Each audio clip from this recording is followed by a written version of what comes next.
Hello, hello. Let's go ahead and turn the music down. Can I get a mic check? Mic check, mic check. 1, 2. Hello, hello. Good evening. Welcome in, everyone. It's your girl, Rogue C. Lover girl, Rogue C.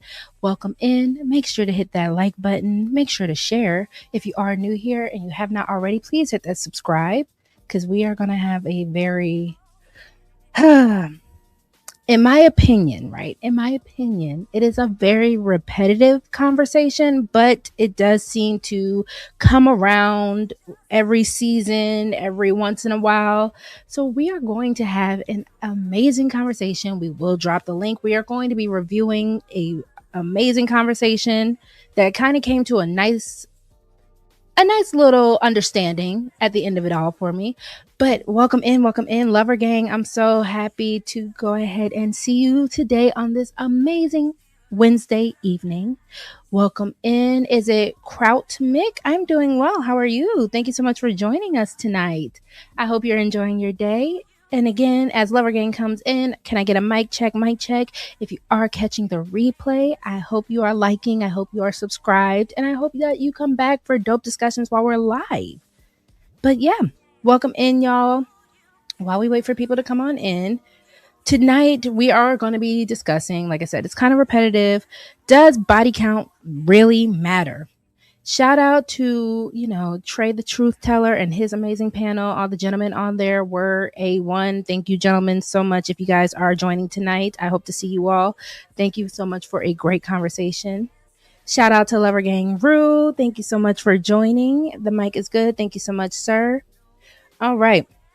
So, before we get into it, before I get any tomatoes thrown at me, and, people start typing dissertations. People keep trying to argue with Rogue C about how they feel about the whole body count conversation. This is not about shame. I'm going to go ahead and put that disclaimer out here because I don't believe that it's a shaming situation. This is not about being in contest for who is more pure. And, this is not me telling anybody what they should or should not do with their body. I don't believe anyone has the right to take away anyone's choices. And that's just how I stand on it. But it was a very intriguing conversation nonetheless, because it does seem to make people very emotional. It makes men emotional. It does seem to make women emotional. And, I'm one of them. I didn't come out of body with it, but I definitely wanted to jump up and have a conversation about it. Because if body count truly doesn't matter, why do we talk about it so much? Why do people feel the need to ask? Why do people feel the need to lie about it? Why do people seem to get offended with it? And why do people need to investigate it? I mean, it even comes down to the point where it feels like some people even break up over it, right? So clearly something is there. Something is there for the conversation to be had. Welcome in, Roy Chess. Haven't seen you in a minute. Welcome in. I hope you're having an amazing day. Thank you so much for joining us. So tonight, I want to talk about standards. I want to talk about the whole insecurity thing about it. The whole idea of soul ties, the hypocrisy behind it, reputation, even the public embarrassment that comes with it, and even the uncomfortable truth that people are going to judge no matter what. So I don't know. If you're a wine drinker, go ahead and grab your wine. We might pour up some wine a little bit later. If we're about to just get into this. We're going to go ahead and be accountable and, we're going to go ahead and get into it. Oh, your name is a German slur. So, okay, I will not be saying your name again, but thank you so much for joining. Thank you so much. I'm so sorry. Good evening, Chaco. So I'm going to go ahead and before I get into my first segment, let me go ahead and pull up the video. Shout out to Trey the Truth Teller. Let me see if I can get to the part where I was just kind of taken aback and it kind of just brought the Rogue C out of me, and I was like, okay, let's go ahead and have a conversation. So hold on for me, y'all. Trey, don't you strike me. You better not strike me. We already had this conversation that I'm going to be reviewing you, so fair use. But hold on. Let's do this. Let's see if it was here. What can you give her that they didn't give her? Hold on. That's what I always say. The average bitch run laps on the average man, bro. I'm sorry, my nigga. That is the truth. If the average woman was good at manipulation, they'd be able to manipulate a man to stand with them and choosing them, and that's just categorically not happening. And they can manipulate niggas to take over. But the thing is, Willie, is that's when it comes down to the whole pair bonding thing that you literally just say about 2 minutes ago. The bitch you can stay. The problem is that. All right, if someone can also tag Papi Blanco, he needs to know that Roxy doesn't like that B word too much. Y'all in this space let that B word fly, and it is crazy to me. You're saying actress Jennifer Lewis, shout out to Auntie Jennifer Lewis, says she slept with over 63 men. All right, fellas, so how do we feel about that? And I want the honest answer, even from the ladies. How do you feel about that when it comes down to these larger numbers that people are saying? Because I am a free spirit to a certain extent. I do believe in free love. You know, even your girl, I am also a nudist at heart. I believe that the human body is beautiful. I believe that people should have their choices, but I do understand with choices does come consequences. So at the end of the day, how do we feel about, you know, the idea of larger numbers, larger body count numbers? Are we going, or do you automatically feel like that person needs to be shamed? Not the toxic. No, I'm already being toxic. I'm not trying to. Welcome in, Sin. Thank you so much for joining. Lover Gang Sin is in the building. Let's see. Young Riaz. Hello, brother. Welcome in. Thank you so much for joining. Roy Chess says body count more for men. I think that should be agreeable for the most part. And we'll get into it, Roy Chess, because I do believe that there is a double standard. And we'll talk about the double standard of everything. Chaco says, I think people present themselves differently depending on who you're dealing with and who they're dealing with. I agree with that. And that's why I think we do have to have this conversation, because depending on the person that you are dealing with, you know, you do see the answer kind of change when it comes to how people feel about this. And at the end of the day, body count doesn't seem to matter to men. And I'll get into this a little deeper when it comes down to being added to a woman's body count, when you are just wanting to have sex with her already, right? So let me go back to Trey's video. Let's go ahead and get into it and see how this kind of played out. She start getting the urge. So she need to jump to the next dig. And that's where they accumulate all that. You see what I'm saying? Because who usually live? The bro, right? Exactly. So by default, she get the urge, she gotta go. Because she need a new thing. So look, Brother Numsy, he's a member, right? He said, well, wouldn't you feel special if you won out of 300 people? No. Oh my God. No, he's not for real. Watch. It's easy. So would you feel special if you found out that you just got your first day on the job, you found out you were the 300 person to try to do this job because the other 300 people quit? Would you feel special? You should ask Dory. Like, there's no. I don't know that. Okay. So we're going to start there, right? Because my first segment is about how everybody judges everybody, point blank, period. So people love saying that I don't judge. That's a lie. We all judge. We all are guilty of judging people, telling people how we feel, telling people what we would have done if we were in their situation, right? Women judge income, ambition, a man's height, confidence, social status, leadership. Men will judge a woman's attitude, cooperation, her appearance, her femininity, and her sexual history, right? So the real question isn't whether we judge. The question is, why are some preferences acceptable while others are called toxic? Because at the end of the day, I do have an issue with the fact of how these men would love to say, not necessarily this example about the 300 men working at the job or 300 people working at the job.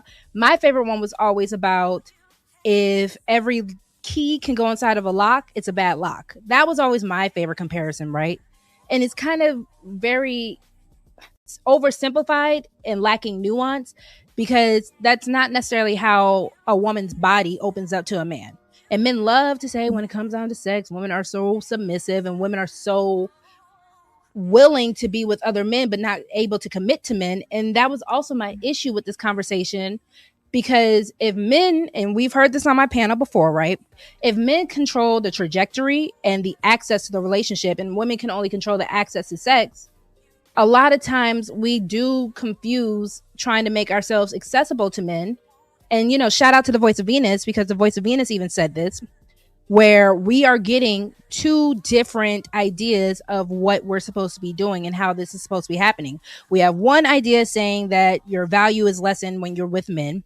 And then another one is saying that we have to open ourselves with men because men are wanting women to engage with them in that way. So it is very conflicting and just bad conversation skills overall. So, like I was saying, if a lot of women were to say, I don't date broke men, a lot of people would say, you know what? You know your worth. If a man says, I don't care about body count, suddenly or if a man says he does care about body count, people are going to turn into a therapist and try to dissect this man. You're insecure, you're immature, you're intimidated. And, to me, that is interesting because we do have, I'm sorry, y'all. 1 second. Caleb, sweetie, what are you doing? Okay, can you please stop? Okay. Do you need to take a break from the video game and go read a book? I think you should go read a book. Okay? Thank you. Sorry about that, y'all. So, again, it is very interesting how we love to see when people are saying that they don't want to judge, but yet here we are in these situations where I do want to preference this, right? I do understand that men do believe that this is a standard or a boundary or even just a preference that they have, right? And I don't feel like we as women can take that away from men, but it is interesting of how this conversation goes. And it is very interesting of how disrespectful it does get. So let me go ahead and press play. Welcome in, Mo Love. Welcome in, Uncle Rick. Let's see, who else? Did I miss anybody? I said hello to Chaco. I said hello to Sin. All right, so hold on, because let's see what Roy Chess is saying. Oh, let's start with Choco Kitty. My thing is, if these men had some type of value in their opinions, then their opinions would be worth considering. They can't judge me because I judge their first. And that's fair, right? Because again, at the end of the day, we all judge. And I do think it is about the people that we actually want to accept the judgment from. So I will most definitely give you that, right?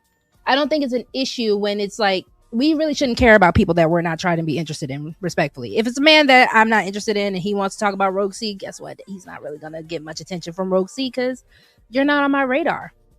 Thank you so much. I hope y'all are liking the styles. I hope y'all are liking that. Your girl is a cosmetologist by trade, so I do like to have fun with my looks. So I hope you guys are enjoying the looks as much as I enjoy giving them for y'all. So thank you, Momo. And please do as Mo Love says, welcome in. Please hit the like and share the live. Please do that. And if you are also able to, we do have a goal. I will say the goal today is $50. So if if you are able in the position to support your girl with the Cash App, it is scrolling below, Rogue C19. And of course, we will pin the link later. But let me go ahead and let's see. Hi there, Mama Bear. What's good, chat? Hit the like button. Y'all do as Uncle Rick says. Thank you, Uncle Rick. I hope you're having an amazing day. Y'all was supposed to protect your cooch. That's it. That's interesting, Uncle Rick, to hear the less. Let's see. Roy Chester was replying to Rue. Many men will disagree. For casual relations, her bodies do not count. I'm guessing the body count doesn't matter. Long term, it will matter because of responsibilities. That's interesting. So, and we're going to get into all the reasons. Welcome in, A-Dub. Thank you so much for joining. Welcome in, Nightish. Nightish, I hope you can stick around. I would love to hear your opinion on this. Y'all, let me know. We're going to have fun tonight, so we can drop the link whenever. Thank you so much, Mo Love. Please support the show. Support the show. Thank you, thank you, thank you. Also, while I'm on the message of support, if Black Lexicon is listening in or if he joins tonight, Black Lexicon, thank you so much for supporting Sunday's show. I'm so sorry that I missed it at the last minute, but thank you, thank you, thank you, thank you. I do not want any of y'all to ever think that your support goes unnoticed, so please charge it to my head, not to my heart. We were trying to get on out of there. I appreciate you. I appreciate all of you for even just liking, joining the chat, and just talking to us. I appreciate y'all. Fair use. That's different. You know what I'm saying? You ain't putting your winky at the job. You know what I'm saying? When the winky's involved. Why the fuck say It's not quit? about putting your winky in it, nigga. The logic is what's being compared is feeling special or feeling like you won something. Because in that job, 300 other people had that same job you got and left and quit. 300. And now you got it. Like, would you feel special? The answer is no. I got this job, nigga. What? Yeah, I'll take me forever to get this motherfucker, man. Hold on. I'm trying to find it called the part that really just had with their own body count as well. Hold on. You know, because it was a little bit you before seek it for marriage, and I'm going more experience you got and body count. 1 second. Size, you get what I'm saying? And the hold on. Yeah. Oh, TikTok? Yeah. Where is it? The mics were not miking. You did. I'm proud of it, man. That's kind of dope. It's around the goddamn world. Now we're talking about how many put him more women into Craig. I put him more into bodies. I think a bitch once she get piped down for more than 10 niggas, that's ain't shit bitch at that point. So that we was talking about how once a woman gets piped down by more than 10 guys, she is an ain't-ish woman. That's interesting. That's very interesting. And, you know, I can understand where the men do have this argument when it comes on to body count. Trust me, I do. Because I do want to make the argument about why we lie about it, right? Or why do people feel the need to lie about it? And that's what's fascinating, because people will claim that it doesn't matter. But we know we don't always get the truth. And it's a rare situation where they even ask me, I don't feel everyone should know everything. But when it comes down to a man I'm with, if he is someone that I'm committing to, and if he does ask, I will tell him the truth. And what he does with that information is for him, right? So if the number is irrelevant, why do we hide it? Why round down? Why avoid the question? Why get defensive about it? And that is something that we have to ask ourselves, because what is it internally in us that we know, or that we think we know, that would either turn these men off or turn people away? So the reality is that people do know that sexual history does carry social consequences, not necessarily because the number itself does matter, but because people attach a meaning to it. And that meaning does vary from person to person. So even with here, what Papi Blanco is saying a woman isn't ish is crazy just because she might have had bodies before you. So I do want to know, do people really have an issue when you are aware that your woman does have a past? a nigga quantified, I think that was you. I'm almost certain. The nigga quantified how much schlong that a woman would take. You know what I'm saying? And we started adding how many men she freaked, right? The average penal size. You get what I'm saying? And then in her mouth. Man, how we get here? Hey, bro, listen, I didn't do this shit. You just came up and started talking. Yeah. Bro, y'all on some old stuff. Nah, bro, this is real shit. This is I didn't do this. The mans did this. I didn't make this shit but who up. sit up here talking about, man, that's crazy. Bro, listen, I didn't. Hey, Trey. It's an equation. Yeah, it was and no one's ever done no shit like that. There was an equation. I'm old nigga, so I ain't never heard nobody be like, when you start thinking like that, it's like, damn, do you really want from what I hear, the nigga really got like a whole equation down, like how many mileage you really. What's the equation? I really want to know that. It wasn't an equation. I just used statistics though. If a woman has slept with more than 4 men and starts to have an issue pair bonding after that, her chances of pair bonding with her mate drop significantly by 80%. Also, women that have high body counts are also more likely to be promiscuous during a committed relationship and or commit adultery during a marriage. So what I said was that so we were talking about a woman that had said she'd been with 300 niggas. So what I did was I did the math, right? Like I just did the basic math. The average, yeah. Yeah. I said, okay, so if the average penis size in America is 5.5 inches, 300 times 5.5 is what? Anybody want to do the math? That should be about 1,600. It's 1,650. So that girl has had 1,650 feet of dick. Inches of dick in her life.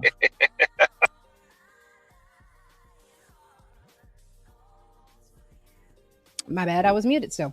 All right, so that is the part that I came in and I started listening, and I'm like, what the heck are that equation was so raunchy for one to me, but it was so crazy because the fact that I can see a group of men online sitting and doing this math, it was mind-blowing to me at first because I'm like, what the heck are y'all doing?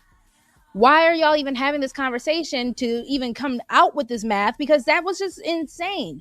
The fact that you guys want to talk about how much mileage like a woman really is a car. And I do have to ask a question. And when we get into this video, I will, I'll show the part where I was asking. But whenever I also hear this question or these conversations about body count, to me, it always just seems like men believe that other men are dirty. Because the only thing that makes a woman's value go down is when she sleeps with another man. So I have to ask, brothers, fellas, do you guys believe that the moment a woman touches a man, if a man touches her, if a man is inside her, she now becomes dirty? And do you also have to admit that you believe that you yourselves are dirty? You guys are the thing that makes something pure perverse. And I do have to really ask that question because it is confusing to me. Because if you guys are supposed to be these kings, if you guys are supposed to be these outstanding men, these great men, why is it the moment that a woman sleeps with you, she's dirty? She's no longer pure. She's no longer clean. But I'm sorry, that got me hot because it was crazy to hear that in real time. So I'm gonna let y'all hear a little bit more. So again, that's why I said, like, no disrespect. There's five. Yeah, now, hey Trey, There's that's crazy, ain't it? There's 5,280 feet in a mile. So the bitch is halfway to a half a mile of Hey, dick, bro. Like, Back you all the way up, son. why would a nigga accept a woman that's been with 300 niggas? Like, that is crazy. Hey, yo, you gotta put this shit on the short nigga ass shoe. Hey, Bro. That's what I said, man. I ain't. Hey, a motherfucker. Hey, so listen. I guess apparently how many Hey, men? let me say this. The logic behind it, I get it. Just actually saying it and articulating it is genius. But as a man, I just can't, bro. Hey, man. But I ain't gonna lie, Willie a different type of nigga. So Hey, man. Your bitch done been with a half a mile of dick. one thing about Willie, that means Willie gonna tell the hard truth what you want to hear tonight. That's one thing I know about him. Nigga, a block. Hey, a block of dick. I ain't gotta be 1,600 miles. A block. You hear me? Yo, if you put Where in you a doctor, if you put in a doctor outfit, my nigga, in the board, and you write this shit down. Okay. I have to see what y'all are saying when it comes down, because he just said a block of D. That is insane to me. So this seems like some red pill Kevin. Pretty much, yes. Because again, so for those who have not been in this space for a while, or for those who have, you already know that this conversation has been a thing forever. And it's so repetitive, and that's what was frustrating me. Let me just admit that's what was frustrating me. Because respectfully, I'm like, y'all are a bunch of grown men on a panel online, and y'all are still worried about a woman's body count. That seemed disgusting, like I said earlier. But it also just seems so unproductive because, again, y'all are still smashing these women, respectfully. You're still going to come up to any woman with a body count that you deem too high, and you're just going to add to it. So where are your standards and where are your morals at that point, fellas? I do have to understand that. But these men's body count, ooh, child, don't get it started. And that's why, Mo, we are going to talk about the double standard. Like I said earlier, it is a double standard. Let's be honest, because the men even try to run into me. High body count looks better on men. All right. Rue, time yourself out. I'm going to ask you to respectfully time yourself out because you're already cutting up. Let's see. Some of these ninjas do entirely too much. There's a difference between a freak and a gardening tool. Grown folks do grown folk things they can't afford to do when you're not putting your business out there. And see, Coffee, that's what I definitely agree with. Now, when it comes down to the narration of it all, I do believe what happens in the bedroom should stay in the bedroom. And I think we do have too many issues of people running their mouths, men and women. And it's almost like it's a gotcha to try to tell somebody that you slept with somebody. Oh, but he was in this blah blah blah though. Because again, I'm trying to keep my content a certain level of PG-13, but it is an issue when it comes down to the idea of what grown folks do, because not everyone who's doing the do in a grown way is grown enough to handle it, and that is also something we should probably talk about, because we do have a lot of immature people doing the grown, and that's why these conversations are happening. Body count ain't nothing. STD results matter most. I can agree with that. Because a lot of people don't understand that your health is the most important thing, no matter what. Oh, y'all are talking in the chat. I'm trying to. A mile a D was crazy. A block. They said a block. They said a half a mile to a block. Yes, your D is dirty. I don't like you. I don't like y'all at all. Y'all are horrible. I agree, Simpson. 300 people, no matter the gender, is wild. And again, I think we do kind of lessen the value, not of ourselves, but of something as sacred as sex, because sex is supposed to be, I'm not trying to get preachy about it, but sex is such a sacred thing. You are joining somebody, you are getting, into not only the physical tie of somebody, but you are soul tying with that person. And because of how sacred sex is, I do think that we are lessening how valuable it is, because people are just having babies that they don't even want to have. People are just having situationships that don't really mean anything, and we are not really even enjoying the sex anymore. A lot of these issues of body count comes because you didn't enjoy the sex. Respectfully, that's why a lot of people will say, oh, well, such and such doesn't count, or that didn't matter, because you didn't enjoy the sex with them, because it really didn't mean anything to you, because either you weren't emotionally invested in that person, y'all had no goals outside of giving your bodies to each other, y'all were bored with each other in the first place, or a lot of times you're just wanting to feel something. Can we also be real about that? A lot of times people are just having sex because they want to feel something.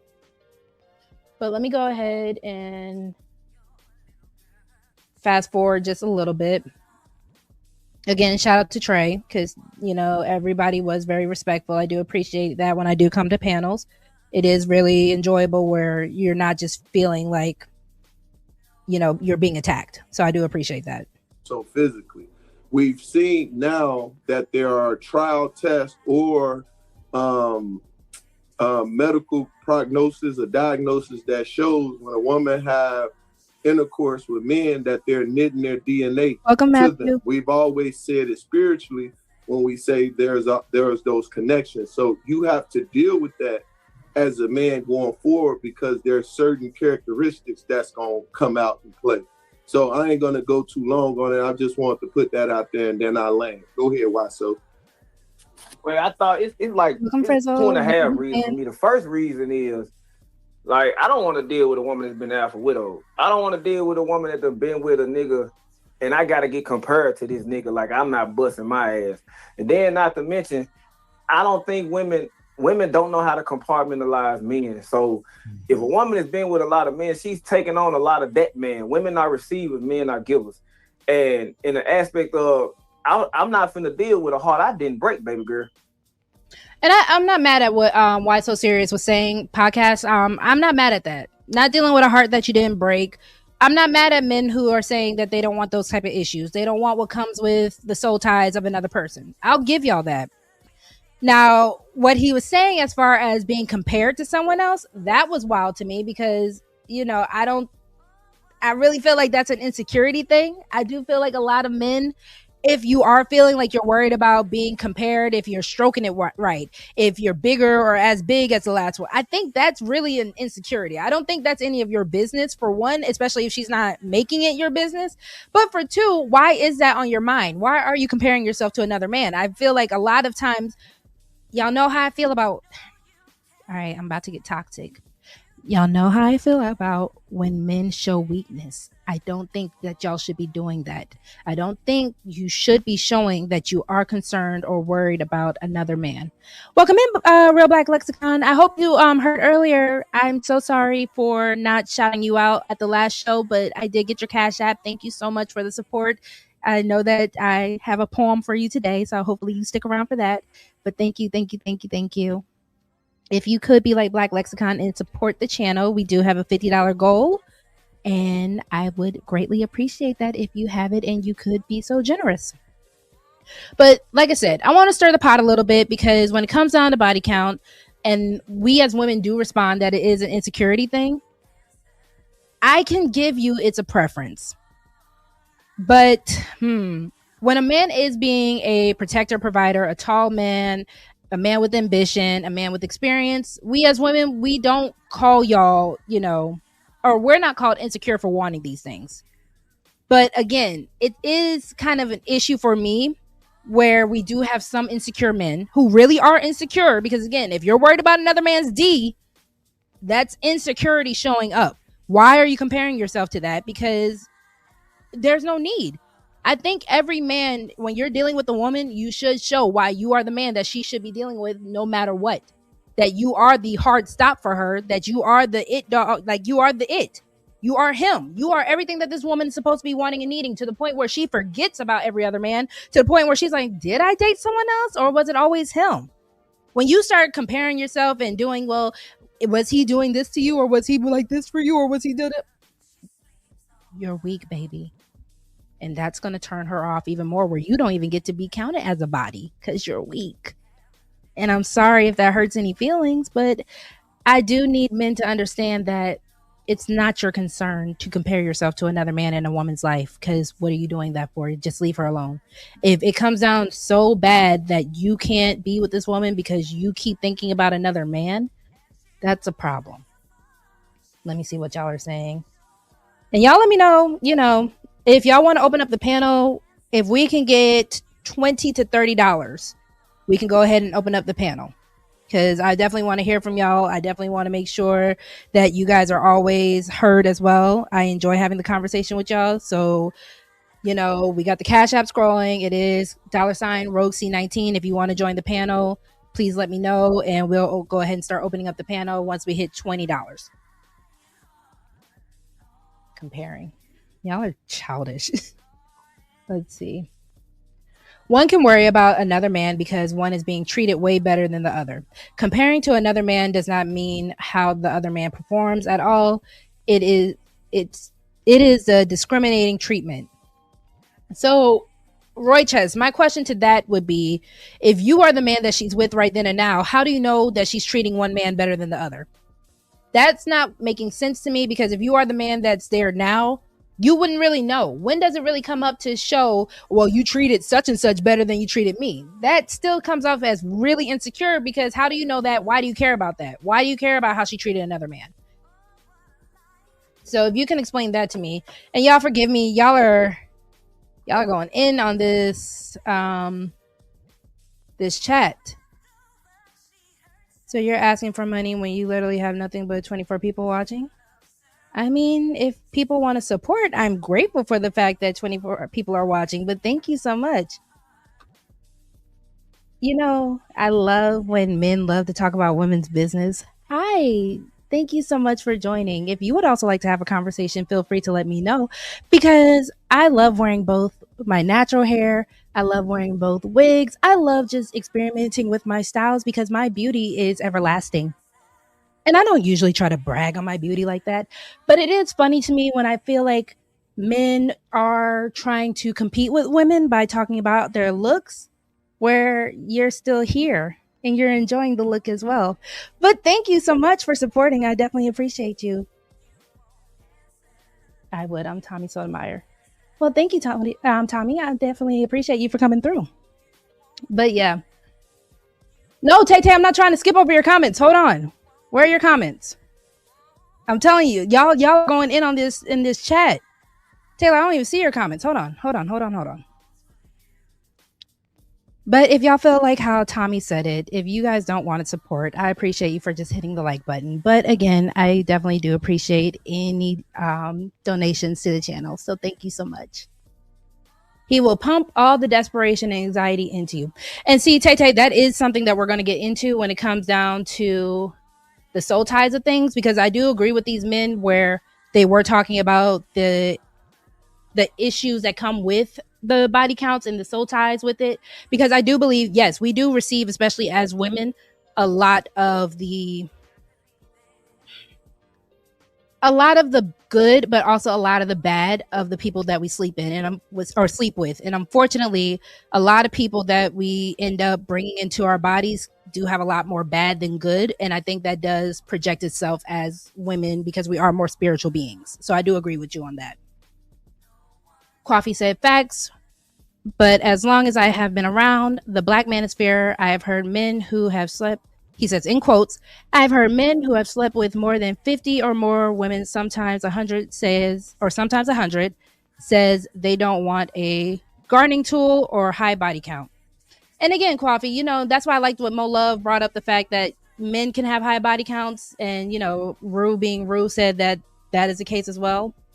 But it is an interesting concept, because I do wonder, do men not realize that every woman you sleep with as well, even though you guys aren't the receivers, you do still get her energy as well?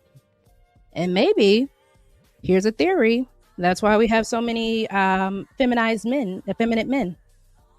So maybe that is something to consider, that the fact that you guys are sleeping with a lot of women, a lot of the ain't-ish women that you like to claim, and you're getting a lot of her tendencies too. But I digress. Let's go ahead and continue. One moment. It's a lot of to that. And then on top of it, when you're dealing with a woman, people are creatures of habits. So in times of dire need and stress, bro, people tend to go back to what makes them less stressful. Women who are very promiscuous, that's what's gonna happen when y'all fall off. That's what's gonna happen when y'all get into an argument. That's what's gonna. I don't want to deal with that, and I don't want to deal with the fact that I can have. Also, Nightish, if you are still in the chat, I need you to comment real quick for me so I can also get you a wrench. If Nightish is still in the chat, can you say something for me, please? Because I don't think I can find your comment from earlier. 1 second, fair use. Have a conversation with a nigga. My homeboy can tell me how you arch your back. Okay. Yeah, so that'll ruin a lot of plans. Like, I had a future with you. I can't brag to this woman, to my friends. My friends can brag to me about the same shit I brag about. Okay. Sorry. I don't want to interrupt. Why so serious? I'm done. Okay. So I can actually give it to men, because I appreciate you fellas for at least having the real conversation with me, because I really wasn't in the mood for any trolling. So I really appreciate y'all. I can give it to y'all on the side of soul ties. I can even give it to y'all in the sense of your friend group or anything like that. I think that's foul. I think that's really messed up. What I can't give, and I'm not saying any of you gentlemen, I didn't really hear too many of you say this, when I hear men act like it is just the end all be all. Because at the end of the day, I'm still trying to figure out, how that conversation even comes up. Because what I do notice about men, a woman with a high body count, it's not going to stop y'all from sleeping with her. But y'all do make it seem like it's going to stop y'all from having any other plans with her. So if you all were coming, and if men in this space are genuinely coming from the idea of, it's not a heart that I broke, so I'm not trying to mend nothing that I didn't break, which, I have my own arguments with, because I do believe that men are builders. But I'll give that to y'all. I'll give y'all the public embarrassment argument, and I'll give y'all the soul tie argument, right? Yeah. But at the end of the day, do you all have the same values and morals when it comes down to y'all?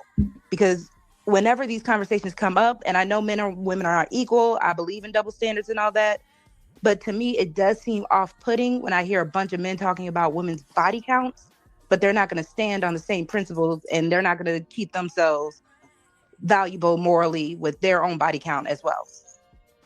And welcome in, Frida Green. Thank you so much for joining us. 50. Okay, so 50 is a lot, y'all. I was being a little facetious, but apparently not. If y'all are telling me that there are people who are saying that 100 or 300, that apparently 50 is only a fraction compared to those numbers. All right, so shout out to Ola. So Ola, since you went ahead and asked what's the soul tie, we'll go ahead and get into that segment real quick. So this is on the spiritual side. I know Choco Kitty, shout out to you, boo. You just said that is pseudoscience, but we do dibble and dabble a little bit in the pseudoscience. Listen, it's fun. And it is a good way to explain some things that we just can't explain with science just yet, right? But some people do believe, myself included, that every time you are intimate, connection creates a spiritual cord or a spiritual bond, right? So others do think that's nonsense. But we can remove the whole religious language, and we can just talk about how intimacy does leave fingerprints, right? So I do need people to ask themselves, can someone leave your life but still occupy space in your mind? Can they still influence your trust, your fears, your expectations, your future relationships? Because a lot of people say they're over someone, yet everything they do says otherwise, right? Maybe soul ties aren't always about the supernatural, and I'll give that to y'all. Maybe they are just emotional residue, though. Maybe they're unresolved attachment. Maybe they're wounds that followed you into the next relationship. And I feel like we can all relate to that. I feel like there have been times, even with the idea of a rebound, right? Where you get into a relationship, a situation with somebody, and you were never really over the first one or the one that was before that. And that is emotional residue. That is what we would deem a soul tie. Because it does become an unresolved attachment, especially with people that do have attachment style issues. Maybe the wounds that followed you into the next relationship weren't just how someone really treated you, but what you did carry from that whole situation. And if, again, you don't want to believe in the spiritual woo side of things, how many people are still sitting at the table while you're still in your current relationship? So, Ola, pretty much to explain the whole soul tie theory, it is when you sleep with somebody, you are connecting to that person. And even after you are no longer with them, you are still connected to them. That is the easiest way to kind of explain what a soul tie is. Let's see. I appreciate you for saying this. Yes, sex is very spiritual. I don't know why we would love to try to call these things pseudoscience when sex is spiritual. I mean, if y'all are interested, Tommy, if you want to have a conversation, we can go ahead and have a conversation. So I'll just drop the link for Tommy right now. Hold on. Let me stop my screen share real quick. Hold on for me.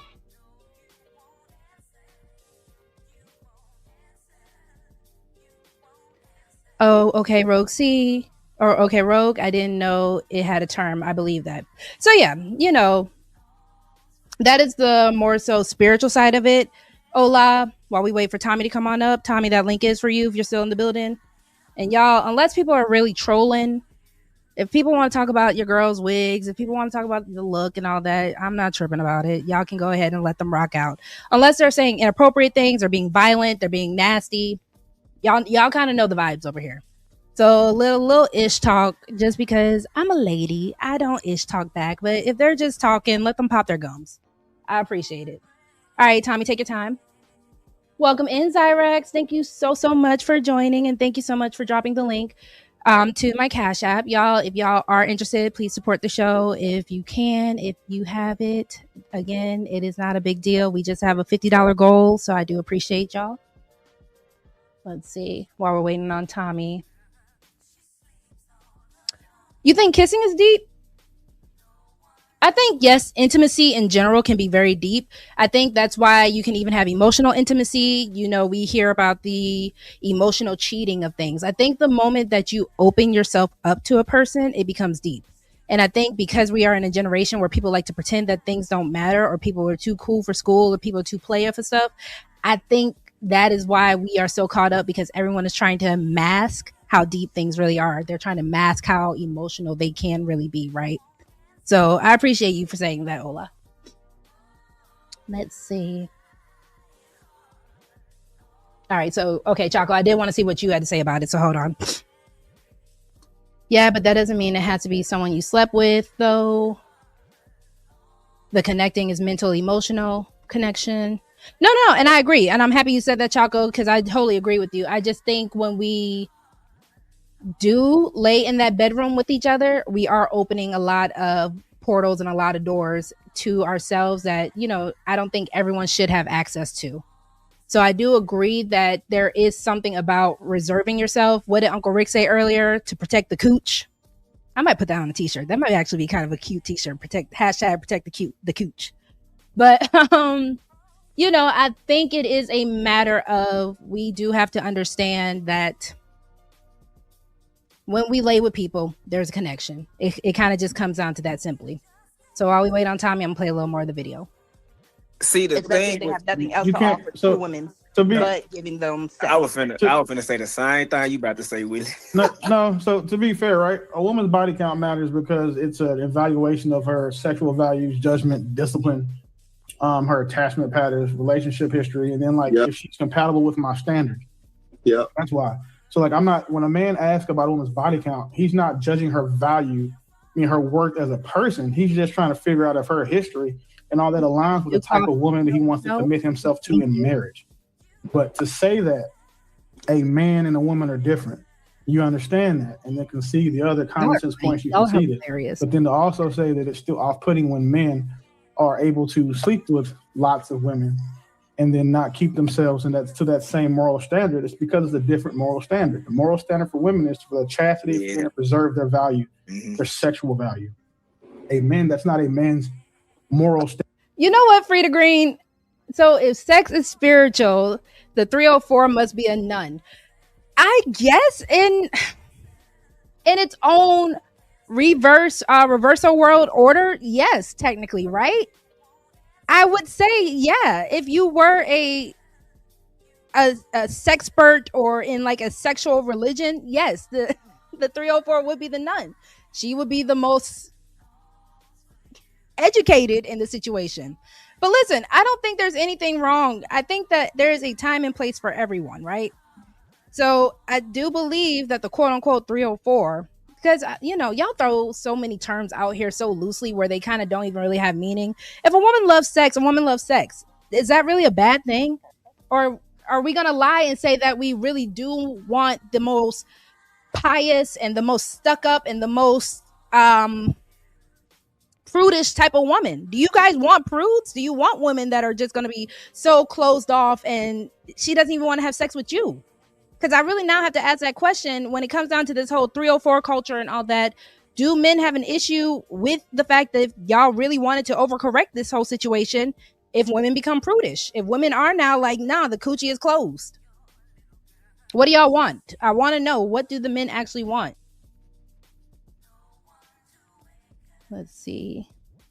But hey, Free, I'm playing with you. But hey, Free. But yeah, I think the 304 would be the sexual revolution nun of things. Y'all gotta hold on, because I'm trying to keep up with y'all. Hold on. Somebody needs to tell me where I should just start. Okay. If it is just sex, hookup, situationship, don't get too deep. But most folks say you cannot be serious on dating device or when it's just sex. Then feelings end up together. Okay. So this is an issue with hookup culture and sexual situationships, right? We are wired to want compatibility. We are wired to want chemistry. We are wired to actually want somebody to be ours. That is how we're wired. So when it comes down to it, a lot of people truly just can't have sex just to have sex. And that is the issue. So emotional bonds are always going to happen. All right, y'all, let's welcome Tommy. Hey, can you hear me? Hello? I can. You do have I have an echo. Well, I can hear myself. How about now? Yep, we're good. Hi, hello. Nice to see you again. Nice to meet you again. You said again. We know each other? Yes, sir. We had a little fallout moment on shout out to Melanin Legacy. I had not cammed up, but yes, that was me. You were not on that show with us. What was your name there? Roxy.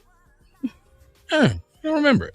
But you were saying some things in that and talking about that video. And what I find is that it appears to me that black women will make statements like you said, a man's not supposed to care about a woman's hair. In the same breath, y'all will swear up and down y'all do your hair to please men. But y'all like being just rude to black men. In my opinion, black women, y'all love trying to make a dude sound gay by no matter what he says, you'll say he's sassy, sweet. You will use words that are inflammatory on purpose, which makes no sense. Because if you're doing hair and I got eyes, why is it I couldn't look and see what I like and don't? That doesn't seem to make any sense. Imagine a man saying, because you're a woman, you ain't supposed to know what I do with my head, whether it's bald or I got a box. That wouldn't make any sense.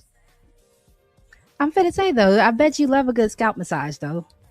Oh, it does feel good. Listen, I'm an old man, but I'm an old man. You give me some warm milk and a back rub, I go to sleep. See? No, so when it comes down to it, one, and I didn't know if it was really you or somebody with your name, but I know a troll situation.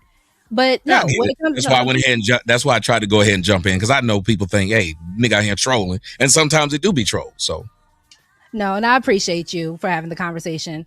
When it comes down to it, I actually don't have an issue with black men saying what their preference is. I do actually have a lot of times where even myself with my brothers, we have these conversations, right? I just know when it comes down to certain men, not every man is a monolith. So what one doesn't like, another will. Respectfully, the man that I am with, he actually does like when I do different things with my hair. No, I get it. But then why did you say when talking to me, even if you thought I was a troll, why say to your fans that is something wrong with a man that is speaking about a woman's hairstyle? Why do that? If it is something that you are not in preference of, I do find it a little strange where you could just go to the women that have the preference that you like. But again, I am a cosmetologist by trade. So as much as I have fun with other hairstyles, I still take care of my natural hair. Under this little wiggy bob, my hair actually is past the actual bob. I actually have to stuff all my hair in there, and I show my hair. If people who go through my page and through my channel, they can see my hair, and I like to switch it up. So it's just fun. And I feel like when men kind of want to take the fun out of situations, I don't like that because life is too dull and life is too sad already. So then I ask, why is it that Asians and whites' idea of fun is still hair that looks like theirs? Why is it that their fun is something that looks like it could actually be theirs? I mean, again, I've seen a lot of Asians. If you actually look at it, I don't know if you kind of see a lot of. Don't you do this? Hold on. Have you not seen the Asians with froze now? Hold on. And you see these Asians with froze, you know what they do? They turn their own hair to that. Just like I'm from the Caribbean. There were white dudes who had locks. You know what they did? Lock their own hair. But again, I think it's actually more fun the fact that y'all know I could just take this off and I can have my hair under it, right? Instead of trying to really force my hair to do something. Because when it comes down to it, and again, this is just from the nerdy cosmetologist standpoint of things. My hair being protected instead of constantly manipulated is what makes my hair grow. What a lot of those people are doing to their hair, they're damaging their hair past the point of no return. So before 2000s, what were black women doing to protect their hair? Wigs were a thing. I'm saying what was they out there? They were not. You seen black women walking around with, they would either perm their hair. That was one of the things they did, but it was theirs. Only old women, everybody would tell you, old women wore wigs. That wasn't a church lady wore a wig. It was a joke. So it wasn't nobody just walking around just wearing a wig. They were wearing wigs typically when they got old and they lost their hair. It's like a hairpiece for a man. He didn't just wear a hairpiece. He wore it when he lost his hair. What I'm trying to say is women will try to make something not be a big deal. Y'all are very dismissive as black women. I even listened to you say you dismissive about the hair. Then you were dismissive about men comparing themselves to women. But then you turned around and compared yourself to a man. When did I do that? When you said a man can have a body count, but gets mad at a woman for having one.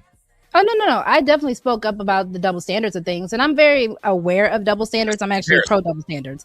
I just know when it comes down to the whole conversation, we do have to look at both sides of the conversation because there will be those who will argue that. Are you okay with someone else coming up, or do you want to just? Sure. No. I'm sure. I don't know if they come up. I'm like, she's sweet. She's sweet. Respect is respect. I'm good on that. Okay, I'm gonna go ahead and bring up Mo Love. Hey, Momo.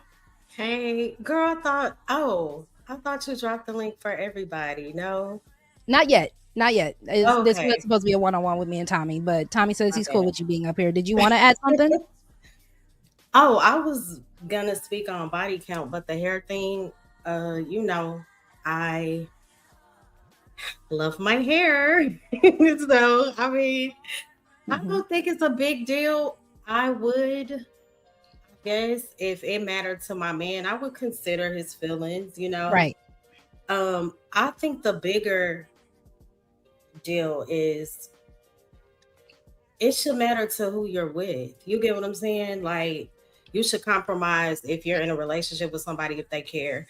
I don't think it's a big deal. I look at it as art, creativity. As long as that man sees you natural and likes you in your natural state, That's all that matters. Now, if you are with the man and he can never see you natural, you always have a pound of makeup on and a wig, that's definitely a problem.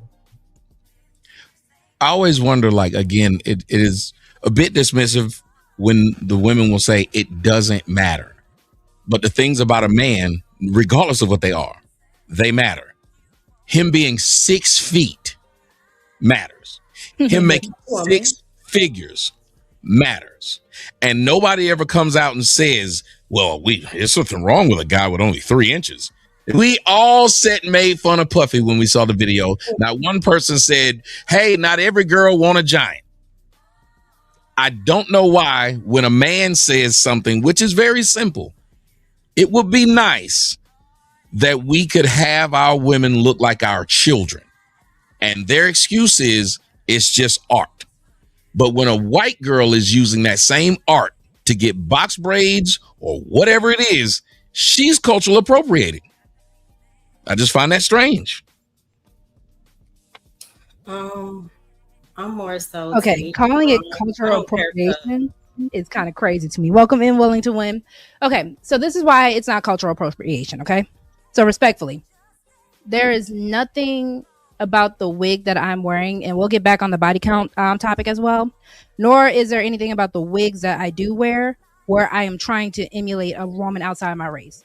So that's the whole point. No matter what type of style of hair I'm doing, I am still unapologetically a Black woman who still loves her natural hair, who still loves her natural everything, to the point where I can kind of just do the styles and still do it in a way where it doesn't mimic someone else. Even with this hairstyle, I am still unapologetically a Black woman.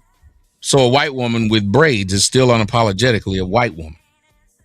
I don't have issues with the whole braids. It's just when your hair starts falling out because you're doing a style that is not meant for your hair. Again, I'm a cosmetologist by trade. So any style that I'm going to do on anybody, Black, white, Indian, at the cosmetology school, I went to Empire Beauty School. So shout out to Empire Beauty School. We did all types of hair. But I also knew that the person's hair health is what matters. I've never been the type of person that says, oh, Kim Kardashian and the Bo Derek braids and all that. I didn't care about that. At the end of the day, but you do know that that's a thing, though, right? You know that it's a big thing that white girls don't go around trying to beat Black girls out of wearing blonde wigs. It doesn't happen. They don't go around and say, how dare you do what my ancestors did? But there's actually a group of, there's a large contingent to where that word cultural appropriation has become a word that you can look up in Webster's. That it is that big that Black women have a problem with somebody else just doing what you and the young lady just said, being stylish and having fun. So the issue that came with the cultural appropriation, just because, again, these are things that I actually research because this is in my trade. If we are familiar with the Crown Act, I believe it got passed 3-4 years ago now. So the whole idea was if other cultures can do with their hair what we naturally do with our hair and not get in trouble for it, we should not be getting in trouble, to the point where teachers, coaches, if a child has locks or braids, they shouldn't have somebody coming and cutting their hair. Right. So that is the only issue when it came down to the cultural appropriation. At least the genesis of the situation was the fact that if they can do it and not get in trouble, this is actually how we naturally wear our hair. So we should not get in trouble either. Where our hair should not be called distracting. Our hair should not be seen as problematic in any capacity. Can I ask a question? And why can they get lip fillers and get butts to look like a Black woman, but that's never called out? It's just a question. I'll answer that. When did Black women have a monopoly on butts and lips? I'm just saying because we always... No. That's a real question. You said it as if Black women have it and the other people don't. That's what you said. Well, we know. So I'm just asking, when did y'all have a monopoly on it? It's not about a monopoly, but when it did come down, if you say they're getting it like us. Well, hold on, because we also do know who Sarah Bartman is, correct? What does that have to do with you? But again, You're not shaped like Sarah Bartman. You don't know how I'm shaped, Tommy. I only mentioned that because we're doing the comparison. See, y'all can't have a genuine conversation. You don't know how I'm shaped. What you know is bad built women. Why try to act like every woman that you know that's Black is shaped like that when it is literally not true? Okay, so I'm gonna be serious. I'm not gonna troll you. I'm sorry. That's all I'm asking. Let's have a real conversation so they can see a real one had. Yes. So it's not about that. It's the fact that for millennia, Black women, our bodies, our hair, our shapes, our noses, everything about us that people wanted to deem as bad, even though we already know that it was also sexualized because they actually were turned on by it. Now, when we see other cultures of women, to the point where even with Sarah Bartman, we do know that that's where the petticoat, that shape was supposed to be made because they started wanting to look like how we were naturally built. But again, it was when you started demonizing us, but praising other races of women that were looking like or trying to look like us, that became an issue. It's not about us having a monopoly on it. It's just, let's be honest, we want what's fair. If Black women are supposed to be the lowest women, the most unattractive, unappealing women, yet somehow we are also still the most sexual or the most lusted over, how is it that we are deemed bad while when they do it, they're deemed good? That's the only issue I think Black women truly have. Now, all these other exasperating conversations. Sorry, go ahead. Oh, no, I'm just asking. Are white men and Black men the same, or are we different? Y'all are different. So why is it that we're not running around saying that the white man's body or the white man's standard of handsome? Why is it that we seem to have no problem with our differences and their differences? And even when a white boy like Travis Kelce, or the one that's supposed to be pro-Black, but he's a white boy, Sean, whatever his name, we don't go around saying, how dare he get a haircut like us? Why he got a bowl cut like us?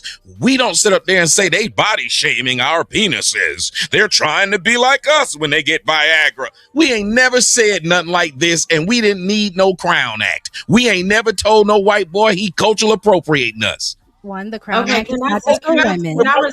can I respond really quick? The only reason why I made that comparison was because I heard a lot of comparison of the black woman being compared to the white woman. I normally don't even get involved in these back and forth debates. I believe that a lot of it is respectfully YouTube talking points. It's not that serious to me. I'm even going to add to this, because Tommy loves to think, especially when it comes down to the women of this, YouTube space, that we actually don't like Black men. And coming from Roxy, I love my Black men. I do. I never said y'all don't. When did I say this? You did say something like that. Then I heard you, Tommy. Listen, we were on Trey's show. I think it was last week. You did mention how Black women don't really desire Black men. And hold on. Oh, wait, no. This is what I mean when I say it. Because, go ahead. I was just going to say real quick, because we do love Black men. A lot of the times that really started hurting our feelings as Black women, and I can't speak for all Black women, but I can kind of get an idea, is when Black men started saying the same features that they didn't like about us, they started liking about other women. And that was the issue, because even if we don't have a monopoly on Black men and Blackness, that does hurt a little bit, where the men that are supposed to be desiring you, because not only do they come from you, you come from them, but they are the ones who are now saying that you're not good enough either. So it's one thing for white men, Asian men, Spanish men. It's all fine and dandy for them to say that. But then when the ones that we're supposed to be connected with, going through the struggle with, going through hell and high water with, y'all are now saying that it's not good enough either. Our bodies aren't good enough, but when a white girl with a BBL comes around, y'all are all jaw dropping. Hold on, wait a second. A white boy with a large penis, y'all go nuts. Travis Kelce. Hold up, I let you say. I did not let. I'm sorry. Travis Kelce just got a haircut and talked like a Black guy. And y'all were in such love with him that when he broke up with his Black girlfriend, y'all were on his page begging him to go back. To this day, she still speaks about him, and he's engaged, about to be married to someone else. Ain't nobody told y'all couldn't do it. Whenever you say this, y'all do this to a white woman, but not a Black woman, a fine Black woman still gets Black men's attention. We do not say anything. No, but that's what I'm saying. So don't say something that's literally not true, because if you got a pretty face and you got a small waist and a big butt, Black men are your number one consumers. Y'all don't get that. As a matter of fact, you see the ones who typically end up with white dudes are the ones who are shaped like how Black women used to, like how y'all just claim Black women got butts and breasts. Well, I'm this person called 50. And in the 80s and 90s, guess what black girls didn't walk around with? Big badunkadunks. Go look at the pictures. Go look at the fact that all the women that you saw who were out front, your Vanessa Williams, you saw your Pebbles, you saw your Stephanie Mills. You didn't see none of them walking around. Somebody in the comment section brought up what's her name? The one that's got the that was married to all the white men and she got the daughter now. Diana Ross. Diana Ross. What butt breast Diana Ross had? They didn't. Y'all making up stuff. There was no one walking around just shaped like. The only people who were shaped like that was old grandmas. Women who were young. Go look at all TV shows. Go look at Good Times. There wasn't nobody just walking around. Only one had a shape was Walona. Again, the aunt. They said Thelma was thick though. They said Thelma had a little body on it. Was slim and fit. Everyone else was. And I'm not making it up. Go look it up, y'all. If they think I'm lying, go look it up. Listen, go look up all the black women. Go look up Foxy Brown. Foxy Brown wasn't walking around with big butt and walking. Well, those are the ones on display, right, Tommy? Huh? Those are only the ones on display that you actually see. Give me 1 second, y'all. Because we're doing a little one-on-one with Tommy. So anybody in the back, real quick, we're just having one-on-one with Tommy, and then we'll get back to the body count conversation with Tommy as well. Moments, girl. They trying to stop your clippable moments. You got to have some clippable moments. Don't let them try to stop your money. No, I'm talking about the man who was saying you only had 24 people and you asking for. Yes, I'm asking for support from the people who love me and support me. Let me tell you how to get it. That's the only reason why I say this, because I've been saying this for years and I never understood it. Black people do things differently and it ain't right. Let me tell you something. Facebook had hundreds of thousands of people who were on their site before they finally started charging. Black folks don't even wait. And I'm telling you, it's an ugly thing, which is why y'all be going out. They grow here and don't move. Because y'all will first make a YouTube channel and start asking people for money. You don't wait till you get big. You don't bring them in with the free stuff. Let me tell you something. I sold weed when I was in college. You know what I did when I first give out my first hit? What you do? You gave a little sample, little nick bag? That's right. Even the Asians are smart enough when you go past their stuff to let you have it for free. Black folks you don't even know their name. And they saying, hit the cash out. And you're like, nigga, you don't have nobody. What you're supposed to do is give them a product that they love.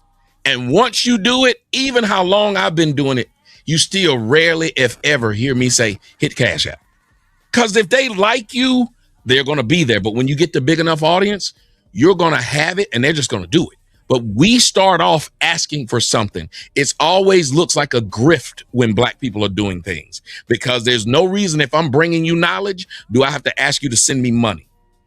That's just my take. It's not a matter of that, but I do agree with what you're saying, how it can look grifty. And I do appreciate, trust me, I appreciate the knowledge. I am someone who is A-okay with learning, especially from people who have been here and doing this thing. You've been very sweet. I got to give you credit. I'm saying you've been very sweet. I mean, you said that. That's why I'm like, you acted like you don't remember me. You said that.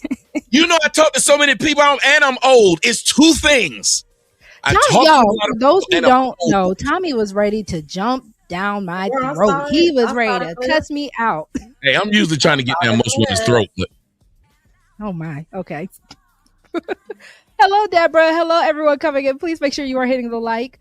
No, but in all seriousness, gosh, I forgot what the original point was. I do appreciate you for saying that, because I do understand the whole concept of trying to grow and understand things. I do feel like, you know, when you are making a show and things can always change with the show, and I appreciate when we can kind of pivot because it's fun. But I do like the idea of the work that I do put in, the work that I'm willing to learn. And again, you know, the apps that are being used to make the show more quality, it is not free. So, you know, you would like to be compensated for the work that you do. But I understand what you're saying. I was about to say, here's what people will tell you. No one told you to get into that business. So when you say this cost, you chose.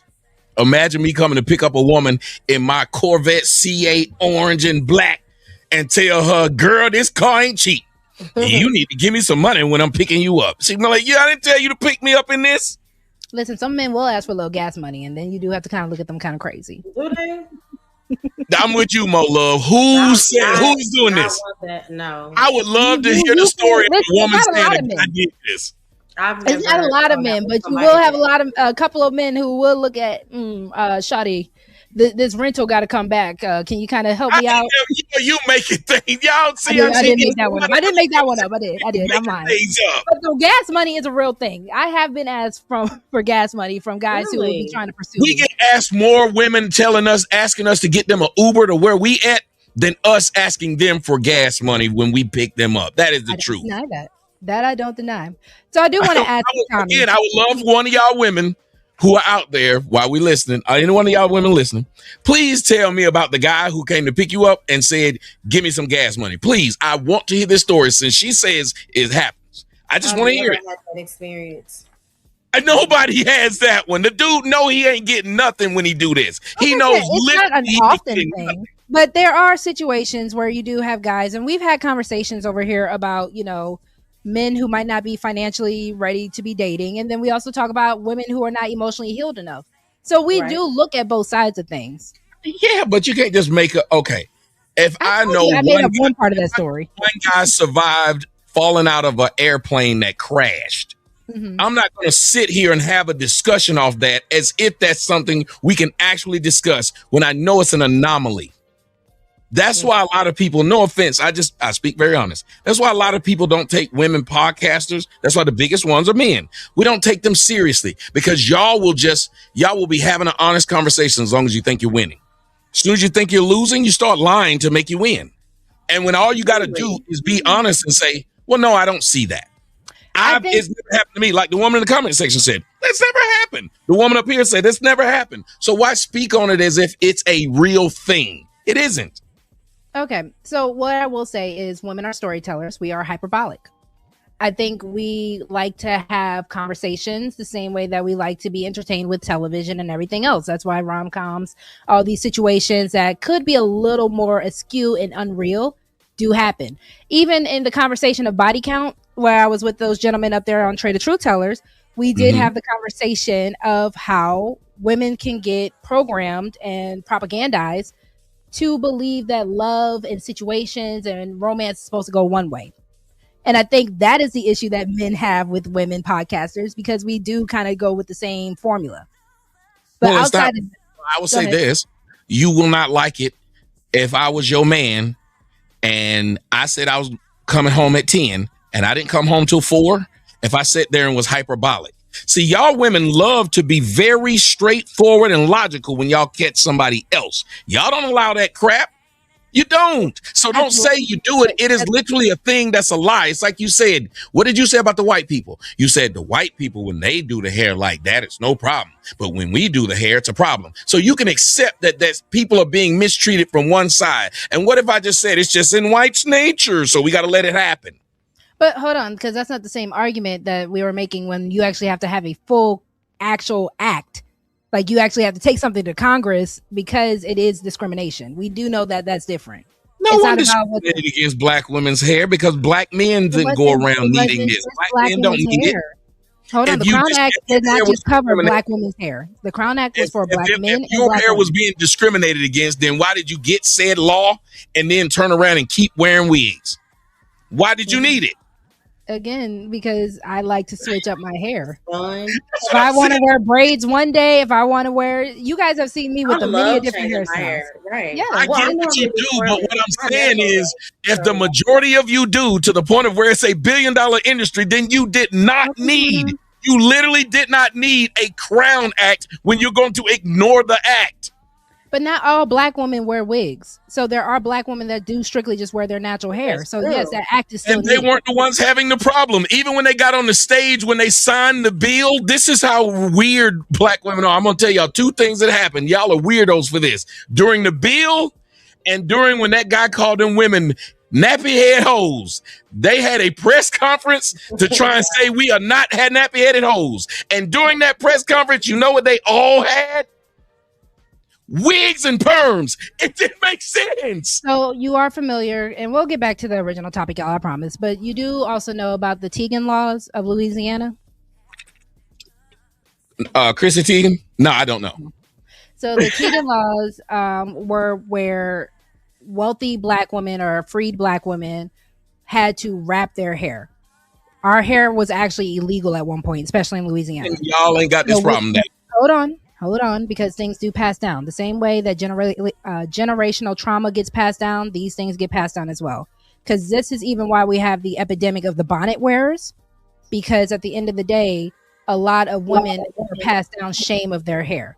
So the Crown Act not only made it where you could not get discriminated by, but it was also to try to make the natural hair movement, because I think, what was it, 2014, where they started redoing the natural hair movement again, and it became a big deal, but then it started getting washed out with all the 4C, 3C, 3A, 1A, 1B, all that kind of stuff, hair types, nonsense that people don't even understand, but that's neither here nor there. So the point that I'm trying to get to is the fact that history has shown an issue with black women's hair, and that has been passed down psychologically through black women as well. So where it is talked about where black women just want to be comfortable doing whatever they want with their hair, I do actually advocate for that. Okay, I have a response. I want y'all all to see how black women are the biggest strong victims on earth. They'll tell you how strong they are, but every time you catch them in something, they will go back to generational curse. So, okay, let me tell you about a generational curse that black men have. We were slaves just like black women, although they act like we weren't. Not only were they treated a certain way, but at least they were able to sleep with master. If we looked at master's wife, you can say wow when she was talking. So please I'm let me sorry. finish. That was wild. Go ahead. I'm so sorry. You were able to listen. What did I lie about? What did I say that was wrong? I didn't. That's just, we were able to sleep with master. I said, but yet we couldn't look at master's wife without being hurt. Since you brought up Sarah Bartman, you ever brought up Emmett Till? I have talked Did about Emmett Till have sex with this woman? Not at all. Did he touch her? No. No, but where is he at? In the ground. And why? So instead of going, that's why I tell y'all black men, they don't care about us. I'm supposed to feel bad about Sarah Bartman, but they don't feel bad about Emmett Till, who was a boy. And I didn't say anything wrong. I said they were able to physically be with the white man and nothing happened. Black men were murdered for looking at the white woman, whistling at her. And yet we don't say today we have trauma from that. Black men had their children taken away from them. They were not allowed to be fathers. They were sold from plantation to plantation. So that should mean they're used to being deadbeats. And yet you would not give a man who decided not to take care of his kid generational trauma. You would never sit up there and say, I understand why he's not taking care of his kid because his daddy wasn't there and his daddy wasn't there. You would never say this. You would say, you're a deadbeat if you don't take care of your kid. Because we expect men that no matter what happened in the past, that today is the day that your grown ass know right from wrong. You just said that it's just that the women today are wearing bonnets because of what happened back in the 1920s. And yet again, I keep pointing out that I'm 50. And no one was wearing bonnets in the 80s or the 90s. They weren't. And as a matter of fact, in the 70s, most of the women had afros. So they keep making up lies about why they do something today, pretending like they don't remember there was a time in which it wasn't done. And you be right if there was not a time in which it wasn't done. Just like men taking people getting married. They had it illegal during slavery for black men to marry black women, and they cared so much about families that they still did it. So we had a marriage rate than white people in 1960. I gotta cut in real quick. So black men were victimized. Emmett Till was a boy. He was a victim. No one is ever going to go against that. I am never going to not say that. That is something I've always stood on as a woman. And as a mother of a black son. Sarah Bartman was a victim. They literally put this woman in a human zoo. Black women were not allowed to sleep with master because property cannot consent to being in those situations. Those women were great. Why do you say white people allow their dogs to kiss them in the mouth? Why do they say this? It's their property.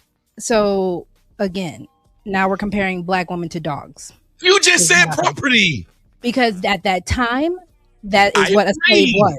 So I'm saying you said that black women were like dogs, animals. They were. We were actually less than, but hey, so then why would you try to say so? Now we're comparing. You did that. You don't ever have a dishonest conversation. Hold on, Tommy, real quick. Y'all, give me a second. We're gonna open up the panel a little later. Like I said, we're kind of having a back and forth. Just let us kind of get this conversation understood. Okay. Ooh, Tommy, if you are interested, we might have to go into a deeper conversation about this. I'm going to take it back because we will get derailed. So, Tommy, we're going to take it back to the original topic. What is your body count? Oh, whoa! If I had to count, which I had to stop counting in my 20s, that number was way too high. It's in the thousands. Tommy. Oh, wow. Yup. Did you love these women? More backs than a chiropractor. You hear me? Did you love these women? No, I can't love every hamburger I eat, but I like meat. Stop laughing, Miss Love, Mo Love. Pause. No Diddy for that. Thousands. I mean, you didn't listen. Let me tell you what happened. I didn't know it was a thing when I was young. It wasn't because I didn't know it was a thing, but apparently, I have a very large memory. Love you, Scarred. So because of that, it came in handy a lot, and people wanted it. So people would tell somebody else about it, and somebody would tell. That's why I don't even listen to women when they say what they don't do, because women would tell another women to do stuff. And so I'm a young man, and the old women used to say something about it, to the point of where I was 10 years old and I was molested by a 25-year-old woman. Oh my God! Because of it. So sorry. So a lot of it was, I guess, it just started happening, and I'm not going to say it's a good thing or not. It just became, hell, one of the things I did when I first graduated college, needed a job, started being a personal trainer. What happened? A lot of the women I was personal training wanted me to actual train them. See what I did that with train. Anyway, that's what they wanted me to do. So it just became a thing. And so it's like a woman with a really nice shape. If she just says, well, fuck it, and let me start her OnlyFans, since everybody like looking at it. Ooh. That's what it was. Okay, so part of me wants to say you were a victim. I was. And that is a trauma response, which I feel a lot of people, when they lean into promiscuity, have to kind of acknowledge that is sometimes a trauma response. You can like, but you got to remember, they give men, the response to it is different. Meaning, the response to a rich woman isn't the same as a response to a rich man. The response to a tall woman isn't the same as it is to a response to a tall man. So the response to a guy who sleeps with women, which is why I don't like it whenever when I first told the story on YouTube of what happened, niggas came up and said, he gay if he didn't like that. And I was 10. Yeah, that's what do we say about little boys that get molested by teachers? The grown ass men in the comment section will be saying, I wish my teachers was like that. Grown men. Mm-hmm. But they wouldn't say this if the girl was 15 and the teacher looked like Brad Pitt. So I'm going to say this. All those people who know good and doggone well of power dynamics, messing with children, they belong under the jail. Point blank, period. So what I was trying to refer to as far as the trauma response, the only reason why we look at sexual assault and all these other situations, and luckily I'm not monetized yet, so don't get me YouTube. But the reason why these things are important to understand is because when it comes down to other assets of abuse, the sexual side of things are the ones that usually feel good. So a lot of people don't understand that this is wrong until it's too late. Yeah, so a woman can be getting raped and still have an orgasm, and they tried to use that against women a long time ago. And I agree.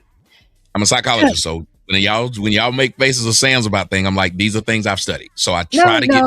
I'm a little sensitive stomach, so I appreciate you for. But you got to. That's what another thing when you having conversations. If you really are trying to bring people together and have conversations, that's why people go to get their degrees. Mm-hmm. You cannot have a visceral response to a fact. I agree. Because there's a safety tree is what you put a lot of people want to be in. When you do that to somebody, it's like what you were talking about a woman's history or her body count. If a woman said the exact same thing I just said, people have a visceral response to it, which makes her say, I'll never tell your ass nothing truthful again.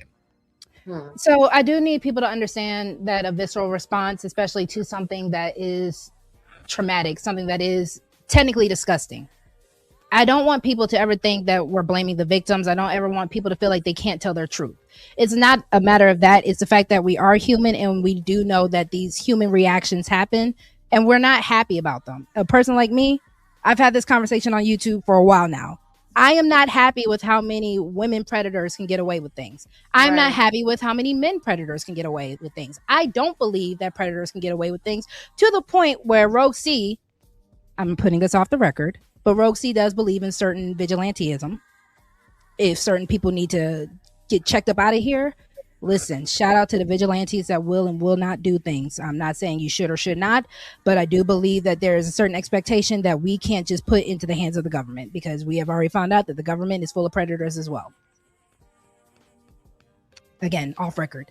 But to your point, it's not about that we don't want the victims to tell their stories or to tell their sides. It's just a matter of we have so many people that are going to disagree with us. Like you said, the men who will say that you're part of the LGBT because you were not happy about that happening to you once you actually realized that that was something wrong. Those type of men don't deserve a voice, in my opinion, because you're wrong. Children can't come back and say these situations happen to them because people are going to make them feel like they're wrong. Well, that's why I was pointing out something that was factual, that a woman can actually orgasm in the midst of a sexual assault, but it doesn't mean she wasn't sexually assaulted because the orgasm happened. That is a natural response to physical stimulation. Just like a boy can have a natural response and he don't even want to do it, but this adult touches him in a certain way or a certain thing that happens. We have a lot of physical responses that have nothing to do with want or not want. So that's what I was explaining. There should be no one who would find that even viscerally strong or say it's messed up because that happens. And a lot of women had that used against them prior to a psychologist like myself coming out and telling them just because one thing happened doesn't mean the other thing didn't. And this is why I give. Go for it, boo. I was just going to say, this is why my disclaimer is I am not a psychologist. My father is one. He wants me to be one so bad. I don't have the stomach. You should, yes. And he'll tell you everything. Let your daddy hear what I'm saying. He'll tell you. He know what he's talking about. I'm good at what I do. No, my dad, and I believe it. My dad is very good at what he does as well. And that's why I'm like, I'm not callous enough for it. I know, especially with a lot of, shout out to the black men psychologists as well. Y'all are callous in the right areas to be able to do this. I am not. What were you saying? What did you say as far as the graping when it comes to the males? You said that they don't speak up because of what people would think. Oh, yeah, I've said that before, that the men, because it's hard to speak up because they tell you it's a thing of weakness. And again, that's why in the black community, one of the first things a black woman does to diss a man that she doesn't even know is try to challenge his sexuality. Somebody tell me if I'm lying. First words out of her mouth is something about he's sassy, he gay, he LGBTQ, and they best friends be that. And they still will say that to a man they do not know. You're an incel, a man you do not know. You don't know who he's sleeping with. And as a matter of fact, if you cared, you should not care that a man has a high body count, but you now dissing that man for not having it. You know what, Tommy? I don't think you've been around enough decent black women. I always hear that word. Y'all will say that. We'll make a disclaimer and say, when a guy tells you he's had a bad woman, y'all, or he's met bad women, y'all will say, it's his fault. It's not a thing. Well, if it's a large group of people who believe I'll say this, stereotypes come from somewhere.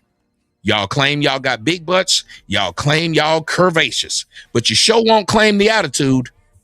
Oh, I claim mine. I told people, I don't know if you were in the chat, Tommy. They call me Toxie. I'm toxic. I'm all that. No, but so she said I haven't been enough around decent black women. I didn't say that. One second. I'll let you finish. I'm saying just wouldn't take the stance of maybe there aren't very many. Wouldn't say that. Okay. again, I think people also speak from personal experiences, and sometimes we allow that to make we allow that sometimes to become everyone's reality, and that's not always the case.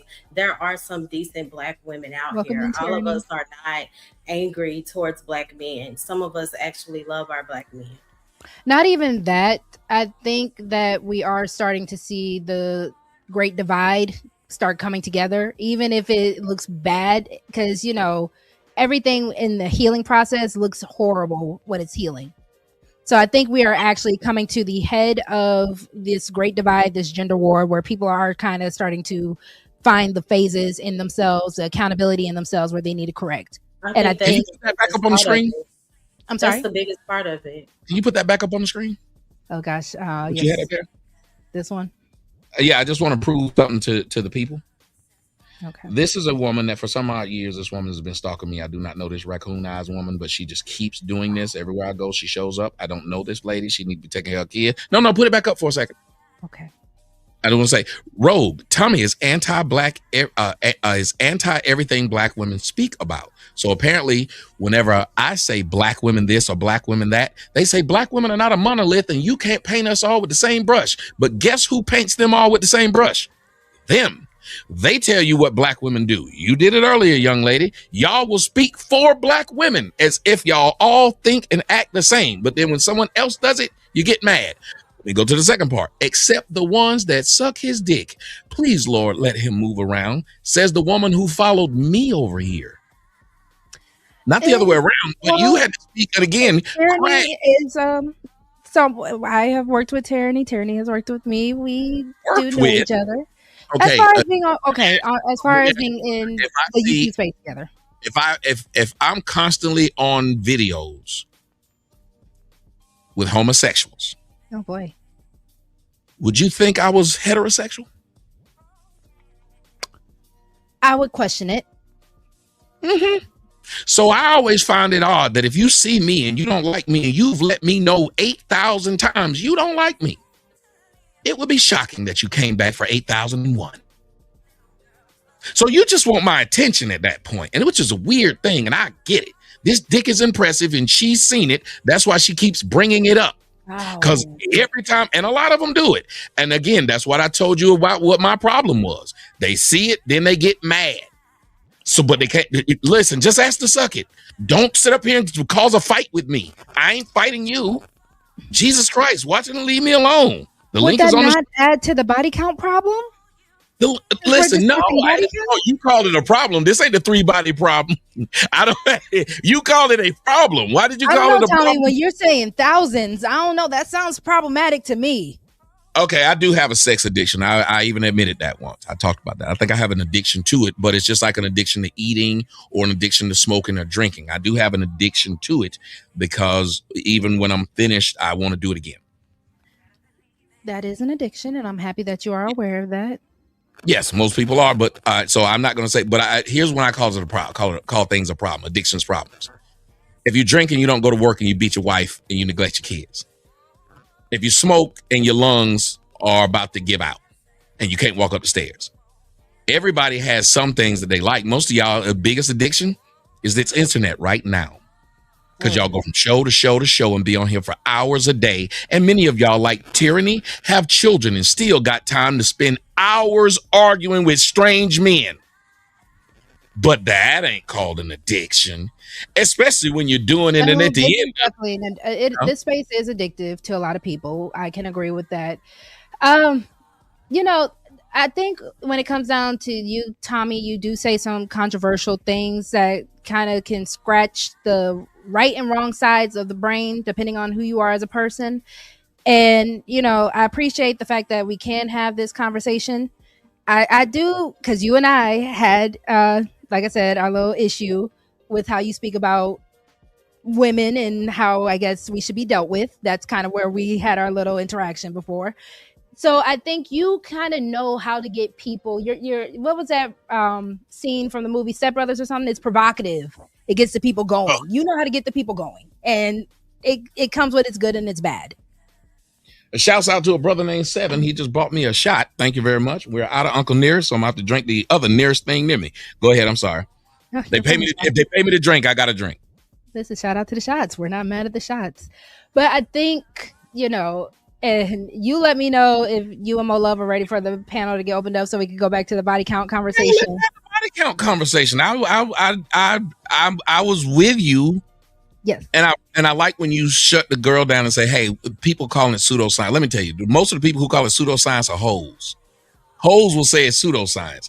Anybody knows women are a receptacle. Mm-hmm. You can't just have people just being up in there and dropping off their DNA. I agree. And for a woman to say it's not a big deal, we wouldn't listen to a man say, it's not a big deal. I keep sleeping with other men. I'm still heterosexual.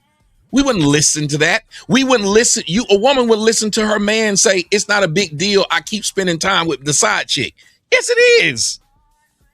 These things are big deals. Now, you might want to do them. That's why you see I didn't knock down what you said. When you said it is a problem, you got a number that high. You didn't hear me say that. No, it ain't. No, I'm sitting up here saying, no, it is. But it's according to what I do with it. That's why I said, well, let me turn it into an industry then. Boy, oh boy, they're coming in. Oh boy, buckle up, everybody. All right. Woo, all right, let me welcome to the stage real quick. So originally we had Tommy, myself, Mo Love. Now we got Choco Kitty, Mick, we got Nightish. Oh boy, y'all are coming in. Shout out to Mr. Fantastic. Thank you for joining us as well. Now we got Willing to Win and Scam Likely. All right. And can I just respond to him real quick? I'm not going to argue with him. I just want to respond to what he just said. Okay. Hi, okay. Choco. Hi. Hey, my bad. Hi. So I'm gonna respond to what you just said about the pseudoscience thing. So whether somebody is a hoe or sleeps with a lot of people and whether soul ties is pseudoscience, that's two different conversations. So I feel like you made an assumption based on me saying that something is pseudoscience, and that has nothing to do with that has nothing to do with how many people I sleep with. I talk about pseudoscience because I'm pro-science. I'm against pseudoscience. So therefore, that's why I said that it was pseudoscience. They don't have nothing to do with who's doing what. That's a whole completely different conversation. So that was a logic fail on your part. And it was uncalled for. That's it. Well, first off, ma'am, it wasn't personal. I don't know you. And I said, and I will continue to say it, that anybody, in my opinion, who thinks that there is a tie to the person you are sleeping with, or that there's no tie to that person. As a matter of fact, there is science that shows about women and the oxytocin released when they have orgasms. There is science that shows the attachment they have to that man they had it with until they have their next cycle. That's not a soul tie. That's all I'm saying. They call it a soul tie, meaning that you have this connection to a person. They use the word soul, just like when people say black folks got soul. You know what they mean when they say it. Choco, we do have to understand that sex is a spiritual thing. You are that's also all right. I'm not gonna do it, but yeah, that is also pseudoscience. I'm just a scientific person. That's it. I'm not gonna argue with y'all, but so all I wanted to say was that I'm sorry for cutting you off. I just wanted to say it's really all about the science, nothing else. That's it.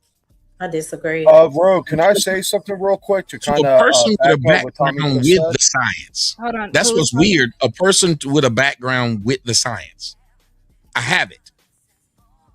I don't understand. I could see if I was just a person randomly just saying things, but I understand. I get it. Okay, then go look it up. I didn't say what you were saying just now isn't true. Okay, that could be true, but if it's not soul ties, it's not spiritual, it's not magical or mystical. That's all I'm saying. Maybe I'm confused. When you hear the word soul tie, what does it mean to you? So I can tell you if that was what I was saying or not. Because apparently the word soul tie means something to you different than it did to me. When I hear soul ties, I'm thinking of what she said, something spiritual, something that science cannot detect, something that's more than what meets the eye. Nothing. If you're talking about oxytocin, if you're talking about stuff being released as a part of a physical process, that's not spiritual. That's science. That's what but the problem is that I don't agree with soul ties. That's it. But me. What was I saying when you came up here and talked to me? What you responded to me? So wait, but when you responded to me, what was I saying? No. I said, what were the words I used when you were asking? So therefore, you said that the girl who said that it's pseudoscience is probably a hoe. That's what you when said. You were talking to me. Jesus, never mind. Okay. So let's take it back to this whole body count situation. Whether it's pseudoscience or not, there is science that explains why people get connected to each other. And if you want to go for the spiritual side of things, there is a spiritual side that will deem why we get connected to each other when we have sex. So the whole point is when men do have that conversation, when it comes on to this body count conversation, we can understand why I guess a man will feel like you will still be caught up on your exes if you do have a larger body count. Can we all agree to this or no? No. Okay. So Nidish, go ahead. Thank you so much for your patience. I think men and women can be detached. There may be somebody that can what they say one man supposedly did something to you that you're gonna be stuck with forever. I don't think all men. There's one woman that can do something to you that you may be trapped forever, but not all women, no. Okay, so I will take that. That is fair. So before I continue, does anyone else have a disagreement to the whole soul tie argument? Okay. Shout out everybody. Thanks for bringing it up. It's fantastic. Can you hear me? Am I coming in clear? All right. Yeah, you clear. Thank you for coming up. Salute. Yeah. Salute. Yeah. What's up? Shout out everybody. So I guess no, I definitely don't disagree with it because, like I said, it's sex is a spiritual thing outside of just the physical. And then, like you said, you can tie. I don't think a lot of people understand that a lot of things that we understand to be spiritual have scientific backing, right? Of course. So, I'm sorry. Go ahead. No, I said, of course. I agree. Okay, yeah. So, and like Tommy says, especially being that if you understand, how many women do not actually reach sexual satisfaction, and they talk about this. If you can get a woman to actually be sexually satisfied, and have certain oxytocin, and I always get the other. What's the other main pleasure? Dopamine. The other main pleasure on what's the name? Is it dopamine? Yeah, dopamine. There we go. Thank you. And dopamine, you create a special bond with that woman mentally and physically because you're able to do something that most other men cannot do. So that definitely exists. And I agree with you. That's why, like I said, when it comes down to this whole situation of body count, I think Tommy was also going to counter my point as far as what I was saying. Tommy, was it about the comparison? No, I actually agreed with you when you were saying body count, but then I found it funny that you were saying men who you were trying to talk bad about men who compare themselves to women, but women have no problem comparing themselves to men. Matter of fact, y'all have more penis envy than anybody because of black women, because y'all will say, bruh, bro, suck my dick, give me head. Y'all speak like guys, so that's that thing. So how you talk down to a man that's comparing, saying, well, wait a minute, if women, because when men bring up what women do, we're not bringing it up saying we want to be y'all. We're bringing it up saying y'all are constantly saying you are equal to us. Well, if you're equal to us, then why can't we judge you like us? That's the only time men bring it up. So let me say this. Yo, bro, for everyone, I have a lot of people that are new to Lover Gang. Thank you. Shout out to coming through for Lover Gang. I appreciate you. Oh, Lover Gang. You got a high body count too? Okay. Just because I'm a lover doesn't mean I have a high body count. No, sir. Not at all. I thought that's what that meant. My bad. No, sir. I thought we was the same. No. Damn, my bad. No, especially not no thousands. You understood me. Now I feel bad. How would you embarrass me in front of these good people? Well, you assumed. That's what you get for assuming. No, I'm a lady. Oh, God, I'm leaving. I'm a lady. My parents raised me right. No, but in all seriousness, Tommy, when it comes Michael. down to how we think over here at Lover Gang, as a woman, and I've traveled down the feminist road, the new extremist feminist road. It's not for me. I believe that the issue is when women are trying to be equal to men, that's where we fail. I believe that the search is actually for equity and not equality. I am a woman. You are a man. I am in no way ever going to be equal to you, nor do I want to be. I don't want to have penis envy because I am pro the vajayjay. I enjoy what I have down there. It is wonderful. It is magical. It produces life. It is a great thing to be a woman. But there is a strength as having men around. There's a strength when having a man that I can respect, which is why I can go ahead and put men in the category of where they should be, because I know what manhood looks like. Not because I want to be a man, but because I was raised by great men and I am surrounded by good men. So I can always say that no, I'm not envious of men, but I do have certain expectations and standards for men. But over here at Lover Gang, we do not hate men. We do not hate women because we love love. Equity is way smarter than equality anyway. Thank you. Because it's empowerment. And what I was saying earlier about not all men, because they say it's one man that's gonna imprint you. They don't say all men gonna imprint you. It's one baby daddy that did something that he gonna always be able to come back, and the rest of them dudes were just in the way. It's one woman that impacted you. Other women is in the way. So don't women imprint men? Some women. It's same way. It goes same way. I don't really get this shit when people like be acting like, oh, it's just women doing this. Like, it's the same thing. It's vice versa. You introduced the profanity, so you old rogue. All right, let me land, bro. Let me land, bro. Let me land, bro. Okay, hold on. Okay, hold on. Because I did not warn everybody about the profanity. Yes, we do have a swear jar. Again, your girl is trying to work towards monetization. So can we please kind of keep things, PG-13? I will give this warning one time, but yes, it is $5 for the F word, any F bombs and stuff like that. Because again, I am trying to get monetized. Thank you. Now you got to give me credit. I came in and didn't do none of that because I understood. I'm pro. You say you pro, man. Yo, Tommy, can I land? I didn't even land, bro. I was just letting her know I did that, and I'm supposed to be. You want to run your mouth too much, look, bro. Simon. Okay, hold on, Simon. Hey. I need you to read the room and check the vibes. Everybody is kind of just chilling right now. We don't need all this animosity. Y'all, the panel is full. I'm so sorry. So unless people kind of want to say their points and then drop, the panel is full for it. I respect your panel. I'm gonna jump down.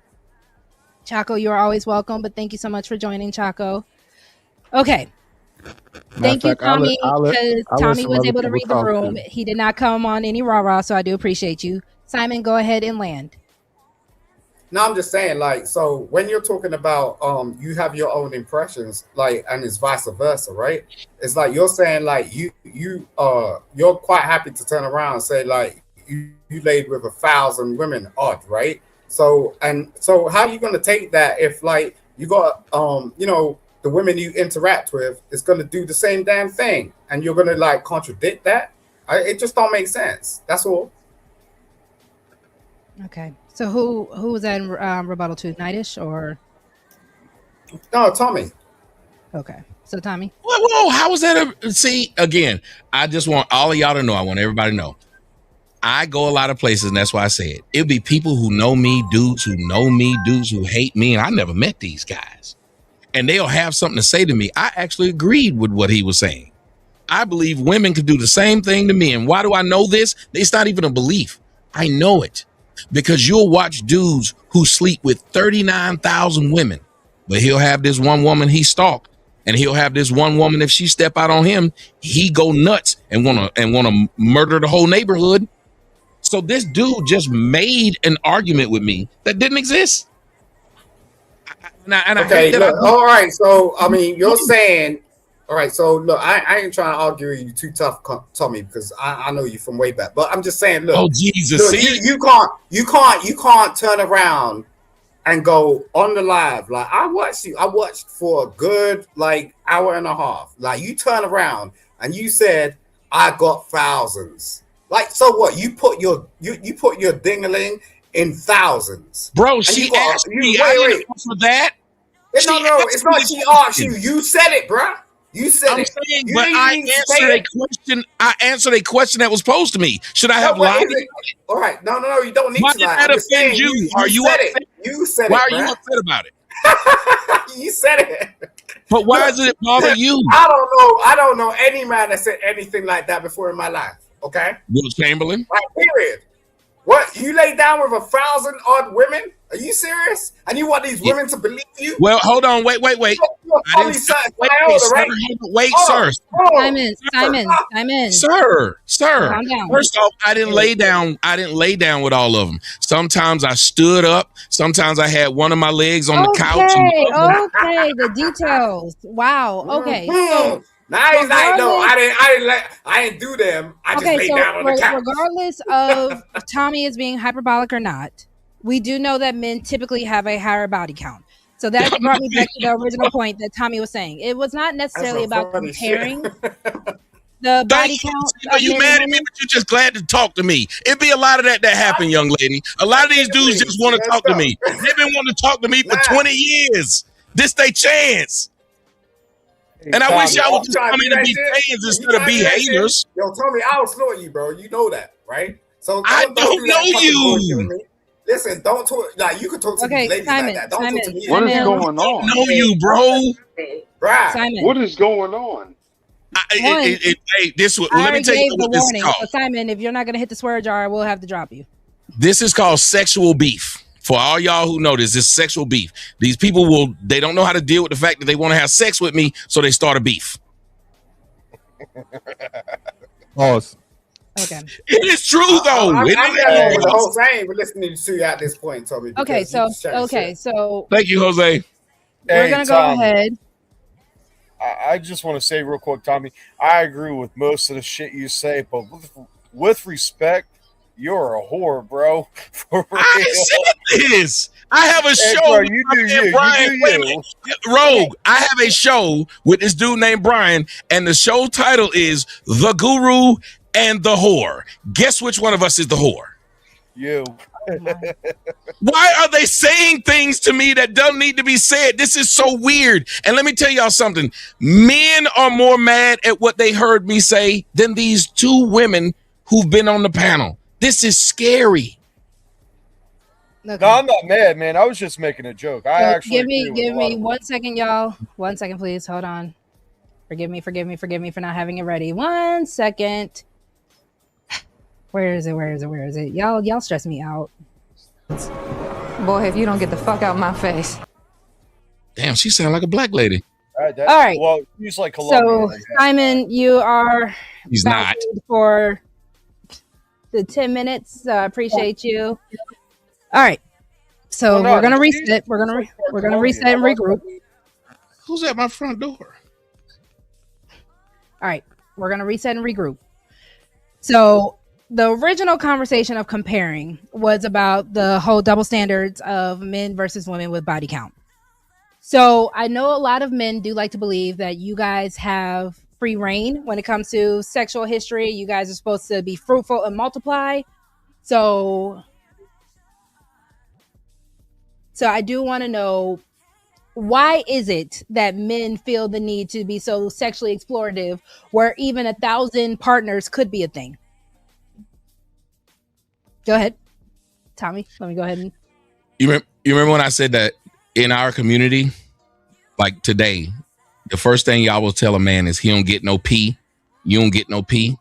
So if you spend your whole time trying to tell a man that his value is based upon how many other women want him, as a matter of fact, I can tell you from my own personal experience, when I was in college, I had a friend and I had never slept with her, but she was really pretty. I went to the club with her one week, and the next week I went by myself. The next week, a whole bunch of girls tried to sleep with me because of that. I used to have a girlfriend who was bisexual. She was really pretty. It was easier for her to get us to do a threesome more than it was for me to get us to do a threesome. Why? Because for some odd reason, women thought if he can sleep with her, then I'll sleep with him. It's a thing. Why do you think groupies will go to the VIP to sleep with one guy when there's a club full of guys who would like to sleep with them? There is a thing where women are judging men by how many people they sleep with, where men will then up their body count to make sure women view them as a viable option and as worthy for them. Okay, and I'm not gonna lie, I do subscribe to this theory that women do have a habit of making something look more appeasing and more appealable to other women, right? So Tommy is not wrong in that aspect of things. We do have a situation where women compete with other women by even trying to take something that belongs to another woman. And we do live in a culture that we do have to admit that this is true, ladies, because when we are with the man, we even know this phenomenon with married men. So let me even go there. You know, the moment a man puts a ring on his finger, we have a whole bunch of women that now want to try your man even harder because they want to see, can they get him to crack? So we do have to understand or discuss amongst us as women, why do we do this? Why do we feel the moment something becomes unattainable, we now have to attain it instead of just competing and trying to be the better woman in the first place? And Mola, is Mola, you're the only other woman up here Yeah, with me? I would say it could be insecurity. It could be jealousy. It could be a number of things. The woman could genuinely be attracted to the dude and lack self-control. I mean, I think that that's multi-layered. Okay. So I'm not mad at that answer at all, right? Because, you know, Rue is my favorite troll. Women trust other women's judgment about things. So with that being said, are we just agreeing that this man is quality? This man is someone that, because I think it also comes down to the fact that women will brag, oh, sis, the D is good. Oh, the way he flicks his tongue, the way he does XYZ. And now we are trying to broadcast and advertise our man. Do you feel like that is something that we do as women, Mo? I think it's immature, but I've seen a lot of women do that. I don't think that's wise at all. I never understood it. Yeah, women are far more competitive than men are. That's what it is. So all the things that women are the major projectors, black women especially, right? So why you know how they talk. Black women? Why do we catch the strays like that? Fantastic. I can answer it, love. I got you. So you know how they be like, y'all niggas gay. Guess who has the biggest gay percentage in the LGBT community? The women. Black women specifically. It's like 30. Y'all like 32% or something. 32% of black women identify as either gay or bisexual. Abnormally high, right? So, and then the other things, right? Like you said, like Tommy was mentioning earlier, just trying to be men, talking like men, even the studs, right? The stud thing is crazy to me. I ain't never seen a business casual stud. They all, like, street niggas. Quantum, time yourself out. Miss Lady Quantum, time yourself out. You know what I'm saying? They all street niggas for some reason. Like the worst qualities of black men. So of course, whenever a woman come across a man, a woman wants a man that other women want. So she's gonna brag on all of those qualities that women seek in a man. So if he can have sex very, very well, she's gonna advertise that. To Mo's point, probably to her detriment, because black women are definitely gonna try you. The easiest way to get a woman is if you already got one. And I'll just leave it there. And I will ask y'all, all women, this. That makes sense. When's the last woman you've ever heard brag that her man's a virgin? Go on. Name a woman that's bragged that she got a man that very few women have slept with, that he's kept himself for her. Go on. Name that woman that's bragging of this. Okay, I can't name that woman. What I can name is the fact that I do appreciate a healthy balance, right? So I do need men to understand this is not to compare men and women, but this is a personal preference of Rogue C. Preferably, do I want you somewhat more experienced than me? Absolutely, but I do need a balance. So I'm going to pause right there by saying I don't want a man that every woman can look at my man and be like, yeah, I know how he feels. I test drove him as well. I do think men need to understand that there is a healthy balance of just gaining experience, knowing what to do, learning your woman's body, and then when you're just as much of a whoremonger as the women that you're trying to say you don't like. Now, let me say what you just did again when you didn't like it when it was done about the wigs. Y'all had something to say about the wigs. Y'all will get to say what your personal feeling is about something. You just said how you feel about this, but there are many women, and probably most of them don't feel that way. Most of these women like the fact, again, go to any VIP at any club. All of the women are trying to sleep with the same guy. That guy has no problem getting all of those women to get in a limousine and go back with him and have as much sex as he's like. Tommy, so women say what they say. Say what? Hold on real quick. Since you asked me for a wrench, that means you're going to be coming back around? I come a lot. Tommy, this is my first time seeing you over here. That okay. All right.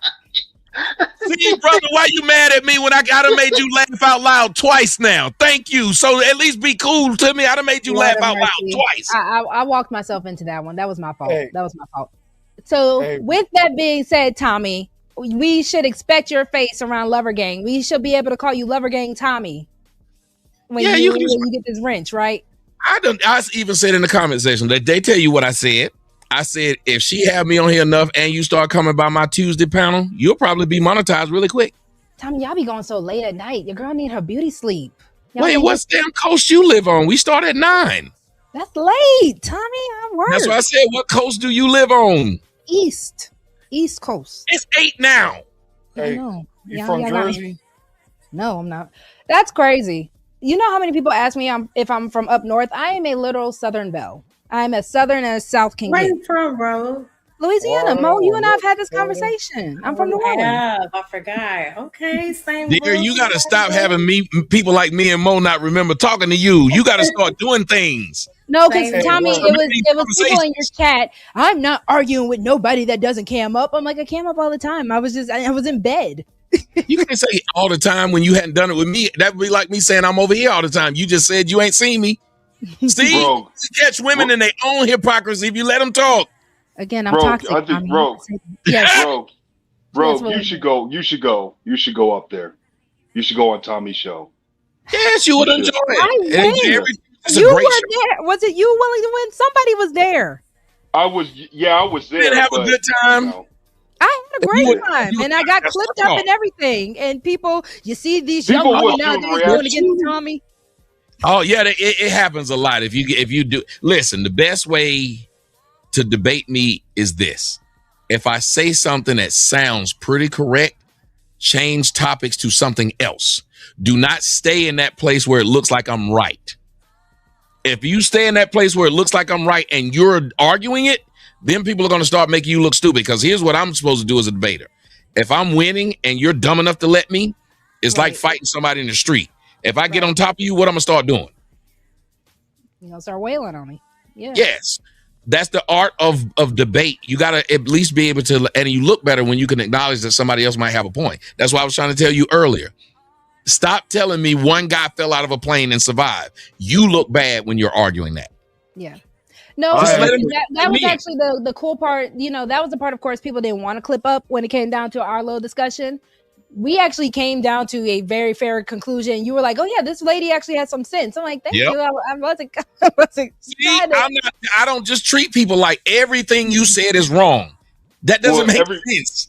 Everybody was reacting to that. Everybody through podcasts, everybody was reacting to that moment. Now, what did I say? What did I do? Okay, so this was the initial fight happened because you had just gotten mad at, and shout out to her, Smell the Roses. After you and Smell the Roses had an issue, I was in the comments and Mel had put my comment up. And you were like, yeah, look at this girl right here. Yeah, he said, even the man, he said you was wrong. You was wrong. I apologize. I did apologize. Willing to win. Did I not apologize? Yeah, you did apologize, but you were still wrong, though. But in the midst of it, you were already going at it with the whole situation with that. And in the midst of it, you were talking about women and how much mouth black women have and how, you know, without too many words about how black women need to be knocked between the washer and the dryer. And that's where I was like, this is disgusting. And then Tommy I do remember you now. That was me. Because I advocate. Wait a minute. You just advocated earlier, off the record, vigilante justice. Did you not? Against predators. Don't care. You advocated it. Don't misquote me though. Because it's against no. A woman being too mouthy is not a predator. Hold on.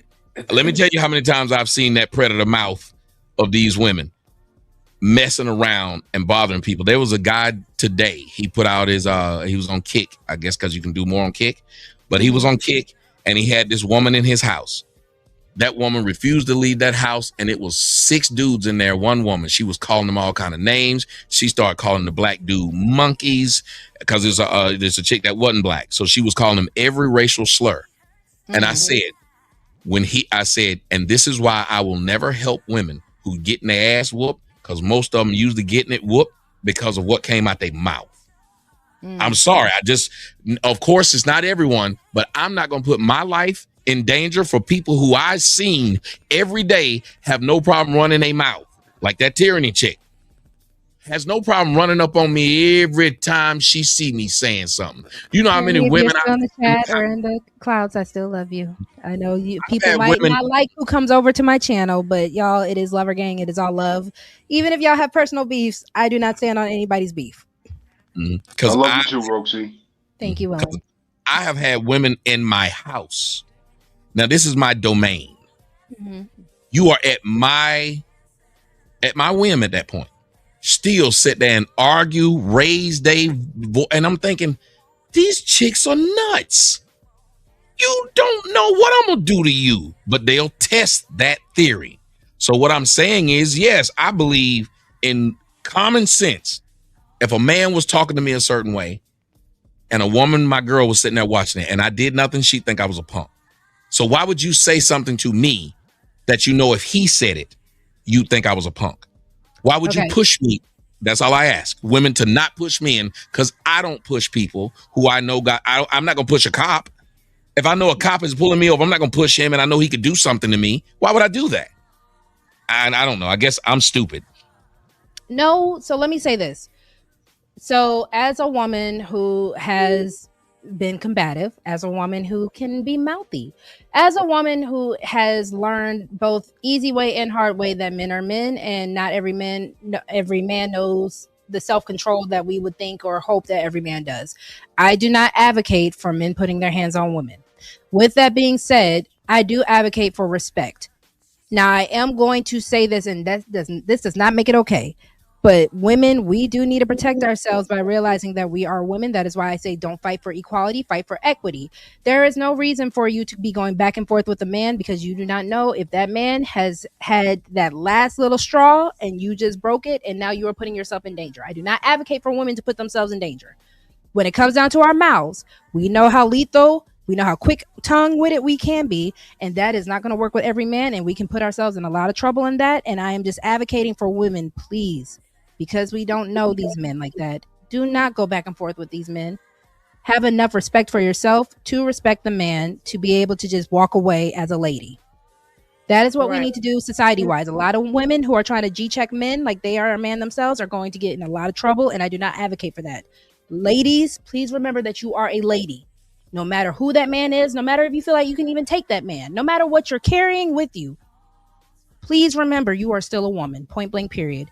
Best case scenario, and this is not to advocate for men to fight in other men's battles, but if it gets to the point, have another man with you. Go find the closest man, so that way that man can leave you alone. And this is why I'm the same way when it comes to what you said. Hey, bro, am I able to put my 2 cents in on the prompt real quick? Absolutely. Can I let Mo Love go first? Tommy, do you mind if we let some new voices get in real quick and then I'll let it go back to you? All right, Mo, go ahead. Okay, so I do agree. Women should be more accountable to the way that they respond to men and vice versa. Men also, I think one of the biggest issues in our culture is that we've stopped teaching emotional regulation. That's a huge issue on both ends. I also think that there's an issue. I'm like you, I don't agree with violence, period. I don't agree with women hitting men hitting women. My biggest issue is when a man's first response is physical violence. That's the problem. That shouldn't be the first response. And I agree with that. So again, a lot of men do need to be emotionally regulated. A lot of men you can still see the little boy in them, and that's not to infantilize men, nor is it to justify why men are doing this. But a lot of these men aren't really taught real manhood, and I do have to say that a lot of the older generations of men have failed a lot of these young men, and a lot of these mid to age range men were failed by a lot of men around them as well. With that being said, women do need to give the respect that they want for themselves, because you're not going to get the respect just because you are a woman. Point blank period. And I would Because think they were unfortunately, a felt lot of by- men do not honor. They're not gentlemen. They do not honor if you're a lady or not. And a lot of women who are not presenting themselves as ladies. This is not to advocate for anyone putting their hands on a woman, but you might be the problem. Right. And you said that they were felt by men. I would also agree that they were also felt by women, mothers. Some men had a horrible example of a mother, so their outlook towards women as a whole could be affected by the way that they were handled by moms, and vice versa. When you see the women who are very rude and combative towards men, they have a lot of issues with their father. So it's way deeper than what we see on the surface. The reason why, and this is only because I do believe that men do have a leadership role. The reason why I do always lead it back to the men is because if you are the leader, 9 times out of 10, a misandrous woman dealt with a bad man. 9 times out of 10, a man who has mommy issues is because mommy dealt with a bad man. So again, it is not to put the blame on men. Hold on. Let me finish. It is not to strictly put the blame on men. But if we have discussions over here at my channel where I am being told men lead the trajectory to the relationship, men have access to the relationship. All women have access to is how much sex happens. So with that being said, hold on.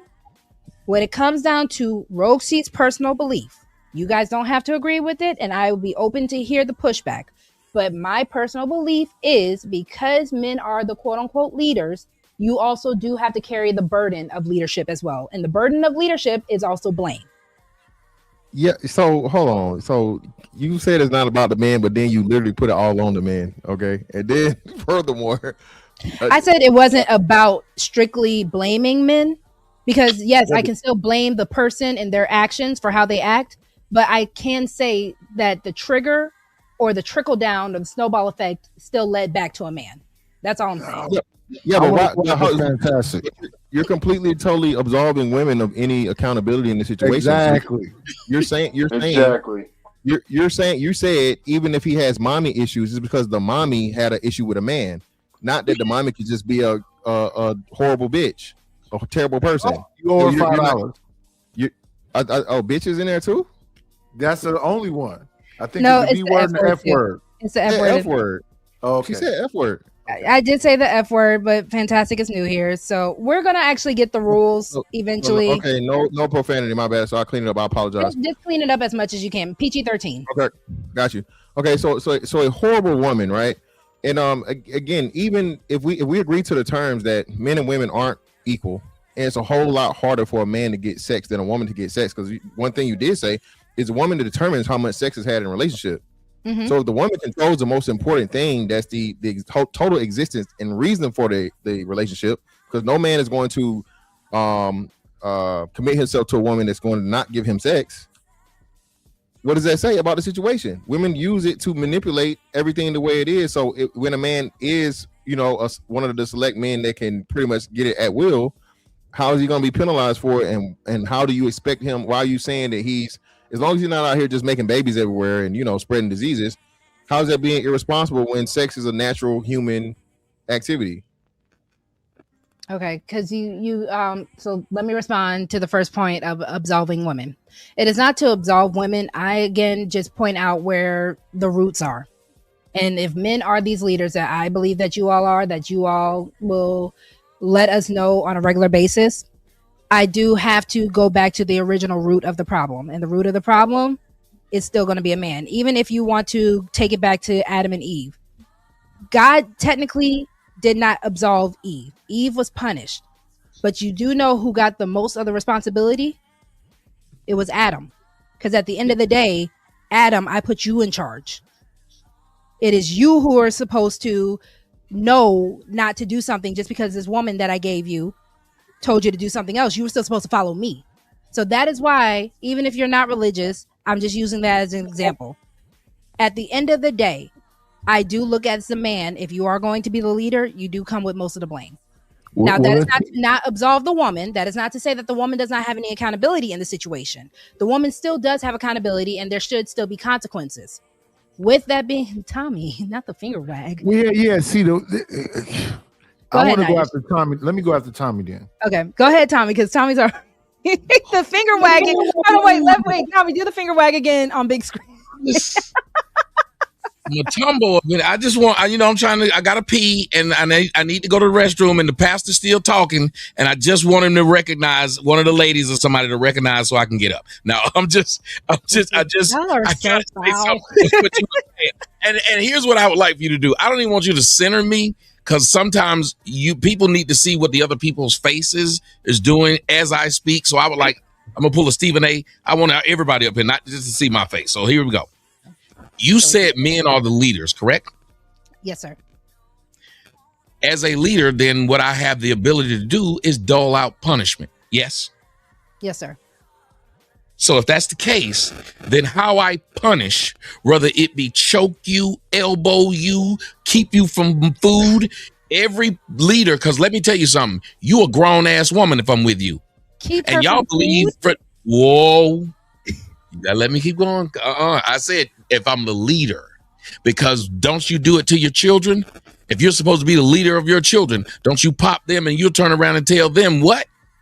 Spare the rod, spoil the child. You'll turn around and tell them, I'm gonna send you to bed without food.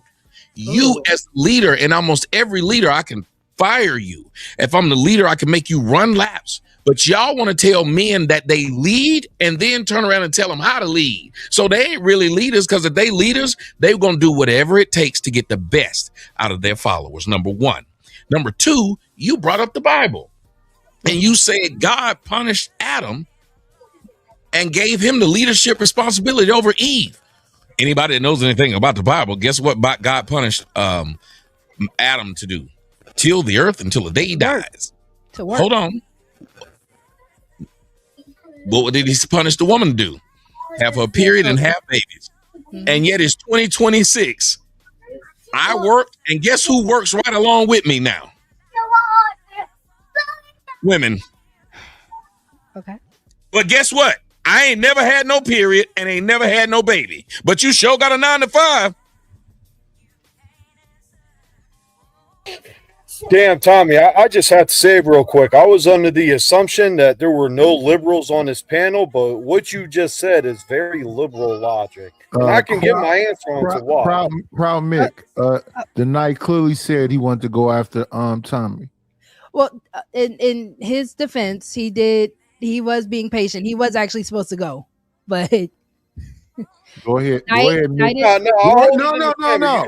Mick. Go ahead, Mick. I'll go after you, sir. Tommy is so proud of what he said. It's crazy. Tommy, I think you're well, first I just want to say this, it'll take like 10 seconds. What you said about, getting somebody on the ground when you're beating them in a debate and just keep pummeling them. Yeah, there's two types of debates. And normally with liberals, you can just test their own logic, which is what I'm about to do. Not that you're a liberal, but you made a liberal statement. Another way is to build your rhetoric up. So hopefully my rhetoric is pretty strong with people on this panel because they don't seem like they're liberals. Now, to what you just said, I believe you're confusing leadership with disciplinary action. You're in the military, you have a leader. Does that give them a right to punch you in the face and whatnot? Hold on, they make the rules though. If the military did say that they could do that, that's what they would have been doing. Remember, slavery was rules, and they sure did enforce them. Right, but they can't.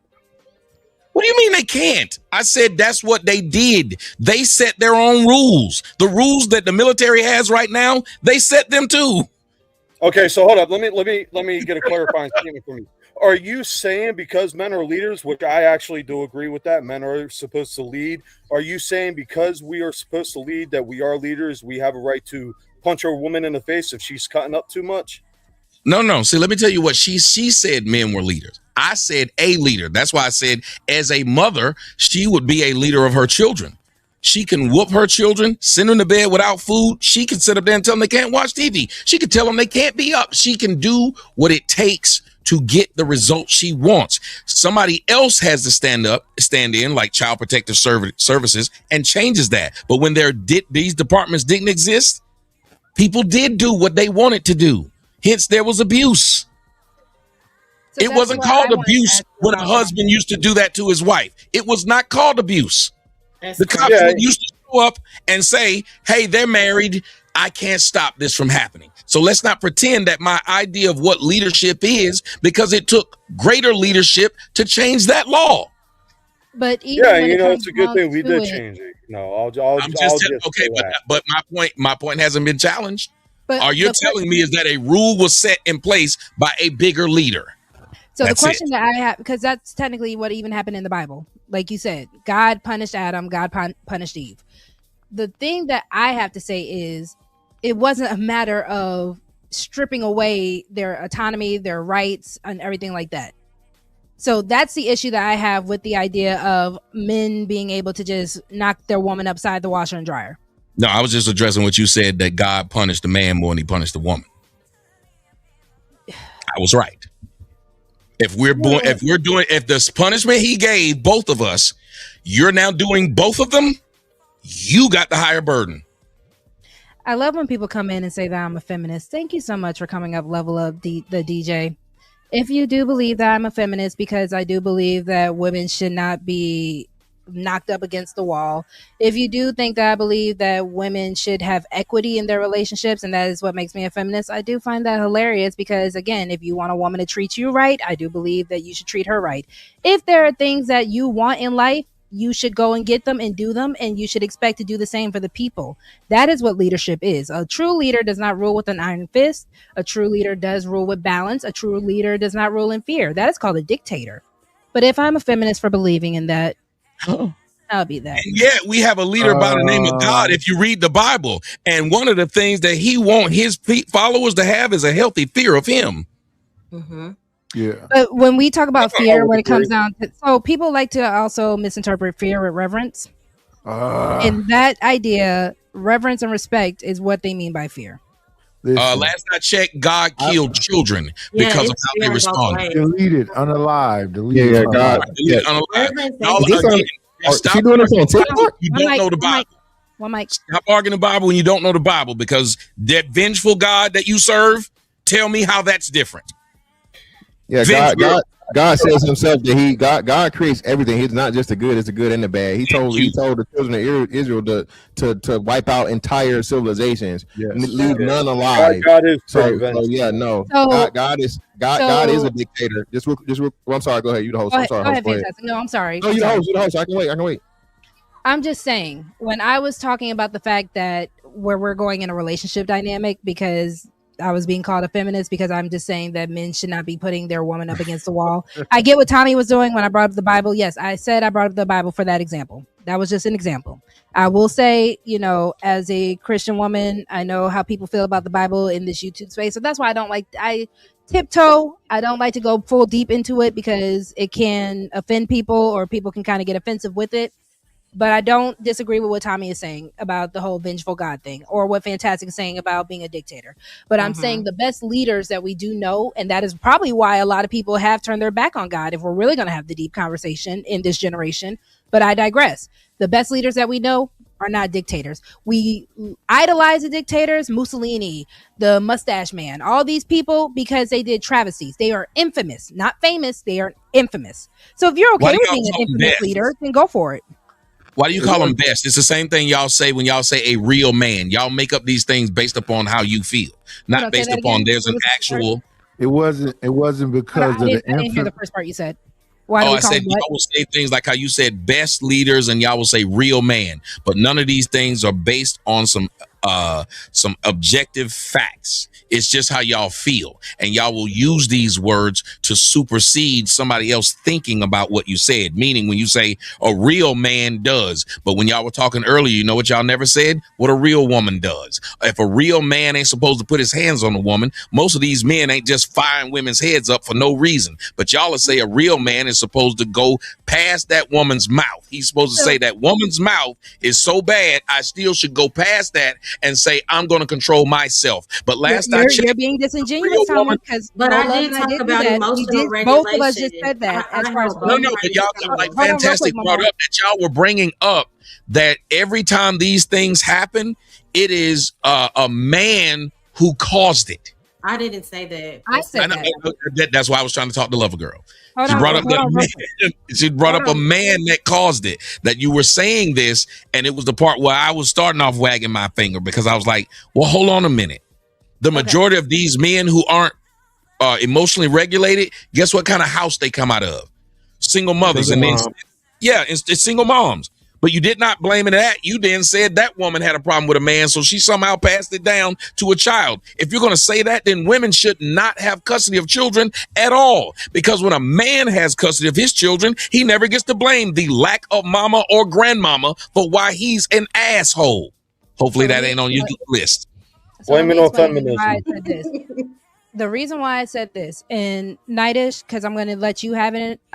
Is it okay if I use what I hear you say on your show as an example? I let her hear out of a woman's mouth. Go ahead, ma'am. So Nightish on his show, he's explained how his childhood has grown up. Nightish has explained that he has heard misandry since he was a little boy. The first thing that he heard before ever hearing that B words ain't ish was that men aren't ish. Mm-hmm. Now, the question that I have to ask is because Nightish has also explained how his father did not really show the best example. And I'm wondering, does that prove the point of the reason why you might have heard the misandry from women in your family, especially if it was from your mother or not from your mother? Would it also be fair to assume it was because of what effects were left from your father? I say I grew up in a matriarchy. Mm-hmm. That my grandmothers and great grandmothers led to that whole family. In fact, when they passed away, that's when the family splintered up. Mm-hmm. And then as far as leadership as a black man, they said when we came here, we was 3/5 of a human being. We ain't never had no power. That while you was getting deleted, I couldn't do nothing to save you. While I was getting deleted, you can do nothing to save me. They used to put a horse that tied to a man's leg and rip him apart in front of everybody to set an example that a black man is irrelevant, nothing. When did that change? We relevant now? We're something now? So that's my thing. As black people, if we look at our actual history, they was hanging us, burning us, ripping us apart, feeding us to alligators, ripping women's stomachs open, doing to both of us. So when did all of a sudden I become a leader or somebody? I think that's weaponized to justify you being able to be in your soft girl era. No, because again, I have no issue following my man, right? I do believe that is how it's supposed to be. So when it comes down to it, I do have an issue where when men think that like the whole submissive conversation happens. I hate that conversation because respectfully, I'm not supposed to submit to every man. I didn't say submission. I'm using it as an example. No, you're a unicorn if you do love a black man, because across all races, we the bottom. Come over here and humiliate us. We humiliation rituals. We've never been a man, so say what you want to say about us, and we supposed to be practice stoicism and be quiet about it. That's just what's the reality. But who told y'all that?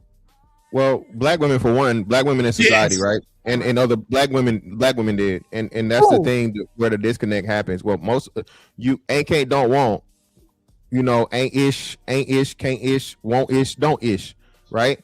So that's all black men hear your entire life. Nightish told you, Nightish a little older than me. He's a Gen Xer, and that's what we telling you. So the black women had a point of where they were picking poor men, right? When black women had the thing where they didn't have to depend on anymore, they didn't have to depend on men. They stopped getting married.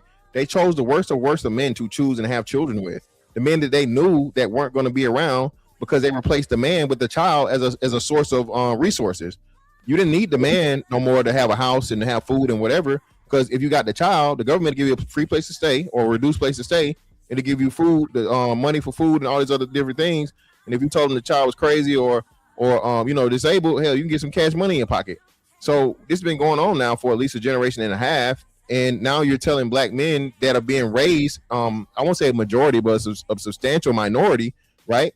By these same women with no input from men. And you can't blame the men when the women purposely seek out the worst of men to have children with. So if she picked a man that was never there from jump, how are you going to put blame on him when she's making the decision? Hold on real quick. I'm going to answer that. Mick, he said he's about to get off. Mick, yes, you can go ahead and get a second for your final thoughts. Thank you so much for joining Lover Gang. I hope you come back.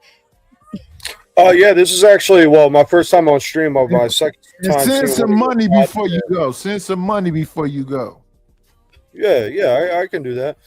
But Real quick, Tommy, my fault. I was arguing your point, not realizing you were kind of arguing Rogue's point. Whether or not neither of you are right or wrong, I'm not going to clarify. But that's my fault for trying to argue your standpoint when you were just giving an example.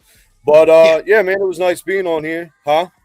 Mick, you're most definitely always welcome. I'm sorry. Yeah, like I said, man, I'm conservative. I admit when I'm wrong. Fucking can't stand liberals. But I just want to say, I think not to go into details, I'll end it with it. It's all culture with what you guys are really talking about. So we just we got to come together. But that sounds cute. One type of culture. But hey, Rogue, yeah. So I'm fixing to get off. Can I do some self promo real quick? Go for it. Later on tonight, I know it's going to be late for the East Coast cats, but 11:30 tonight, me and this other cat are going to have a debate on if the new SAVE Act should be passed and if it's necessary, or voter ID laws in general if they're necessary. I got my rhetoric down, and that's not necessarily a bad thing. I have to look that shit up. Having the rhetoric ain't necessarily a bad thing. Huh? I'm sorry. Can I ask you a quick question? Yes. Are you a person of color? No, I'm white. You I'm can't tell. Hold on. You just wanted to be sure. Hold on. I wanted to ask because I do like to know who's in my audience and who I'm reaching to. I'm happy to reach to all people, and especially when he was saying he's a conservative. I understand that, Nidus. And the Bill of Rights. Okay, one, I wanted to know, because like I said, I want to know who I'm reaching as far as an audience, because he was also saying he's a conservative. I would find myself more as a moderate. So I am happy to have these conversations with all people, because I am more, I wouldn't say more liberal leaning, but I guess I could still lean a little more liberal. So I do like to just kind of know. Wow. Well, wait. How's that a moderate then if you're more liberal leaning? Because I'm still moving more towards more conservative. She just saying things. She's saying. Hold on, because I'm trying to explain it. Because again, even though I am finding myself leaning towards more conservative values, I still do have more of a liberal idea, or at least giving more room for liberal people. So I am interested to have more understanding. So that is why I'm trying to express, I know how I'm trying to grow as a person. So I'd like to have other opinions and other backgrounds on my channel. Why don't you just say I just think like a woman? I'm all over the place like birds. Because I told y'all that, and I'm toxic, but y'all don't want to believe that. Mick, I know I believe you. I believe you. I'm about to say, who doesn't? Who's up here saying that's not true? But Kraut Mick, can you see the screen? Can you see us? Yes, I can see all of you. Okay, you said I was you for some odd reason out of nowhere you called me a liberal. No, bro. Let me clarify. Right? No, I'm saying at the beginning. It was farthest from the truth. I said I thought we were all conservatives. I know for the most part. But I know.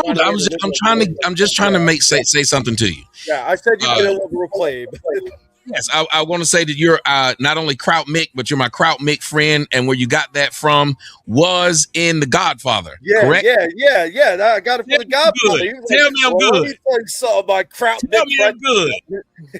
Now, Kraut is Mick friend from either World War I or World War II for the Germans. Yeah. I forget where the slur Mick came from, but Kraut was a slur from one of the World Wars. Yeah. That's why I was calling you Mick, because you told me in the chat. And what it meant was the sour. He said Kraut Mick because he said I'm Irish German mix. Yeah. So the Kraut was for sauerkraut, and the Mick is for the Mick, as most of their last names start with Mick like something.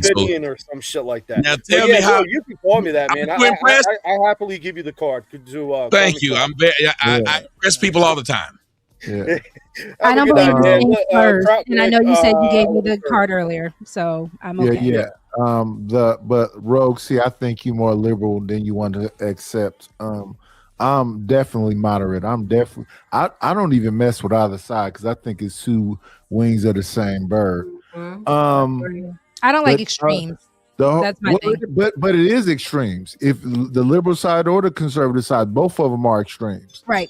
That's why I said I don't like. You either think like us or you get excommunicated publicly. Right.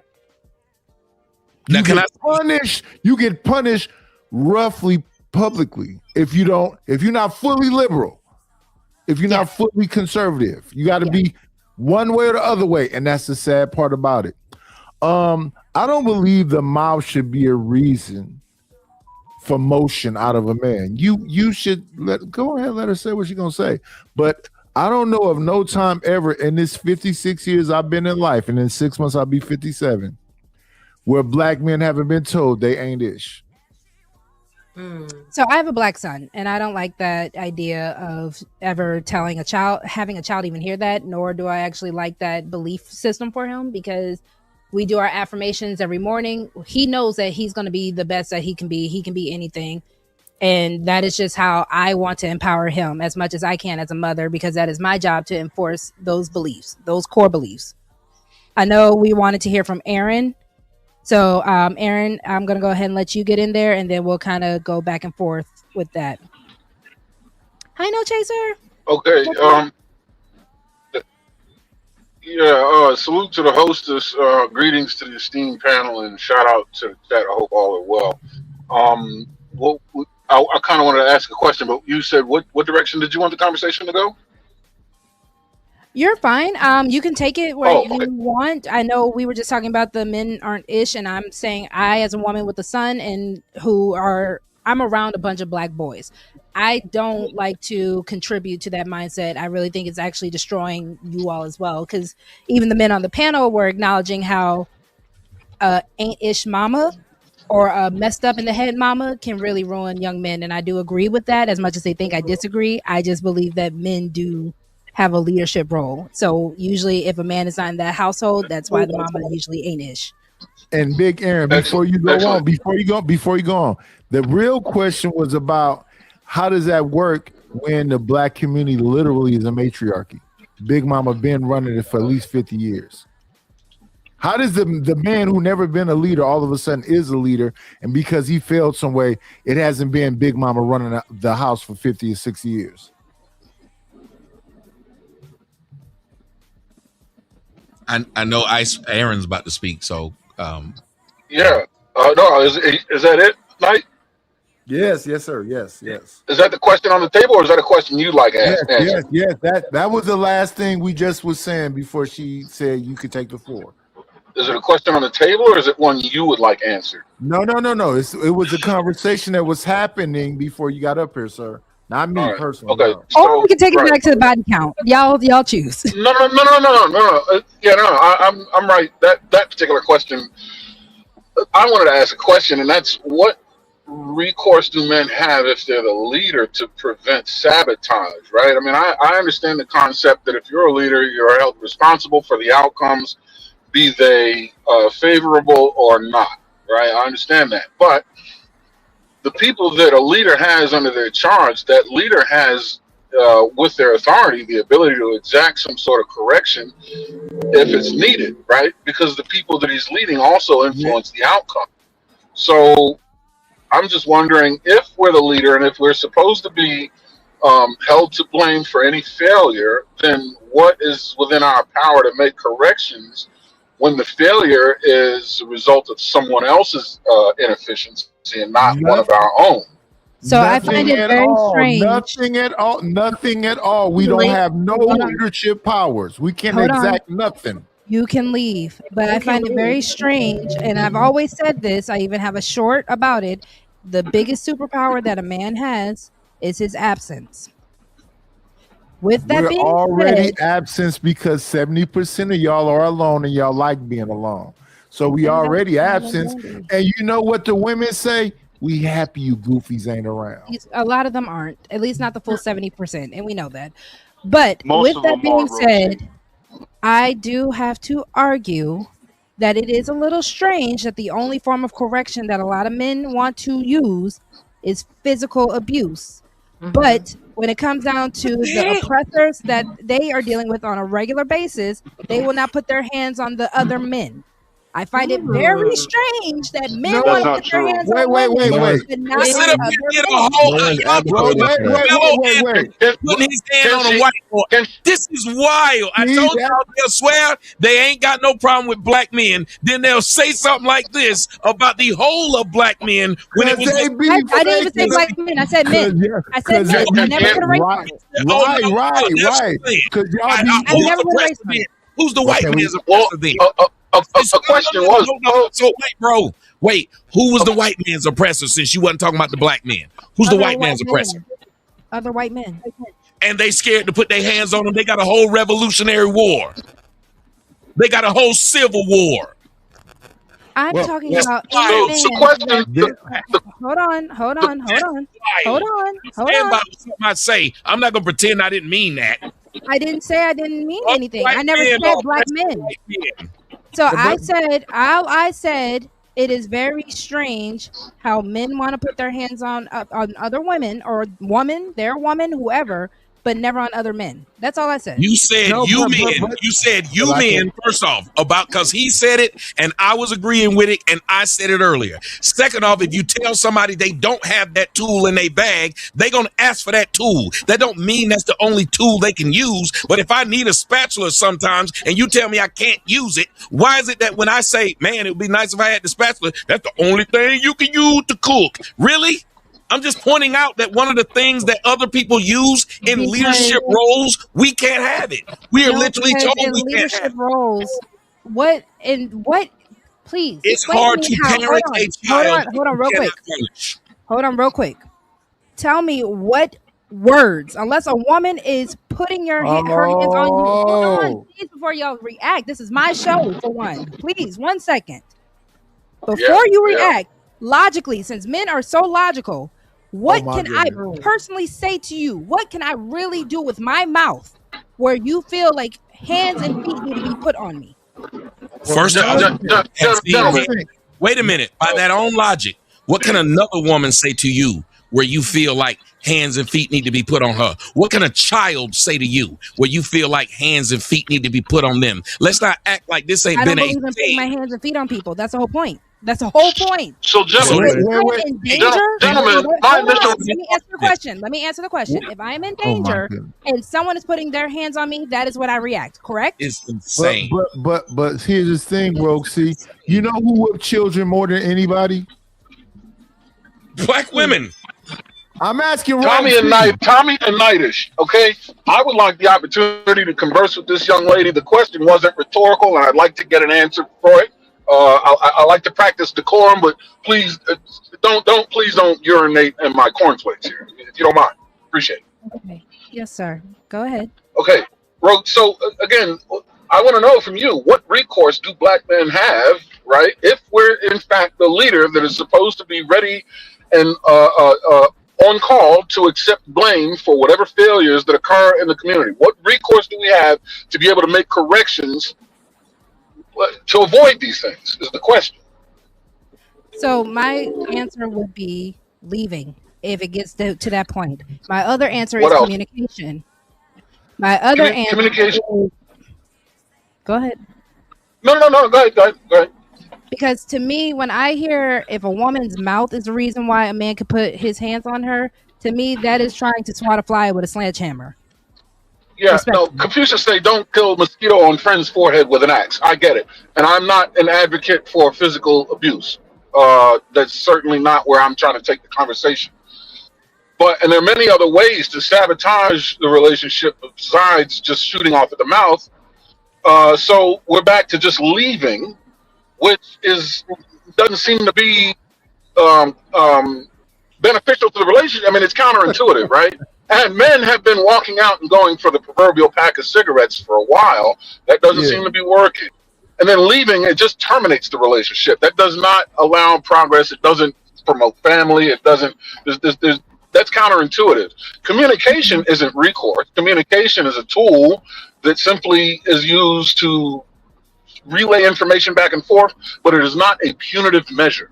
I can communicate the desire to exact a punitive measure, but that's what we're trying to define here. What's the punitive measure?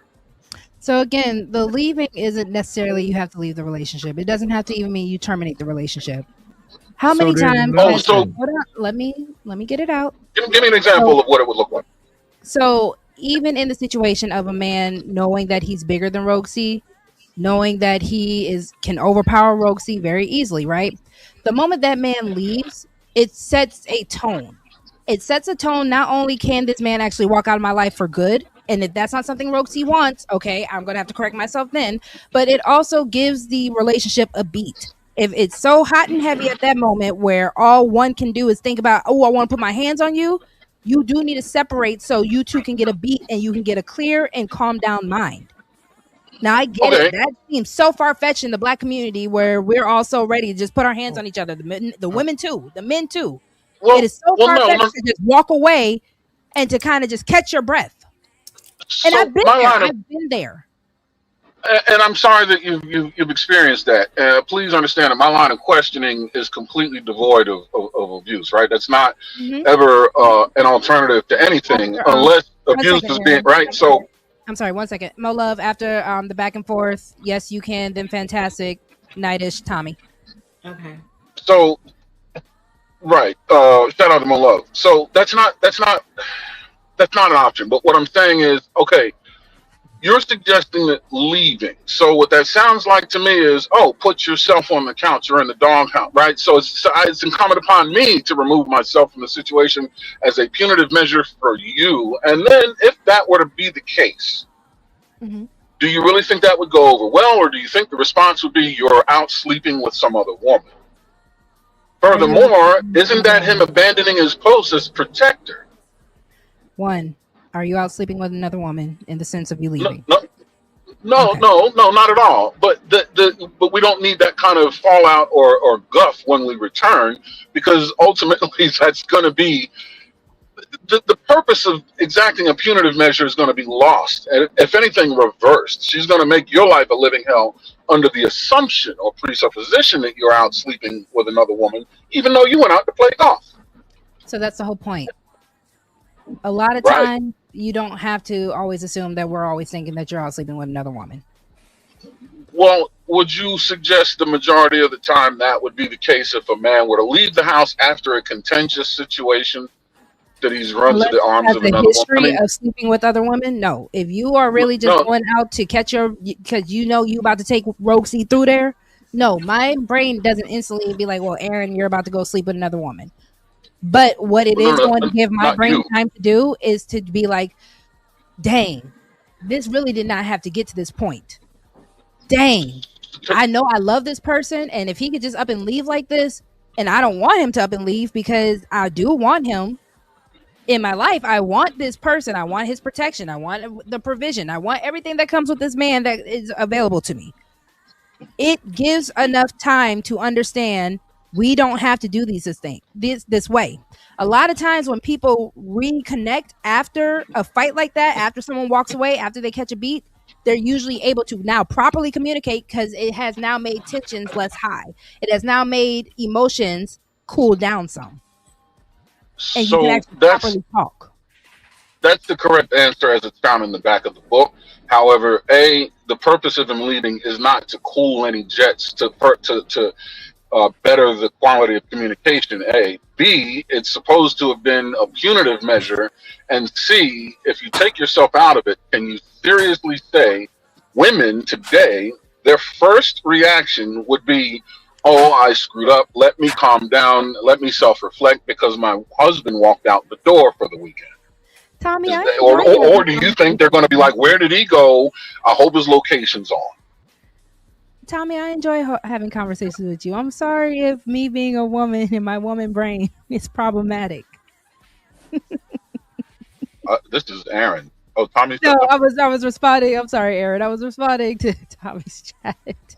Okay. Okay, so let me do this because I don't think we ever asked these men, and then I know Mo Love wanted to get in. I do want to get everybody else on the panel, and welcome E. Let me ask this because I want to give men the fair chance. What other tools do you feel you can do before it ever escalates to you having to put hands and feet on a woman? What do you mean? Tools? I don't think tools are. tools are necessary if we could just simply put accountability and blame squarely where it belongs, and that's to the perpetrator of the crime. I mean, so what accountability or blame besides, because again, that feels like you have to communicate that respectfully. But what accountability you do. or blame would you want the woman to take on? Whatever she did wrong.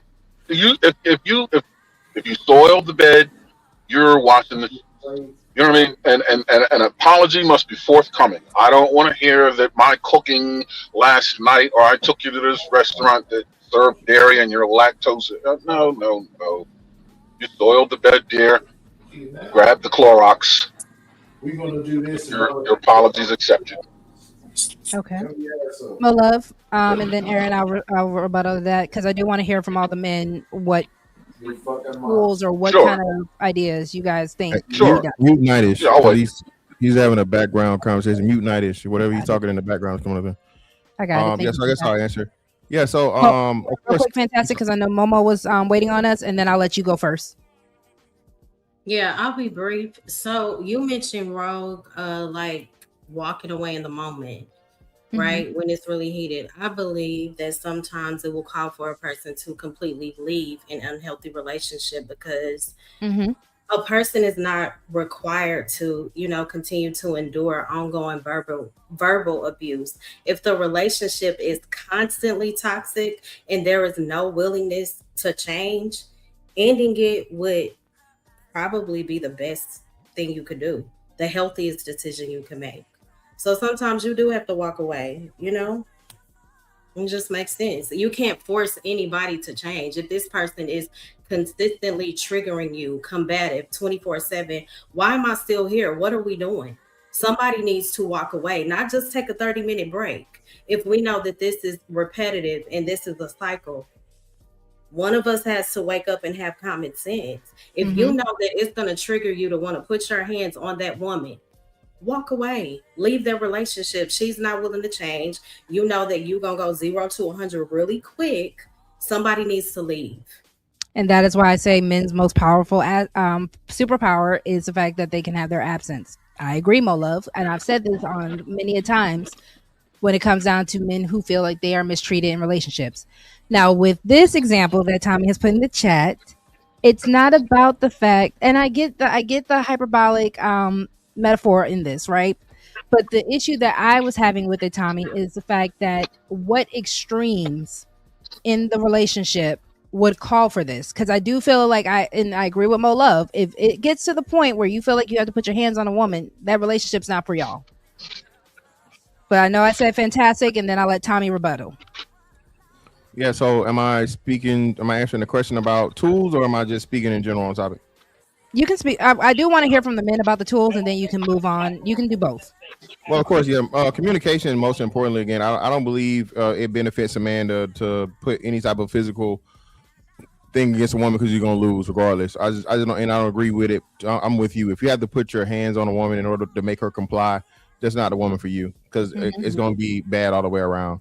Ultimately, though, what I wanted to point out is when you said that it's just improper, right? Most men do not wish or think that the first tool is physical abuse or physical response to women. I think if you really look at the numbers of women that suffer from any type of domestic abuse, it's less than, I want to say, 5% of the population, right?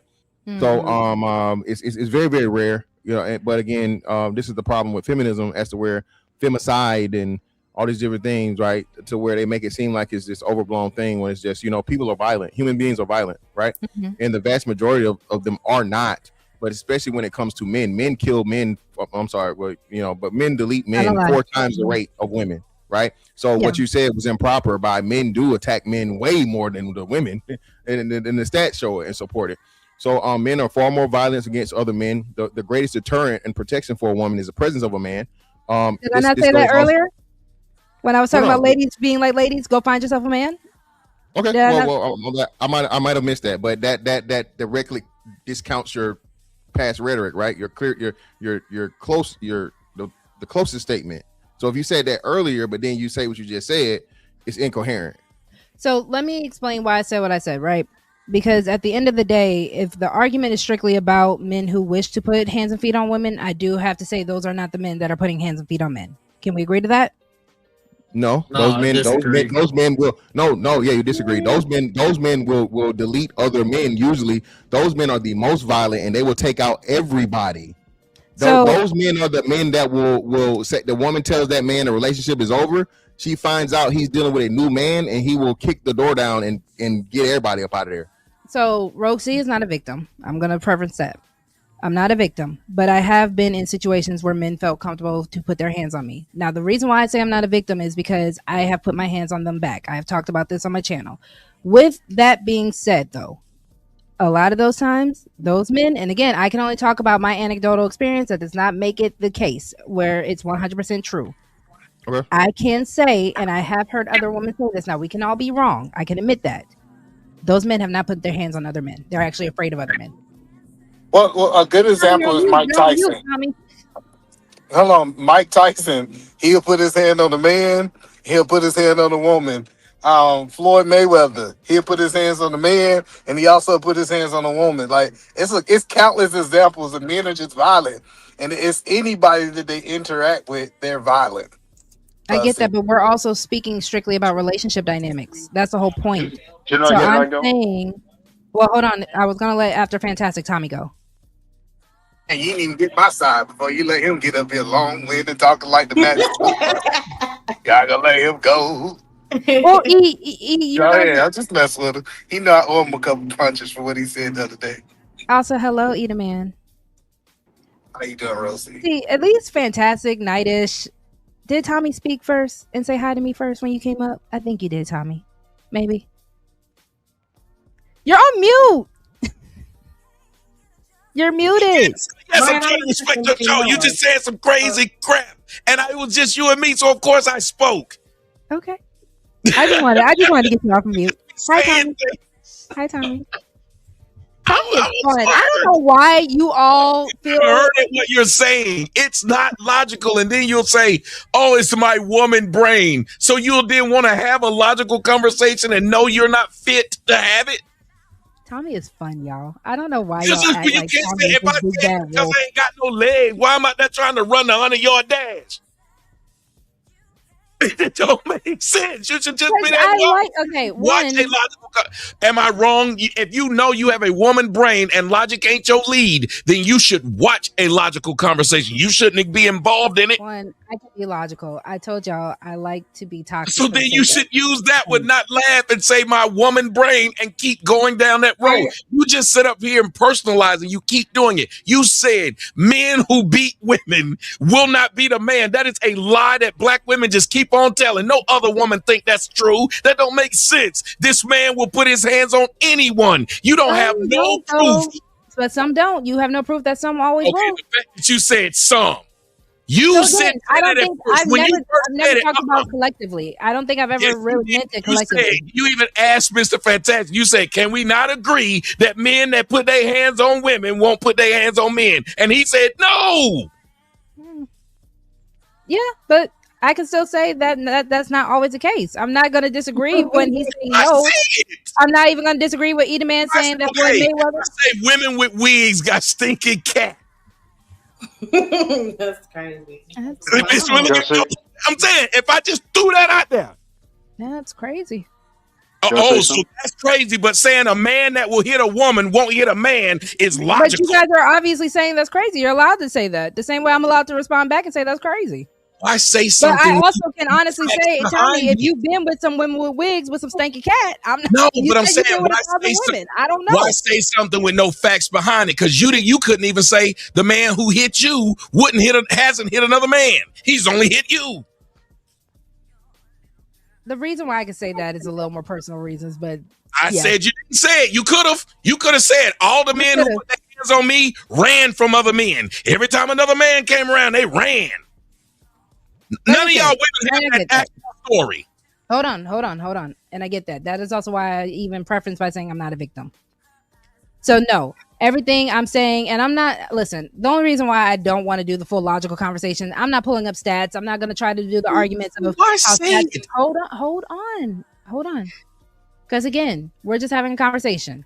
I'm not pulling out stats for people to be like, well, you're misinterpreting this stat. I'm not pulling out stats because stats can also not always tell the whole story. Right now, We are just having a conversation. If y'all really want to go stat for stat, we can. No, but you're even doing that now. Instead of saying, this wasn't the topic of my show, for one. Oh boy, every way out of it, every time. You will never address what's on the table. If you think you're losing, you go to something else. You never address what's on the table. Again, if I sit there and said women with wigs got stinky cat, and then you ask me, have you been with one who cat was stinking? Well, no. Do you know some? No. Time out coffee. Is there a set? No. I just like saying it so we can start there. I'm going to say it as it's a fact. And if someone challenges me, I'm going to say I'm a woman. I'm going to say late. Hold on. That's not what I was doing for one. Again, I was either using anecdotal background information. And if you guys want to debunk it, which you guys had no problem doing it. And when I asked for other solutions and other answers, and I purposely said, what other tools?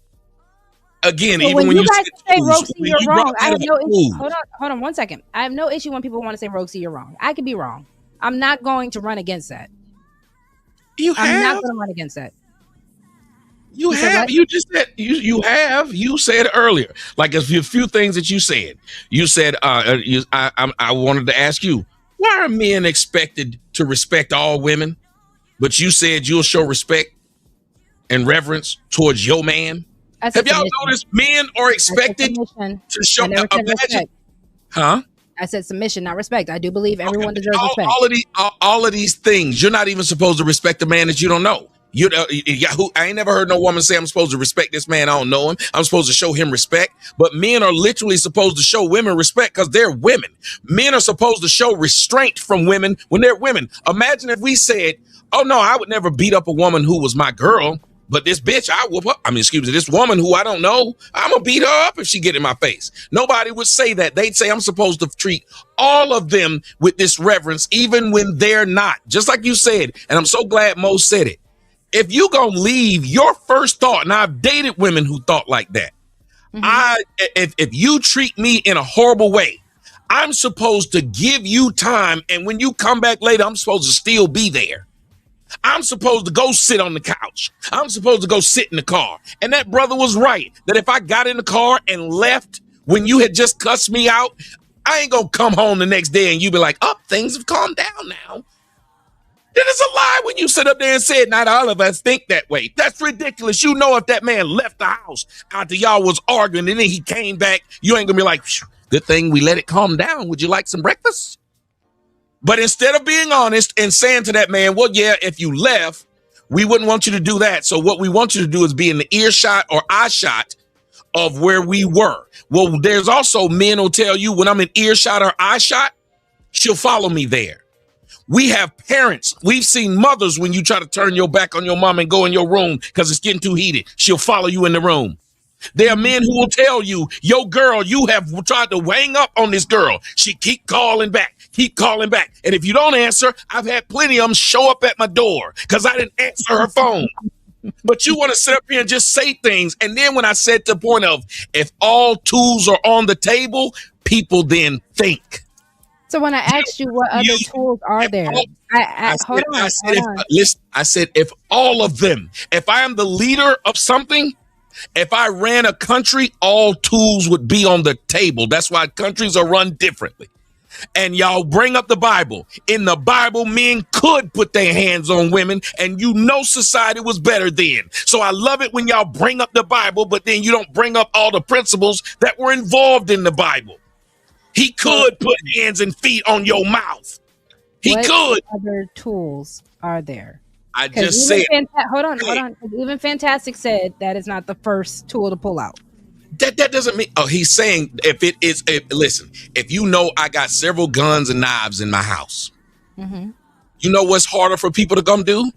Run up at my house. Because one, they know I might whoop their butt. Two, they know I got the security system with all the cameras. So they know I got a lot of things in my bag. It makes it more difficult to try and do it. As a matter of fact, statistics show if you got an ADT in your yard and a husband at home, crime goes down in your house. The fact that y'all won't even argue the fact that somebody's saying these things, having them, and somebody know you can do them. Oh yeah, it'll straighten you up. Just like as a man, if he know his woman, if she don't act right, she'll cheat. Can I He don't say stay out 3 nights, but if he know she ain't gonna do nothing when I'm out, she ain't gonna throw no hot grits on my chest when I got a lipstick on my set. They will sit up there and say, there's nothing stopping me from mistreating you. That's why the brother was asking, what the hell am I supposed to do if everything that goes wrong gonna fall on me? Then what can I do to ensure that it doesn't? What can I do to make sure it doesn't? And if all I can do is walk out on a woman who already didn't have enough respect for me to where she was talking crap to me, walking out ain't gonna stop that woman. That's why I like what Mo said. She's already gotten to the point where she's disrespectful. Why wait on Lover Girl to come back later and say, oh, I since said I really if you love are you. coming back. That's the whole No, point. But that I ain't said, what hold you on, said. hold on. I said leave. I said That a is man what you absent. said if So you're that is, coming. hold on. That is a man's choice whether he comes back or not. That is still not what you said. That is what I The said. thing you offered, no, the thing you offered, and everybody heard it. That's why, again, watch what you say or stand by it. You said, I think that what you said, the best leaders and you said the tool that they need to have is communication. And if it gets to the point where you feel like it's too much, just walk away, and your absence will make me then realize how much I care for you. So then I will start to say, well, maybe I got it wrong. Yes. So now I got to in order for you to say maybe I got it wrong or realize you didn't want to be without me. Thank you Guess so much. what? Fantastic. You have a great day. Sorry. I was just telling But guess what has to happen? You have to now be allowed to come back in my space to say this. I agree. But Why I'm do not you gonna believe because you I'm not have gonna sit here and say Why that do you believe you have the ability? And most women do believe this. Men, tell me if I'm lying. Most women believe that after they disrespect you, they're going to always have a chance to come back and explain themselves if you walk off. it's not a matter of that. Most of the time you all give us a second chance. Why do you say it's not a matter of that? Because it's not a matter of if you guys actually just said this is the line, you already crossed it, no coming back from this. Most of the time, a lot of men are letting women come back. That's the whole point. Again, there's a cart and then there's a horse. In order for the men to allow that woman to come back, what had to have happened for you to believe that most of the time this happens? What had to have happened? I'm not understanding that question. In order for there to be a time in which you say, most of the time, men let us come back after we do something wrong. In order for you to believe you know this to be true, what had to happen? That a man let a woman come back or that she apologized? No, that she did something wrong.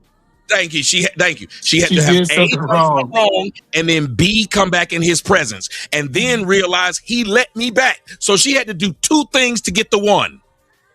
And she's now comfortable and confident in it, like you just spit, that most of the time y'all do let us back. Imagine a man sit up here saying, most of the time when we beat women's ass, they come back to us. Then that means you've been beating women's ass. Again, having a conversation, sometimes you're in the wrong arena because it ain't fair. And I'm sitting up here and I'm realizing it's not fair because you don't even hear what you're saying when you say it. When I was pointing this out, that man had to say, baby, don't you see you doing two things wrong and then still confident enough to walk up to that man and say, can I get another chance? And you said the majority of time, men let you come back. And you don't feel no kind of way about that. That's not true. Yeah. Because again, I can tell you that because again, in a lot of those scenarios, yes, the same way I had to come back and apologize. If I'm apologizing, that means I recognize that I was wrong, correct? How old are you? I'm 30.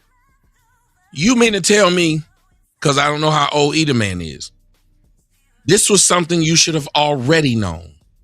You shouldn't have heard this and thought this makes sense. You brought up the stat of most of the time when we do something to y'all let us come back. The fact you said that, I just brought up. I'm just saying the fact you were that comfortable saying it and you still. Because most people will let someone else come back. It's not even just a woman or man thing. Most people, if you're in a relationship. Well, that's because they're toxic. That's because they're toxic. No, that's not. That's not because they're toxic. Because if bad behavior continues, then what else did you, what is else to do? You can't continue the bad behavior So we're being bad disingenuous right now when it comes down to relationship dynamics to try to believe that, yes, we're being disingenuous right now because, again, boyfriends and girlfriends disagree. When you have two humans who are different people, they're not always going to get along. Someone's always going to get offended. It is a matter of, it's not about being toxic. It is about how much you're willing to go through with the person. Now, if it becomes abusive, if it becomes abusive, if it becomes so terrible, then yes, I agree. That's why I agreed with Mo Love. But in most case scenarios, two opposite people are gonna fight. Not physically, they're not gonna agree. Who makes the line? Where is the line? Listen to what you just said. Would it get too much? But that line is in different places. There are plenty of women who's smart enough to where if they were a man and he raised his voice, she says, don't want to be around no man like that, because if he can raise his voice and I stay there, typically things get worse, not better.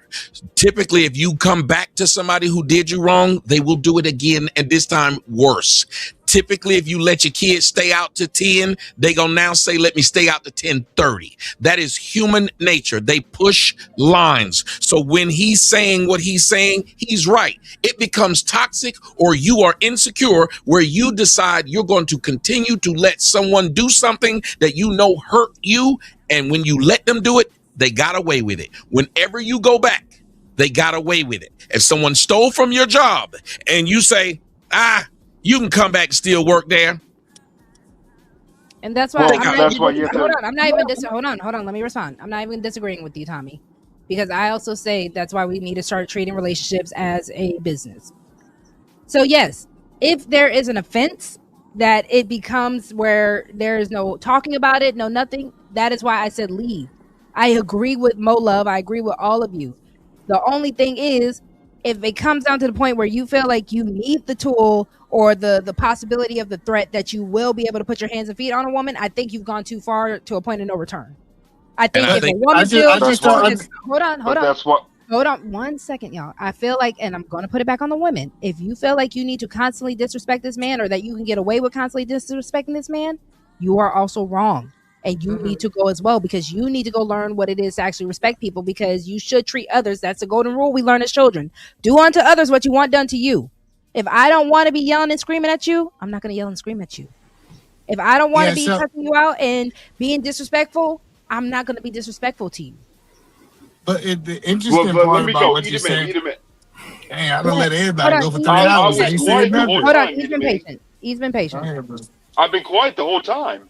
Yeah, you men are impatient. Y'all are the women of the black community. Go ahead, Eda man. Go ahead. So the point that I'm trying to understand is Roll keeps Lover Girl Roll C keeps saying you have went too far. But for a man to go too far, the precursor to that is that the woman had to go too far, right? So it's almost like having a conversation about me going too far after you already crossed the line is an interesting point of view that you're stating. But I do think you should have a tool in your boat. I think y'all kind of talked about a little bit, is a zero tolerance. So my wife got a zero tolerance that I put my hands on her, and I got a zero tolerance that she talked to me crazy. We can disagree and be respectful. I don't understand why we have these conversations about just because we disagree, you got to be a stupid ass nigga, or you got to be all these crazy. No, because that's the point. Men are not trying to put their hands on women because they disagree. It got to be a level of disrespect. Name calling, next level. It's not just, oh, you want to eat Applebee's and I want to eat Long John Sister. Let's fight. That's not what's going on, Rosie. You know that. No one said that. Again, y'all being disingenuous, because not even Tommy was saying that. The whole point was we never even put an example out there.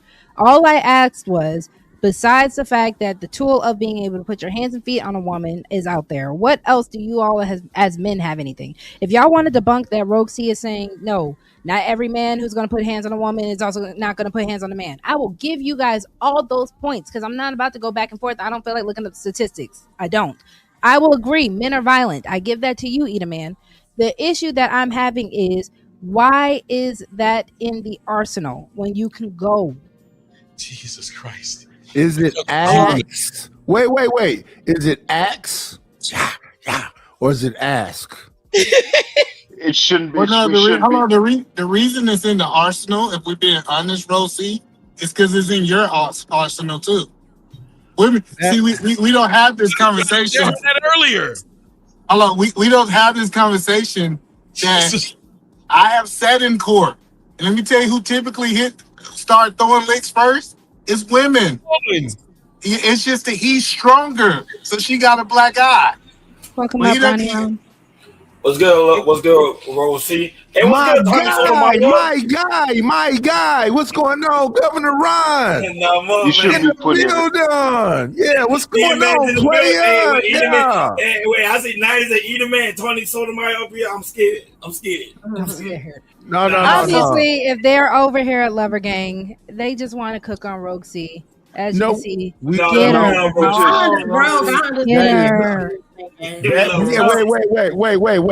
allow that. One second. We can't allow that to go by. We love our little sister. We are here to support her and uplift her. We are not here to, Tommy don't love it. Facts. Wait,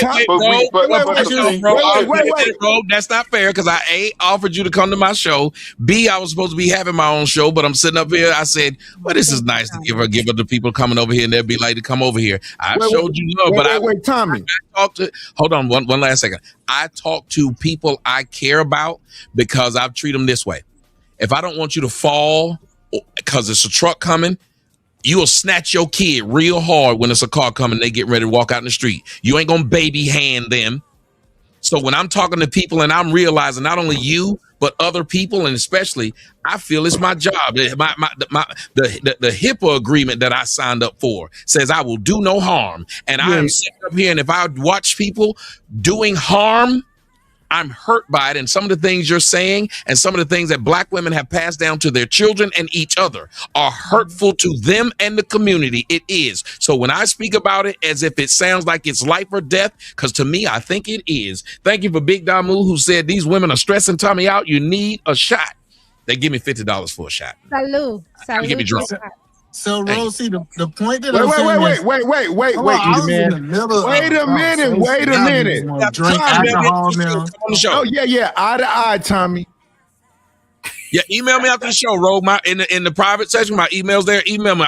I'm all about working with people because you just, you getting away with a lot. You little sus. Little sis, I gotta tell little sis, hey, them niggas, you can't go over them niggas' house with that little bit of skirt on by yourself and think that it ain't gonna go left. It is. Now you gonna be that you old school. Okay. Well, all I can do is bury you now. No, I'm gonna say Big Bro is right. No, you gonna sit there and come up with some excuse of how it was 3 girls 18 years ago who did it and nothing happened. So okay, let me give this disclaimer. Like I said, can I be wrong? Absolutely. Will I be corrected? Absolutely. I have no issue with that. My can or will? Both. And did. Both. And was. And will. And is. And is. And is. I said so, Rosie. Oh, go ahead. Oh, I'm just gonna say this. This is the thing about me. I love learning. I love to learn, and I do think I do value men's opinion. I think because of the men in my life and actually finally not being hard-headed, little sister, daughter, girlfriend, lover, whatever. I think my life has gotten better. Is that an offer? That wasn't no off. Come on, look at you. Okay. He out of pocket. Look at you blushing. Okay. No, he doesn't. I'm wearing blush. It's the alcohol. Oh, yeah, don't you blame that on no makeup. Don't you blame that on no Mac. Listen. Blame that on Mac. You gotta blame it on the Mac, not your Mac. No. I know some contouring going on. It's a little gold in the foundation. But anyway, this is what I want. Here's my 2 dream things. I want to interview with Rose. I've been trying to talk, but I was halfway in the sentence. One second. I'm gonna shut up. 1 second, Eater Man. 1 second. I'm gonna shut up. That's why I act like that, Rosie. I'll just say I came and I tried to follow rules for 2 motherfucking hours. And when I'm following these rules, y'all niggas put me on the back. I'm gonna give them 10 more minutes. No, I was gonna say you hit the swear jar. Listen, because ain't nobody supporting the show anyway. Yeah. Send $5, man. For Wait a minute. How do they support it? Just the Cash App that's going across the screen. As of right now. Oh, because you're not monetized yet. Not yet. We're working towards it. We're getting the watch hours. I think I need. How many more subscribers do I need? Can someone let me know? Hold on. Let me check. Not that many. Let me go look right quick. I need 45 more subscribers to hit 500. 49. Subscribe to the channel, y'all. Subscribe to the channel. Yeah, we got people watching. Just subscribe. I did. Yeah. Hit that subscribe button. That's the only way I could talk, and I wasn't gonna let you silence me. So I subscribe. Let me say this though. I want to do an interview with Rogue, and I want to do an interview with Ronnie sometime soon. Let's do it. All right, bro. See, I'll talk to you later. I appreciate you having me. I'm so sick of these niggas. I can't take it no more. I'm so sick of Eat go off one more time. One last time, Eat Man. Just go off. Go off. Let Eat Man go ahead and get it out. No, E, you really haven't like this shit is crazy at this point. Like Rose C talking crazy, the men talking crazy. It's all crazy up here. But Rose C, so you believe in mutual combat, right? I technically, yes. Do you believe in mutual combat? Yes, but I don't advocate for it. No, I'm trying to figure out. I'm trying to understand, like, if you. No, I'm saying, like, if you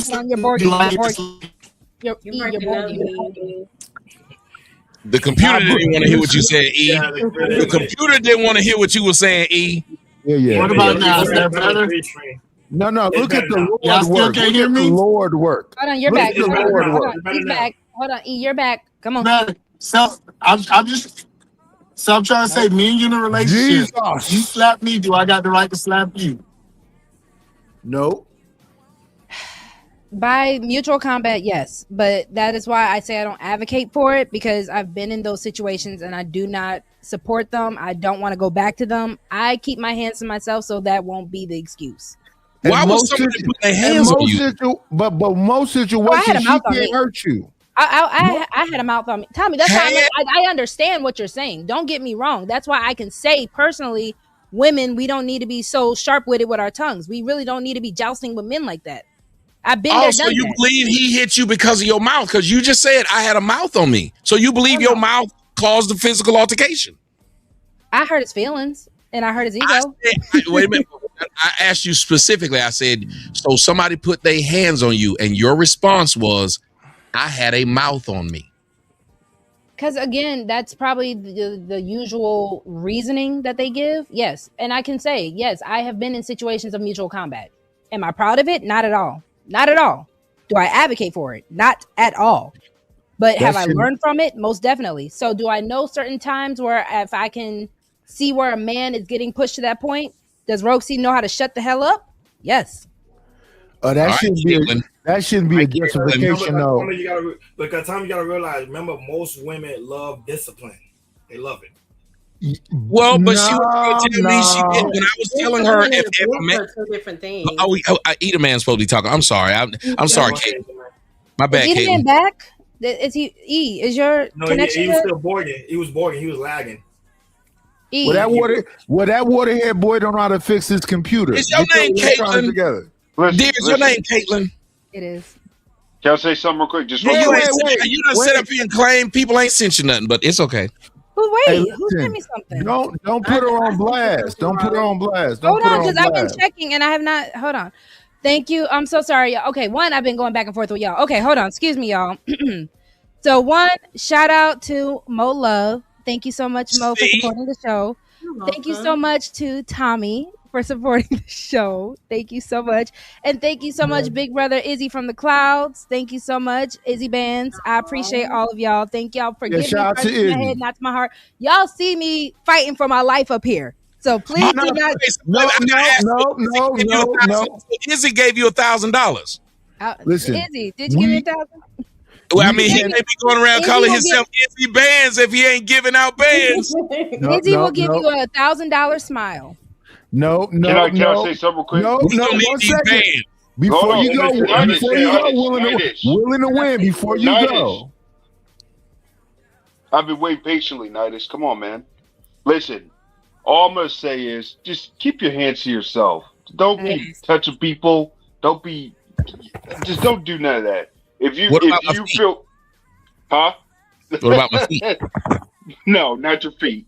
Keep your feet to yourself too. But yeah, just you gotta say, man. But yeah, just don't be threatening each other, love each other, and all that. Go ahead, Nidish. Will, and it is a toxic situation. I was trying to say that. So let me help y'all out. Let me help y'all hearts out, you young, soft, emotional men. She gonna talk about your dick. She gonna talk about your mama. She gonna talk about your family. So if you can't deal with that, maybe you should not have sex right now. Because she definitely gonna tell you ain't packing nothing, your mama ain't ish, and your family ain't ish. So if you can't handle them words right there, and you gotta put feet in hand on her because she told you you didn't do nothing. I was moaning to make you feel better. Also, shout out to Sexy Red TV. Thank you so much, my love. Thank you so much for supporting the show. Go below the belt to make a point. That's the problem. You gotta go below the belt. So right. I agree. They should. Yeah. This is what I was trying to tell you, dear. Sometimes synergy happens. What happens with synergy is people will see that one is doing it and another one doing it, and it'll just start happening. Promise you it will. And also, thank you so much for everybody who is watching and supporting from Tommy's show. I appreciate y'all. Believe it or not, yes, I have my toxic side, but yes, Rogue C is also always willing to learn, and we're always going to have a good time. But Rogue C, which one you like more, your toxic side or your feminine side? Well, then you can't be blushing at me like that. Healthy balance. Most men enjoy both. No, you got to get away from that. You like the toxic side. That's what I'm saying. She been doing that all day. Isn't that just real life? Ronald, you shut your filthy mouth. I want her to have that toxic side too. I want both sides. That's what I'm saying. The toxic side is like the black community. Black women, they love that toxicity. That's what they love. Yeah. Okay, hold on. So you know how people started microdosing? I like to microdose my toxicity. So I got to give you a little.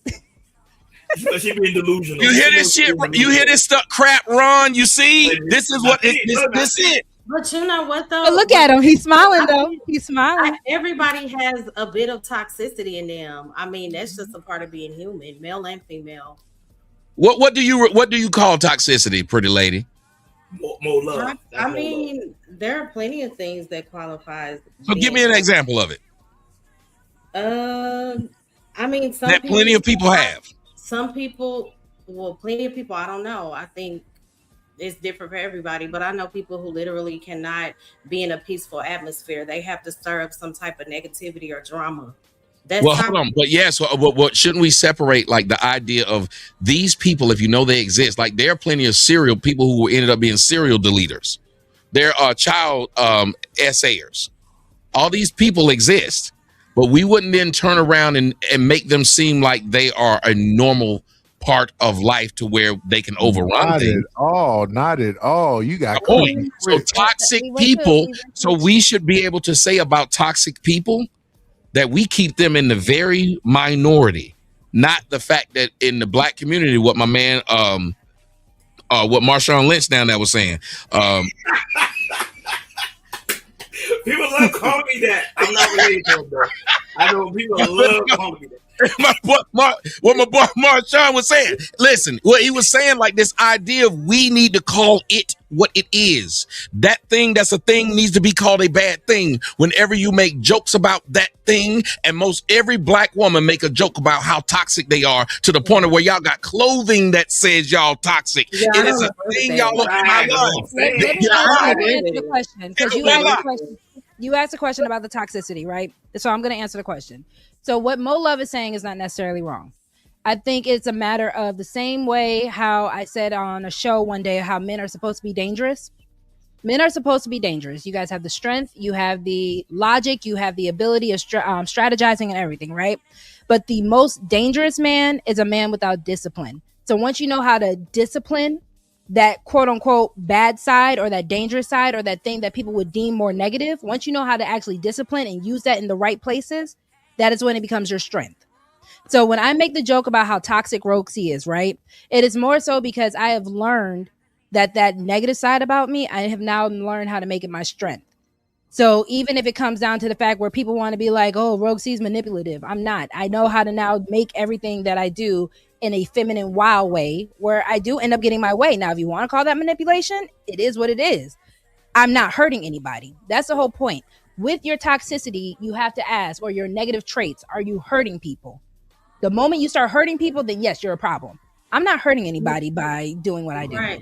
And maybe I should have said we all have toxic moments. Mm-hmm. You get what I'm saying? Everybody does at some point. No, that's true, Tommy. For example, okay, let's say a man can be a loving person, a very hardworking person, but at the same time, he can struggle with things like anger or controlling certain behaviors. It doesn't necessarily mean like that toxic trait completely defines who he is completely as a man, if that makes sense. I hear what you're saying about it. I want to go after Ronnie. I want to go after Ronnie. I want to go after Ronnie. I agree with you that something doesn't completely define someone, because if a guy sleep with one guy, don't make him gay. That was just one time. Oh my gosh.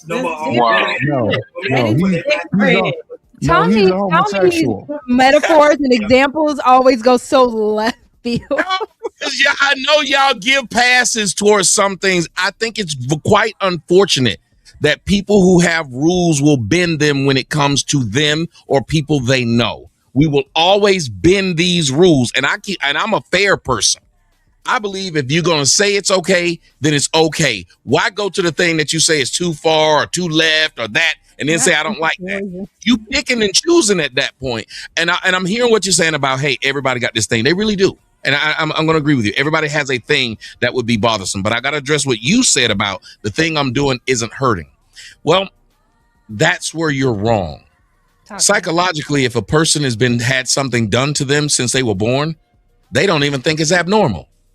So while you're doing it thinking you're not hurting, they think it's not hurting either, which is why Celie said the first thing when asked, what should I do with Miss Sophia? Beat her. Because she saw no problem with the abuse, because the abuse became normal. And a lot of things in life become normal simply because why?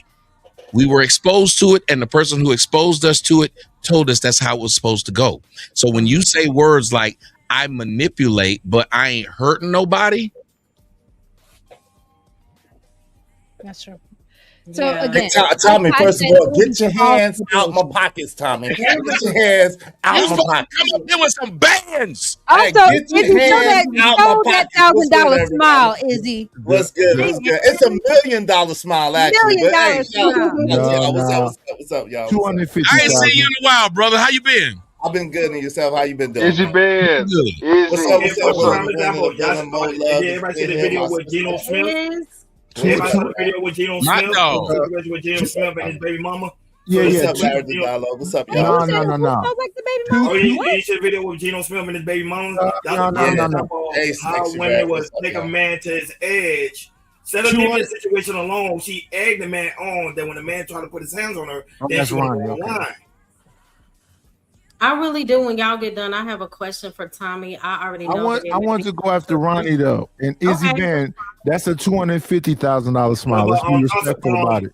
The masculine situation, they tied it with toxicity. That's what happened with today's society. They say, okay, if a man being masculine, then he's being toxic. So which one is it? Is he masculine or is he toxic? It is. It's a fact. He's right. It's a fine line.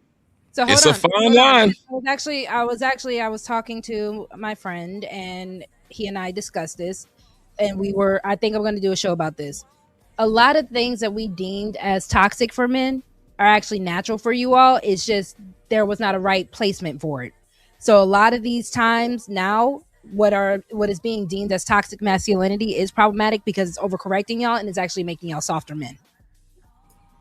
What you mean? No. I'm gonna go after Ronnie. Can I go? No, I want her to rely on that. What you mean by it makes you all softer men? So a lot of the things that are being deemed as men being toxic, you guys having your okay. So I'm gonna just say this: men need to go back outside. Men need to go hunt. Men need to go do the things that aggression and all that have been deemed as toxic. That is where that time and place is for y'all to go do. And I feel like the moment we stop doing stuff, like even when they kind of started calling Boy Scouts toxic, that was crazy to me. because that was kind of that natural outlet for boys, that whole boys to be boys. That is where it belonged. Because now it seems like it's actually the reverse Lord of the Flies, if you guys are familiar with that book. And it's crazy to me because it's like, instead of the savage man, now you guys have been so docile, or not y'all, right? But I think it's now just such an overcorrection that is trying to make men docile. Don't say not y'all. You mean y'all. All of you N words. Y'all all docile. Say that. No, because that's not what I'm saying. Good night, Sexy Red. Have a great day. Hey, shout out to the chat. Shout out to everybody in the chat. Red, sorry. I'm on my computer. Shout out to everybody in the chat. So I apologize that I'm not speaking to y'all individually. But what's up, everybody? Good to see y'all. Salute. But I do believe it's the reverse Lord of the Flies. I do think, respectfully, I thought she said night. I'm sorry, Sexy Red. I'm sorry, I misread the chat. But I think it's a reverse Lord of the Flies situation where now, instead of you guys, men just in general, being savage, you guys are now being clipped. Okay, but for example, I can use Tommy as an example. Tommy interviews so many different people. When he's calm and civil, they don't respect him. When he gets high in his pee, F you, F that, oh, Tommy is toxic, he's a narcissistic, you can't trust him, don't listen to him. And I'll be like, I'm confused here. Tommy's just animated from what I see. Tommy, were you a theater kid? I am. I'm an animaniac. I am. Were you in theater as a Yakko, wacko, and dot at the same time? But I because I'm really into stuff. But Ronnie's right. I will sit there and hold one of these conversations with people and get run over. So then I'll say, well, you're not going to listen to that. Let me give you this. Then it's, what's wrong with him? And a lot of men in the black community feel like that. Why do you think there's like no middle ground between either the nigga's corporate and he got to be with white chicks, or he the realest nigga alive? You can see it in his eyes. There's no middle. And it's because that's what y'all, the only time, and what's sad is y'all will get a white boy. That white boy can be country, rock and roll, lame as hell. Y'all let him be all spectrum of things. Niggas, we done got to the point where every time you see a picture of us, you don't even see a nigga teeth. It's rare you see a picture of a guy, a black man, and it's showing his teeth. Because that look punkish. Nigga, why you smiling so much? Quit smiling. And this is the thing that we have become. I'm telling y'all don't give us a chance to be in the middle. When I asked you earlier, I said, name the black woman that's bragging about how few people her man have slept with. She don't exist. Why not? If you're going to call niggas dogs, you like dogs. And the proof is, every time you got two dogs, what do one of the dogs do to the other one? Sniff his ass. What do black women lead with? What? Tell me I'm lying. What do black women lead with? Go to their pictures. They got more pictures of their ass than their face. They always talk about pictures of my beautiful face. Because you ain't got no ass. But that is the point. The devil's a lie. Like, he just wants your show. He just don't fall for it. He just wants your show. Don't fall for it. Wait. Girl, you just keep your face on there. Don't you be looking back in there. We don't Kendrick Cam for anything less than 1,000. But come on, little sis. Come on now. Jesus Christ. Come on, Roxy. Your girl is in the gym enough where she has manufactured and I have made make a wish, makeabootywish.com. Oh Lord. Oh Lord. When it comes to it's natural. Thank you very much. Why do people think because you don't show your body that you don't have that you ain't got one? That wasn't the thing. I just made a joke. I ain't seen this one. These are the same Negroes, Mo Love. I haven't seen this one. I don't know this woman's Instagram or nothing. I just made the joke and she said I don't show it. That's the body. That's all. We're trying to see the face. Yeah, we can't go that far. Everybody knew it was a joke. There's like everybody on here knew it was an obvious joke. It was a good singer. They wouldn't mean anything. I'm not mad. I was joking back. No, I'm trying to talk to Mo Love. I'm like, come on, that wasn't a serious thing. I know that's the thing though. And I have a brother. He was like, bro, if you always only show selfies, then from the shoulder up, people are gonna think you weigh 400 or 500 pounds, or you just don't have a body. But that is true. Like, I didn't know people thought that. What? But there's a lot of. But come on, again, if you said you knew all this about toxic and everybody got, you also know that preconceptions is a thing that humans have used in order to evolve over thousands of years. And That's not new. Anytime only women say you shouldn't preconceive. Men understand preconception. I live in Atlanta. I don't get mad at preconception that they think most guys in Atlanta are gay. But no, what you're saying is not wrong. Neither you or Mo Love is wrong. So I've been very transparent. People who know me before I ever cammed up in this space, people kind of knew of me. And they know I went through a weight loss journey. I'm still going through one. So it is a real thing. A lot of times, I hate that it can about be you. an insecurity. Should have kept that weight on you. Can she finish her statement? Hold on, y'all. Let her finish about her weight loss journey first. I can respect what she's saying, Izzy, because I'm going through a weight gain journey. Go ahead. That's what happens when we hit 50. That's what happens when we hit 50, Tommy. It's what happens, I hate that about you. Shit. Roxy, I hate that about you. No. Don't let Tommy get away with that. We don't care where you're trying to get that weight at, brother. Say that for the women alone when you have just a Tommy and women pod. Keep that weight on, Roxy. Before you go, I'm not going to keep the weight on because that is unhealthy. And shout out to the black men who do love the thicker bodies, but it is about health over anything else. It's health over aesthetics. Yes. But at the end of the day, there are some preconceived notions because there are women, and I was one, who would take the selfie as such because I didn't want to show the rest of my body. But now it's not even about the fact that you lost the weight so you can show your body now. It's I was raised to be a lady. So respectfully, I'm not supposed to just be promoting my goodness like that. But two, it is the fact that now I don't have to show myself because I am confident in myself. I do feel like there's a lot of, when you do build discipline, I do have to agree with Ron where he was saying that a lot of women crave discipline. I did. I lived so much without it, and it wasn't because my parents didn't put it in me. I rebelled. I was rebellious. I told y'all I'm toxic. I was rebellious to everyone around me. But now that I am getting older, wiser, and I kind of realized, Roxy, that lifestyle wasn't really working for you.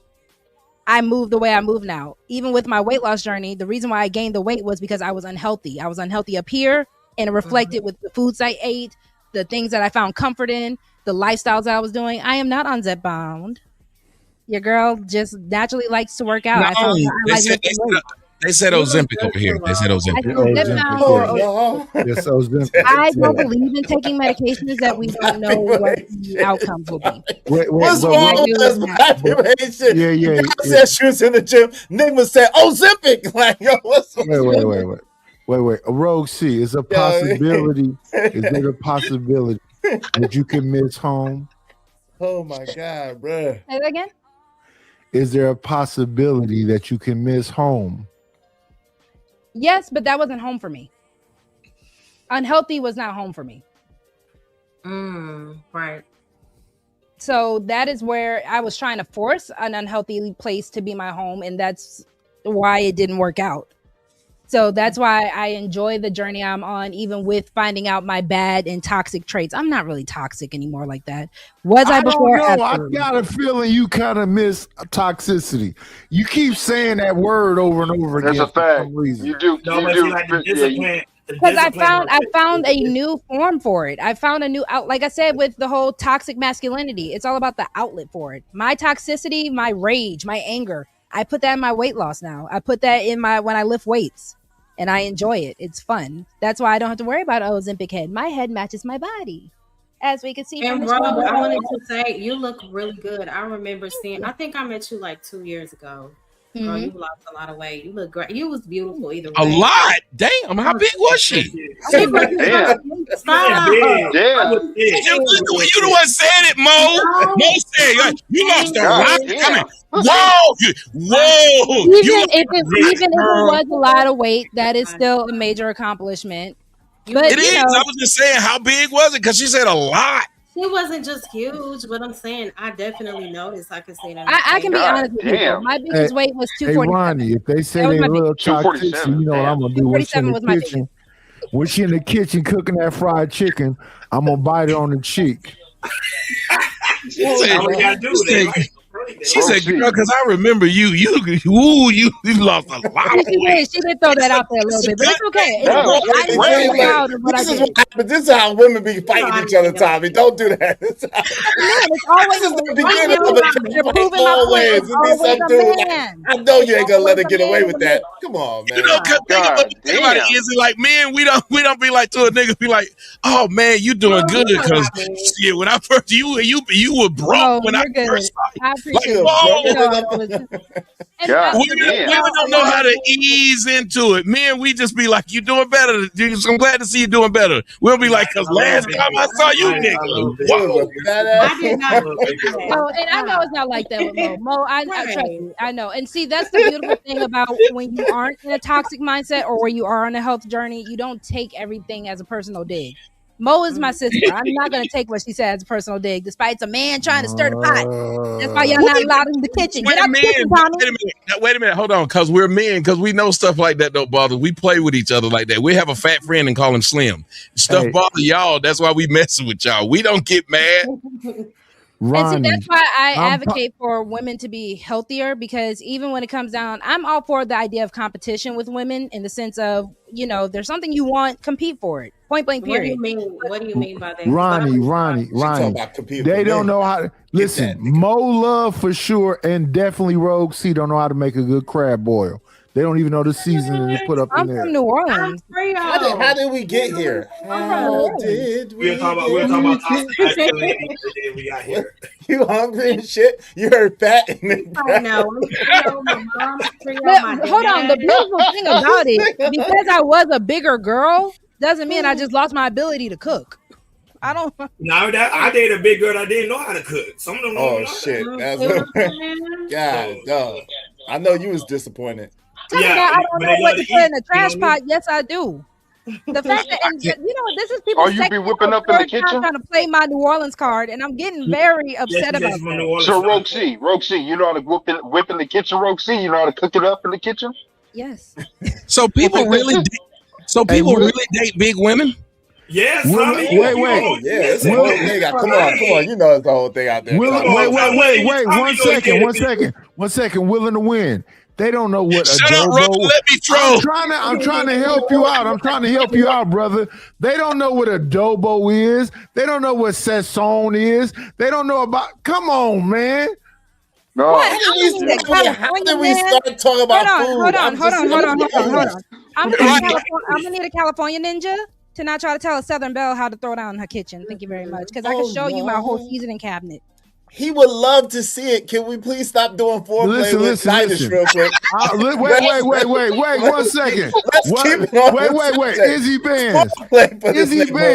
Izzy Bands. I got a feeling that them neck bones is gonna be very flavorless. Yo, come on, Nice. You try to trick on him. Everything he's saying is not even about food. It is sex. This man is foreplay. This ain't food. I told you. He tried to trick on him. I just brought it late, but Izzy is right. This is not food. That's why I say shout out to Big Brother. Food. This nigga, Yeah. Let's move on, y'all. Let's move on. So can we take it back to body count, or did Izzy? I know you Mo had a question. I don't know if she remembers it. Wait. Who was talking about their body count up here? I'm on the wrong show. Tommy said he got 1,000. I said a couple of times. You can quote me. Wait. I don't want to be a part of this conversation. Hold on. We don't be a body count. Did y'all look at I didn't hear the part about body counts. Wait, I didn't hear that. Wait. Love a Girl Confession Live does body. Oh shit. Yeah, that's the title. Body count. Of all the shows I try to show you love, I come on this show. Shit. I'm gonna be quiet. You know what, Izzy? I didn't even see that part about the body. I didn't see that part about the body counts either. I thought too. Night has been up here. Do not believe Night. Ron, I was gonna go there. That tell you if you want to keep something from a Negro, put in a book. These niggas didn't even read what they clicked on. Wait, hold on. Don't do it like that, Tommy. Talk about the time they gave head. Tommy, I got more books than everybody on this panel combined. Now listen, you read them. They might be. I read them all. They got markers in them. Everything. This is the thing.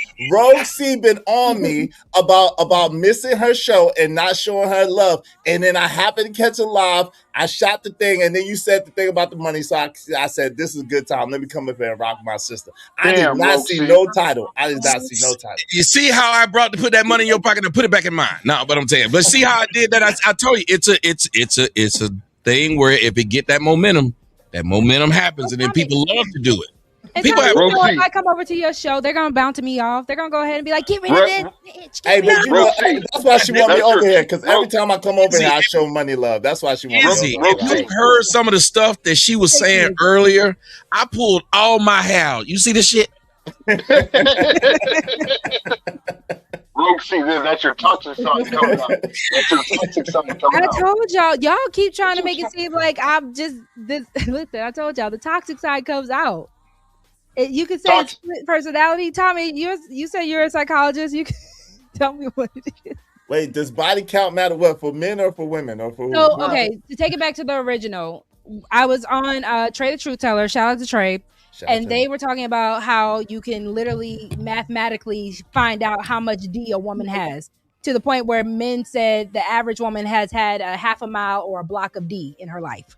But why are they mathematically trying to compute how much D a woman has had or hasn't had? I don't understand that. That's an inadequacy conversation. I don't care how much D you got if I get an opportunity to get Right. I mean, no, wait. There has to be a disclaimer. I'm not gonna go that far. I do care, but you know what I'm saying? I don't care about the body count as long as it ain't like you on the street, on the stroll, and you was giving it out every day. You know what I'm saying? But to different people. But I'm not going to try to do a forensic assessment to find out how many people you've been with. It just doesn't. Yeah, but it should matter, because here's the thing y'all aren't understanding. In order to even sleep with somebody, you have to sweat on them. Your skin has to touch them. Your pores, the biggest organ on the human body, is starting to receive as well as give. And y'all act like this isn't a thing, which is how bad society's gotten. And I'm a whore, and I'm telling this. I am like your uncle who is drunk telling y'all don't drink this shit. At least I'm telling you the truth. Everybody else is trying to make excuses. It doesn't mean you're inadequate as a man. I wasn't inadequate. Every car I've gotten, do you know what they're called? Brand new. Why? Because I didn't want to drive somebody else's car. Now, somebody else might be okay with that, but because I can afford new cars, that's what I got. And if you're a dude and you can afford a girl that ain't been sweating on 39 niggas, you would. Wait, hold up for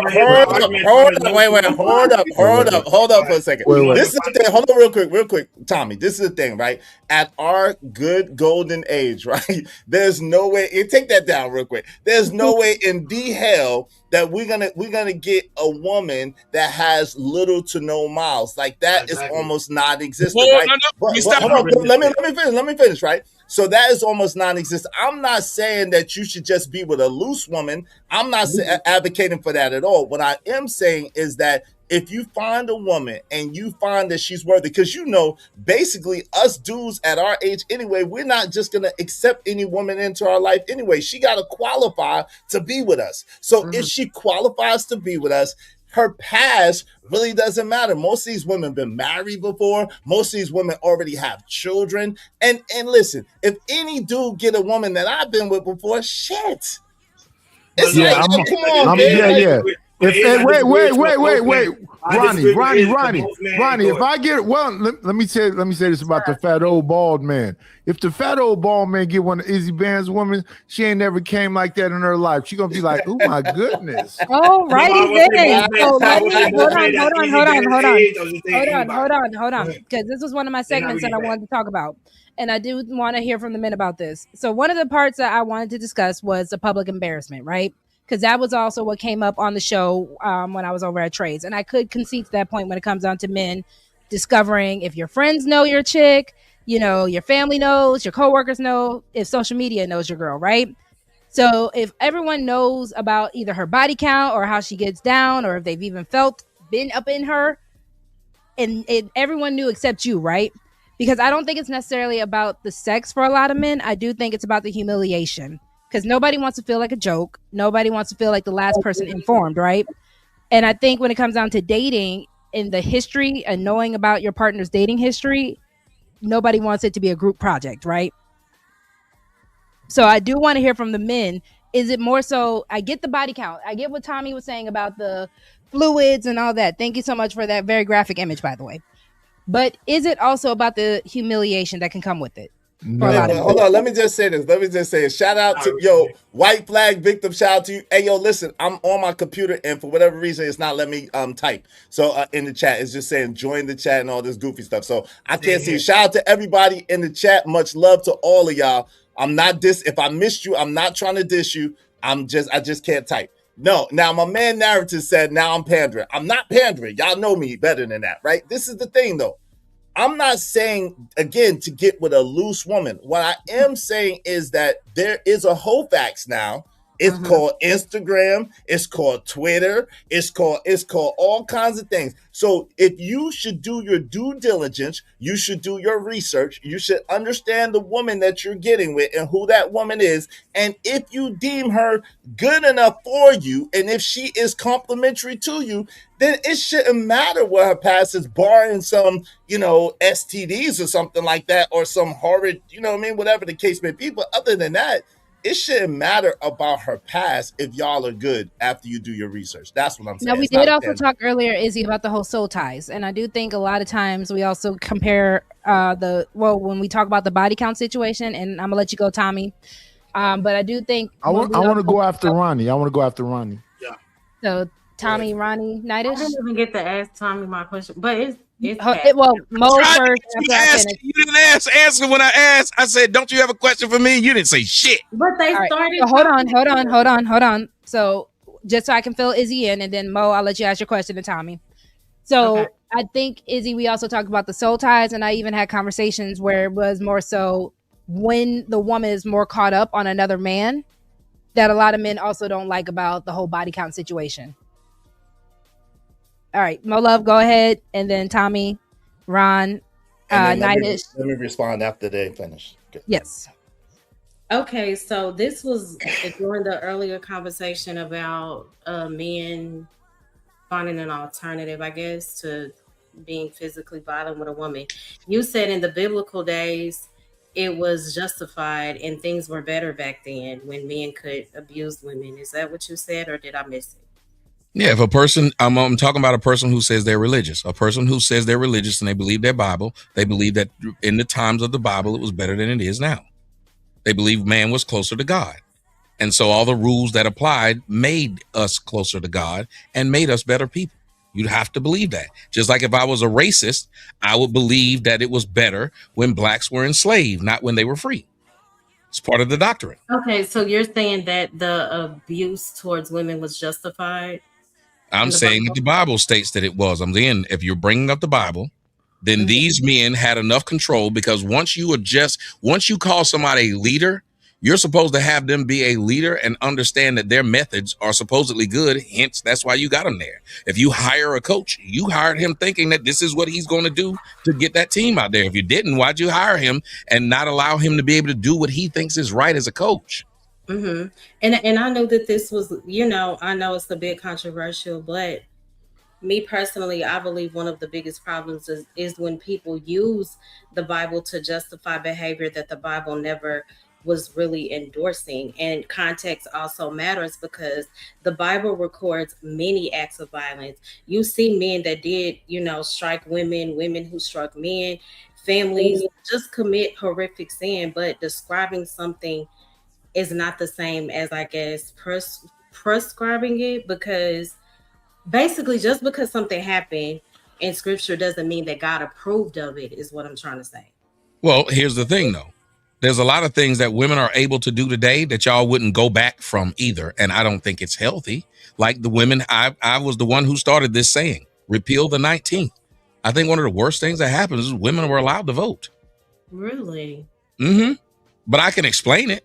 I can walk it down. Anything I've ever said and ever will say, I can explain it logically to someone. Now they can disagree, but I can then, but I'm okay with that. Most people who you give rights, just like if you tell your kid they can stay up to 11 and eat cake before they eat dinner, you're going to have a hard time getting them to go back. No matter how much you can show them, it's better for them to sleep and not eat cake. They ain't going to go back. Let your man cheat and then tell him he can't cheat. Think he gonna want to go back? Take your woman on trips and then tell her we got to save money. Think she gonna be happy? So that's all I'm saying. It's hard to talk to a woman because every time I tell y'all something about what you currently can do, well, you ain't gonna go back. You ain't gonna go back to afros. You ain't gonna go back to when you couldn't have abortions. You ain't gonna go back to none of this. You ain't gonna go back to when your daddy picked your husband, when statistics show that when fathers picked husbands for daughters, he picked better men than she picked for herself. Okay, so he wasn't in love with the man he picked for you. He picked the best man for you. Mm-hmm. And I'm more so traditional, so I do agree with a lot of that, and I'm against abortion. Now, I already talked to you about the hair thing. That's just something, personal. But when it comes to like abuse being justified in the biblical days, I don't agree with that. And I don't. Oh, it's not about. Listen to what you're saying about it. It's a tool. It's a tool in his bag that when people knew that tool was there, people act right. It's the same as a cop.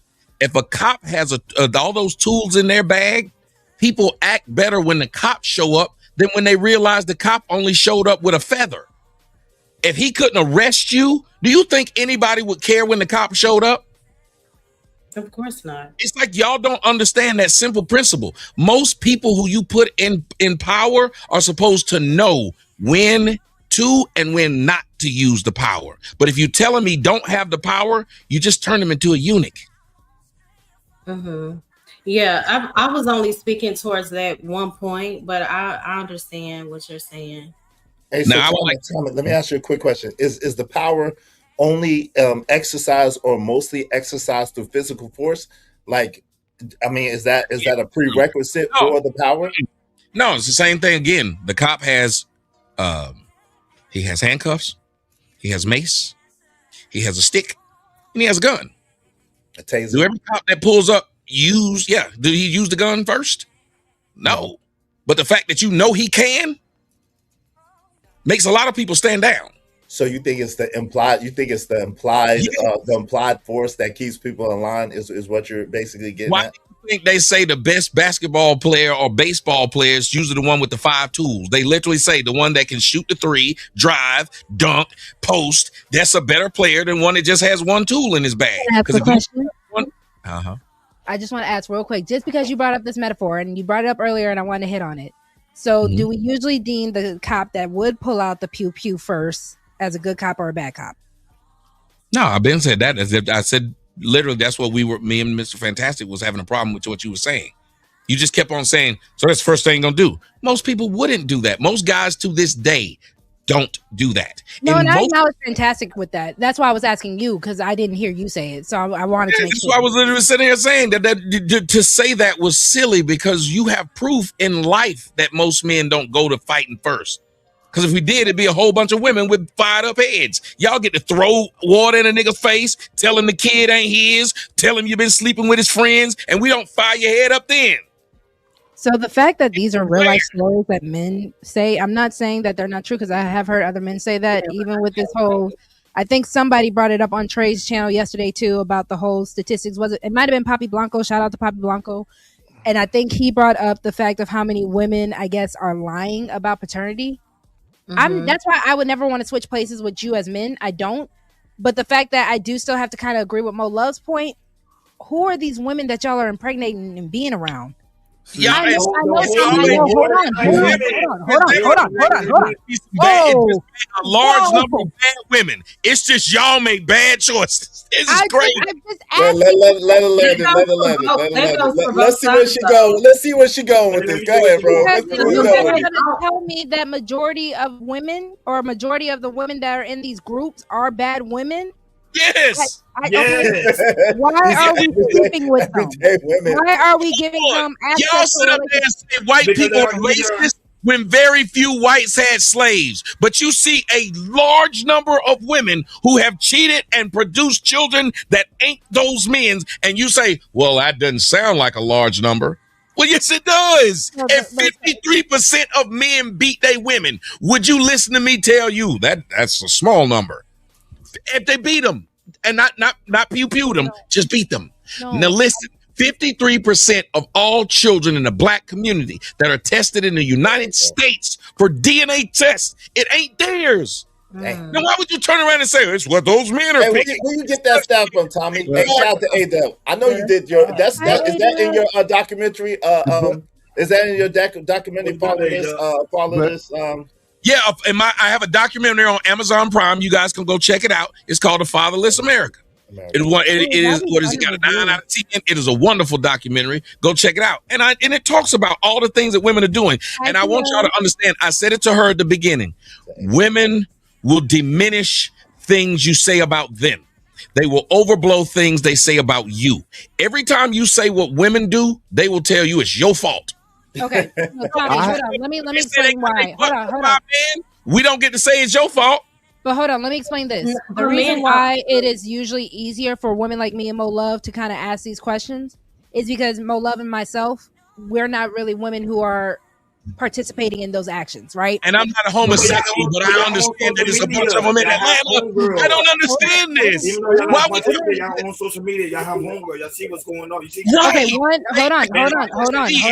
hold on, because I even had a conversation where I told somebody that the first time that I ever heard of this parental alienation situation, I had never heard of that until I came to this space. Because again, respectfully, my homegirls, the people in my circle, we don't do this kind of stuff.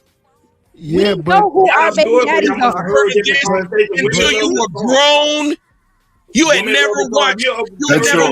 That's your own anecdotal. I want y'all to think about it. That means she said she's never heard of Jerry Springer. She never heard of Maury Povich.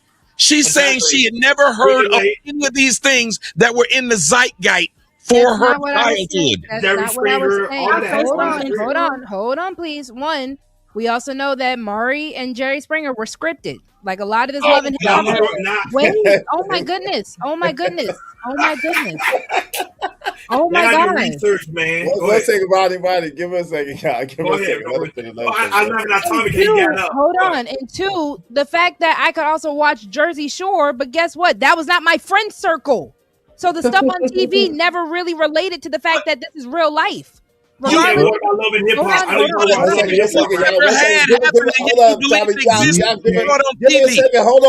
us a second to just finish real quick. Just finish real quick so y'all can hear where she going. I'm not saying I agree because I don't agree. All I'm saying is yes. We can't hear nobody. Right, so let all I'm saying is yes, it's anecdotal. And I am so sorry that it's anecdotal because, again, no. Yes. When it comes down to the women like Mo Love and myself, we don't have these kind of situations, so it kind of does seem a little far-fetched until we start hearing it more constantly because we're in this space. But outside of that, it's still kind of wild to me because it's kind of like, hold on, please. Wait, we can't hear everybody. Let her finish, please. It's just wild to me because, yes, unfortunately, I can look at my friend group and be like, no, that's not the reality because I don't see it. So I apologize to the men if that is a real life reality. Because how you gonna rush me on my show, Tommy? Hold on. You know somebody's trying to get back at you, and you just drag it out. I have let Tommy on my show. Rubber Girl Confessions with Rosie. If I know somebody's trying to get at a statement I said, I ain't gonna keep talking. I know they're trying to get at that statement. You know what the statement is. It's a simple response. Have you ever been involved in a school? Have you ever been involved in a school palpewing? At your school, was there mass shooting? Rogue, you don't have to. None of us been involved in one, but every one of us know they exist and wouldn't sit up here and lie and act like we didn't know they exist. And fewer of them happen. Rogue C. I'm not emotional. No. Before you get emotional, you see all them buttons you got in front of you? How you can drop people down and just be up here by yourself and calmly say, I love Tommy. Let him rest in his masculinity for a minute, but I got a point I got to make. You don't have to get upset. She don't gotta do that neither. Don't listen to Nightish. What you doing? Like, this is a conversation. What are you doing? Keep running your own show. Again, the point I just wanted to make was the fact that when it comes down to certain women, we ask this question not because it's to shame men. We're asking this because we're trying to figure out how are these women the ones getting pregnant? How are these women that you are having these experiences with? Because they don't care about it. Because they don't care about history. They don't care about history. It's an old movie with you got James Woods, Robert Duvall, a bunch of people. De Niro. It's called Once Upon a Time in America. That's about the 1920s. That's when the dad would leave and then the mom would leave and they would abandon the kids. It was a bunch of kids, Irish, Swedish, small hats and everything else. They were just running the streets. There's a joke about the milkman's babies. For somebody to say they'd never heard of this, it's been disingenuous. It is. You might not have cheated. I'm 30. I don't even know a milkman for real. I'm 30. I never had one either. I said there's a joke about it, or the pool boy, or just the fact that we knew Clinton.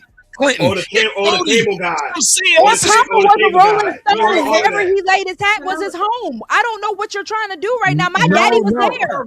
No. You said you was on Trey. Wait, Ronnie. She said she was on Trey channel, and Trey is a damn gym instructor, saying he banged all of his women clients. Exactly. So you hear that, and now you have a more love to be in the church. You should know you have sister circle where they talk about having promiscuous ways. Doing stuff to other men. Why are people leading these conversations if they're honestly saying, I don't know these things? I've never researched these things. Then how are they leading the convo? About body count. Hold on. Wait a minute. This is literally leading into body count. It doesn't make sense that you know body count exists, but you didn't know this exists. They literally go together. Okay, I said I had not heard of the term until I came to YouTube. Because guess what? Everyone in my family circle, all my friends, we know who our fathers are. Our fathers are in our life. They have never been parental alienated. Hold on, y'all. Let Mo get in there too, y'all. I'm not saying it doesn't exist. I'm not even saying that. I'm just saying it is strange to me that is an actual concept for the majority. That's all I'm saying. And it's weird to me to find out that my lifestyle is actually the minority. That's all I'm trying to say.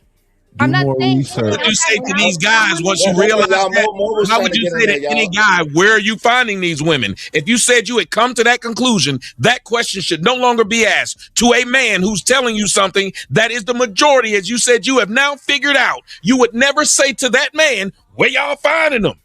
Okay, that's what I'm saying. Now that I found out it's the majority, guess what? I don't have to do it anymore. Okay, so you just no one told you. But hold on, no one told you to put your penis inside of her in the first place. No. So you were just educated on this right now. Wait. Sure. Can I just respond? That's crazy. The majority of women. Hold on. Mo trying to get in there, Nigel. Come on, hold on. Mo Love has, she has a very soft voice. Come on. Y'all be gentlemen, please. So since Tommy mentioned that. That's not her real voice. Yes, it is. I did. I cannot bypass what Tommy said. Oh, women are saying, well, you got to choose better. You put your penis inside of her. We're not going to pretend like men don't always tell women to choose better. So that's both sides of the scope. That argument is irrelevant in my opinion. Who pretended? I said if a man told a woman who had been abused that it was her fault, y'all would look at us like it was crazy. If we told a woman that's got SA'd and we told her, what did you do to cause that? Mm-hmm. Come on. Okay, but hold on. But I didn't finish. Hold on, real quick, Mo. I'm gonna let you have it because I don't like that example. We already know that we just said that men can overpower women. We already know that men can be stronger than women. Hold on.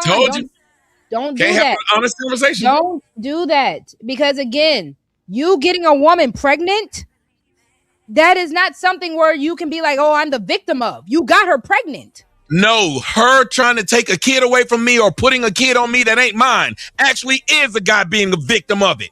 How? That's if crazy. No one told you to sleep with her. There you go. So can I? So you can't take accountability on the fact that you put your dick no inside one of somebody? told you to date that dude that wanted to whoop ass. You could have got one that did it. And that's why. And guess what? I'm not with him anymore. I took that accountability. So don't say don't compare them then. It's either we can compare them or both are victims. Hold on. And the first thing I said was Roxy is not a victim. Did I not? You said you just said I couldn't compare it. You said it. I said you couldn't compare the SA to an actual victim. I didn't say it was wrong. But don't personalize. You hung around, did this to you. You hung with him. But don't personalize it. Don't personalize it. Don't personalize She's it. doing it. It makes the conversation hard. She keeps personalizing things. Listen, Tommy and I have the same personality. Tommy, what's your sign? Yeah, but don't personalize it. But I don't personalize it. I'm not personal. I've been talking to you for how long? Hold I've been speaking in general. Tommy, we're good. Because Tommy, these people, you don't know them. Hold on. Let me regroup. Let me reset and regroup. Tommy, I'm a theater kid. Oh my goodness. What's your sign? He's in the Bible. Oh my goodness. I'm a theater kid. That's why when you ask me, I'm a Sagittarius. Yeah, that makes sense. That checks. Logical group of people on earth. So am I. Wait. I'm a Christian. I'm a Christian. And Christians make the difference. I don't believe. I want to know. Have y'all noticed most women know all these signs, and they know these signs so well that they end up with cheaters, beaters, and cat eaters. They know all these signs. The sign that they should have avoided. One mic. Hold on. My sign is the Lord. The Lord give me my signs. You don't hear no men talking like this. Ain't no man walk up to another man. I see why we get along. You a Gemini. Like I get along with you because we get along. Yo, exactly. Don't Listen, that's why I said from the beginning, men and women are not the same, and I'm okay with that. I told y'all, I am okay with that. I don't have penis envy. The coochie is great. I'm cool with it. Let Mo Love finish. Hold on. You don't have penis in you. I don't have penis envy. No, you heard what she said. Tommy, she said the coochie is great. Let's move forward. Go ahead, Mo Love. The coochie is great. It's Mo Love turn. I was just going to respond to what Rogue said. She said me and Mo can't relate. Just because we say that we can't relate, it doesn't mean that we're unaware. There needs to be a separation between the two. And one of the most, I don't want to dismiss men's experiences. I understand that many men have been hurt. Thank you, dear. That's all. I'm not dismissing that, but what becomes discouraging is when every woman is judged through the lens of someone else's pain. There's a difference between recognizing, how toxic women can be in their patterns and stereotyping people altogether, because some of us have actually done the work. So when you hear everybody being grouped up the same as a woman, it's like, what? But I still want to know how y'all are ending up with but men accept that we're judged by what another man did to a woman. We walk into a relationship and a woman will tell us, I've been hit by a man, so I don't put up with this. Or I've had a man cheat on me, so I look out for this. Or I used to date a nigga that was a Gemini, so I don't date Geminis no more. We literally understand what that women walk up to us. What we understand that when y'all come to us, y'all are allowed that space to say if you ever were. No. We wouldn't do what you just did. Hold on, one mic, y'all know y'all can't all over talk each other. Yeah. Listen, it's called. Wait 1 second, brother. It's called victim superiority. Right.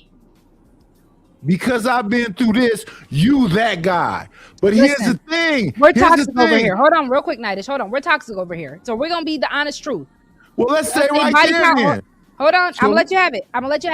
Y'all said body count looks better on men. Victimhood looks better on women. I'm sorry. Bada bing, bada boom. You got to get over it. That's the topic side of it. Wait. No, 1 second. 1 second, Tommy. You can't argue with what she said now. No. She said victimhood look better on women or look better on men. And that right there is a power play. No, it's not even that, bro. No. It's just like we say to them, we do openly say to them, it looks better for a man to sleep with a bunch of women than it would for them to sleep with a bunch of men. You need to have an honest conversation when somebody says something. And so I say this, boy, that's why y'all should never let me in these conversations. She said, victimhood looks better on women than men. And whenever you say the word looks better, that means it's something you like to floss. That means it's something you like to flash. And as a matter of fact, once you say look, you got to stop men from men at that point. Y'all got to stop thinking that they are actual victims, because it sounds like it sounds like they said they like it, because she used the phrase it looked better. Again, when you have toxic people, even though she says I'm not toxic, then say she is toxic, a toxic person would say I said something, or something. You said that was my past. You did say it earlier. You said that was my past. I just be playing. The point is, men, y'all gotta listen. She trying to overtalk him. Like we can't see that gold in that concealer. Y'all Like see we how can't see the gold in the concealer. Like she didn't contour her nose. Over talking the truth. Everyone's over talking the truth. I ain't said a word wrong. Now it became everyone's over talking the truth, and all I'm doing is speaking on what the person said. The person said out of their own mouth, it looks better on us. Yes. You men need to listen to things that yeah, you guys are still I repeated what you said correctly. Why are you trying to now add to it? wasn't adding to it. I'm agreeing to you. So I would love to be able to finish what I was saying.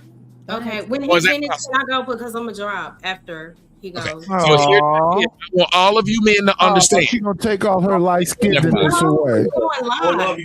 I just want to tell Tommy, hey, you ain't said nothing wrong, but you did something wrong when you put that shirt on this morning. When you looked in the mirror, you knew you was wrong. First off, the women love this shirt. I've got none but compliments and donations off this shirt. They a lot tonight. She has a show. You could have. The host is talking, y'all. You could have had a holy show. Your donors would have said this. I would get, sir. I did not wear this shirt for men. I wasn't trying to get dick. So I'm sorry you don't like it. Lover girl, you have control. You can drop him. Hello. I was not looking for dick this morning. I was not. I'm sorry. I apologize. Mommy, no love. Go ahead and finish because I know you said you have your show, boo. Go ahead. Yeah. Oh, and if y'all are free after Rogue is done with her show, I'll be live. I stay live pretty late. I did want to say this. We don't always agree, Rogue, but you know you my girl. I don't agree with that. I don't agree that it looks better on women. Maybe you meant to say that women get away with it more. No. But it does not. It doesn't look good on women. It doesn't look good on either party. I'm saying when it looks better, it's a matter of society-wise, we know who usually is victimized. Men don't look good complaining and crying because usually men are in charge of the situation. Bye, Tommy. Thank you so much. We're not though. Women don't either, though. You get what I'm saying? We're not on a woman. I'm confused. I know Mo finna leave, but yeah, I want to talk about this. Black men have never been looked at as no leaders, and y'all weaponize leadership when y'all say that. And it's not. And you always have power on your panel. You can drive people, talk over them, get your point across. You don't ever you can say your femininity and play with your hair and show different angles. Yeah, you don't have to be that.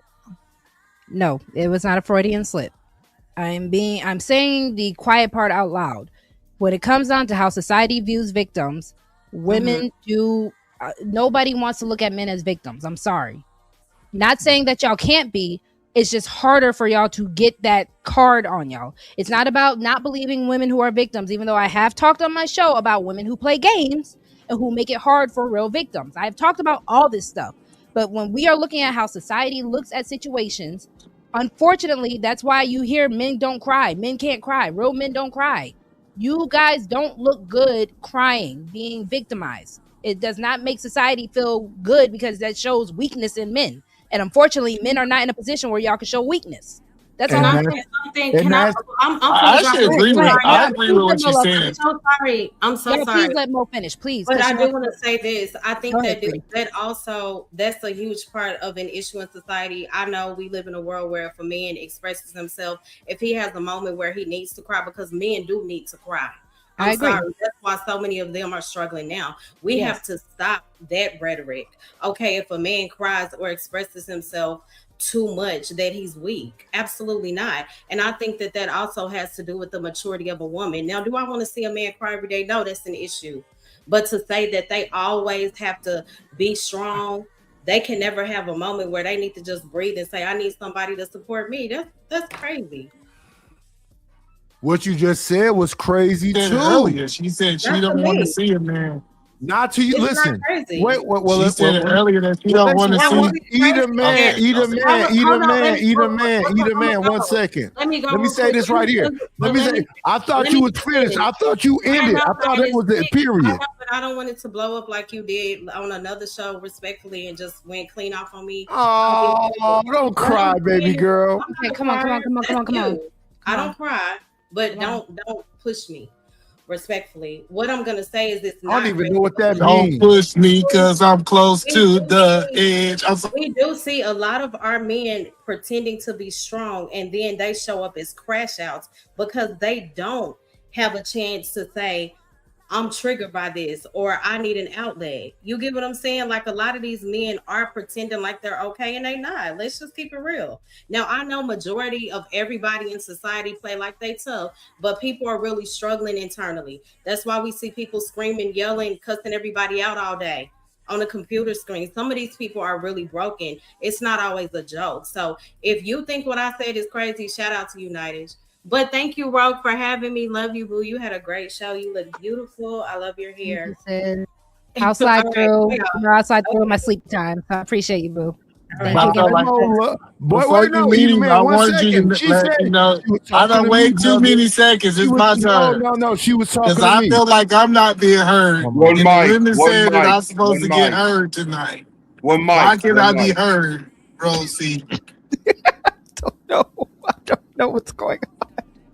Y'all are funny. Oh my God, y'all are funny. I'm gonna go after either man. I'll go after either Okay, man. yeah, I really think that it sounds good when women say that men can cry and all this. I don't think y'all really mean it.